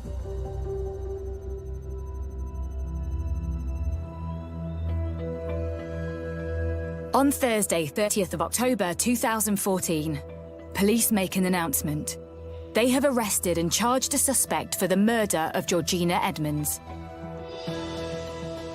As a new trial looms, people want to know, who is in the frame? None other than Matthew Hamlin. This is incredible. They're going to put him back on trial. It wouldn't have been allowed because double jeopardy meant you could not be tried for the same crime in this country. That had only been changed a few years prior to that, which enabled this to actually happen. Despite the double jeopardy rules changing in 2003 and a new stack of DNA evidence, how did detectives manage to get Hamlin's charge over the line? It's not an easy thing to do for obvious reasons. The defence argued that it's not new evidence, you had it all along, you just chose not to examine it and find it. But actually, it's not evidence until you've actually turned it into evidence. And that was the ruling of Sir Brian Leveson, who heard that at the Court of Appeal, who then quashed the acquittal, and we were able to then go for a retrial. January 2016, exactly 8 years after Georgina's murder, the second trial of Matthew Hamlin begins at Winchester Crown Court. The prosecution lay out all their evidence once again, including their new secret weapon. the YSTR DNA technique. We were hoping for a better outcome this time. It's 1 in 26 million, that DNA, that it's not him. And when you describe that, you know, there's 26 million to 1 is this person, I think it was a fairly easy decision for the jury to make. Layered on top of that was, obviously, he was a local person, violent background, and obviously the phone was bouncing off the mast at the time. Despite presenting their new evidence in court, there are many in the community who are unconvinced that Matthew Hamlin is the killer. At the time of the second trial, Matthew is a changed man, leaving behind his days of drug taking, working full-time as an electrician and raising his family. And after a grueling 6-week trial, the jury retires to consider the verdict. When you do get to court and the prosecution and the defence have had their say and the judge has summed up, you still get a bit nervous, even though you just know in your heart of hearts that it's a really, really strong case. So we can't speculate, we can't talk to people about, well, you know, what do you think this time? Do you think he's going to get off a second time? On the 23rd of February 2016, the jury return with a verdict. 8 years after Georgina Edmonds, aged 77 years, was found dead at her home in Banbridge, Matthew Hamlin has today been found guilty of her brutal murder. It was just a sense of relief and just great work, and so many people, bear in mind this investigation had gone on for years really, and so many people have got involved in that investigation. But it was just such a nice feeling. Throughout this entire investigation, we have been absolutely determined to prove beyond reasonable doubt who committed this horrific crime. After the discovery of new evidence and presenting it to the Court of Appeal, we were able to try Matthew Hamlin again for the murder of Georgina Edmonds. The whole prosecution team were determined to find justice for Georgina, and today that has been achieved. Being stood there, listening to Harry address the media and just say some really nice words about me and my colleagues and Hampshire Police and all the work that we've done to get justice for the family. So yeah, just a great feeling. The entire team of police officers, police staff, prosecution barristers, forensic scientists and colleagues from the Crown Prosecution Service have been absolutely dedicated to putting together the best possible case that could be put before the court and the jury. Every moment has been worth it to see justice finally served and the killer of Georgina Edmonds behind bars. Thank you. With Matthew Hamlin finally behind bars, the question that still puzzles the community is why would he want to end the life of Georgina Edmonds so brutally, torturing her before battering her to death? Who can say, and it's difficult for me to speculate. Well, we know now from the court case, although he's never admitted it, that he was short of money, that he had walked along the riverbank and he had found his way in the cottage, whether that was just by pure chance, whether he had seen her walking her dogs and had known that she was gone there and she was a vulnerable old lady. Sadly, whether he would have known or not that the door was left open when he went in. He had tortured her to reveal the number for her debit card by stabbing her something like 27 times and then just leave her there, tie her up or something like that. But then it all got, who knows what it is. But I think what we can tell is that he is a pretty evil, nasty guy who will spend 30 years in prison. And after 8 long years of fear, can normal life return for the local community? It's so close to reality for us here that, you know, it's traumatic for all of us in the village. They're vulnerable too, you know, so trusting. I know we all felt very, very sorry for her. Yeah, very sorry.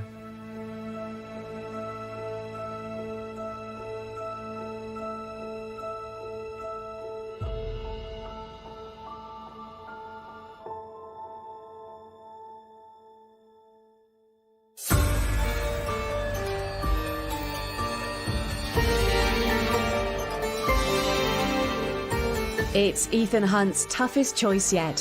What's more important, his job or those he cares about most? With out-of-this-world stunts, the BAFTA-nominated Mission Impossible: Dead Reckoning is available now on Sky Cinema.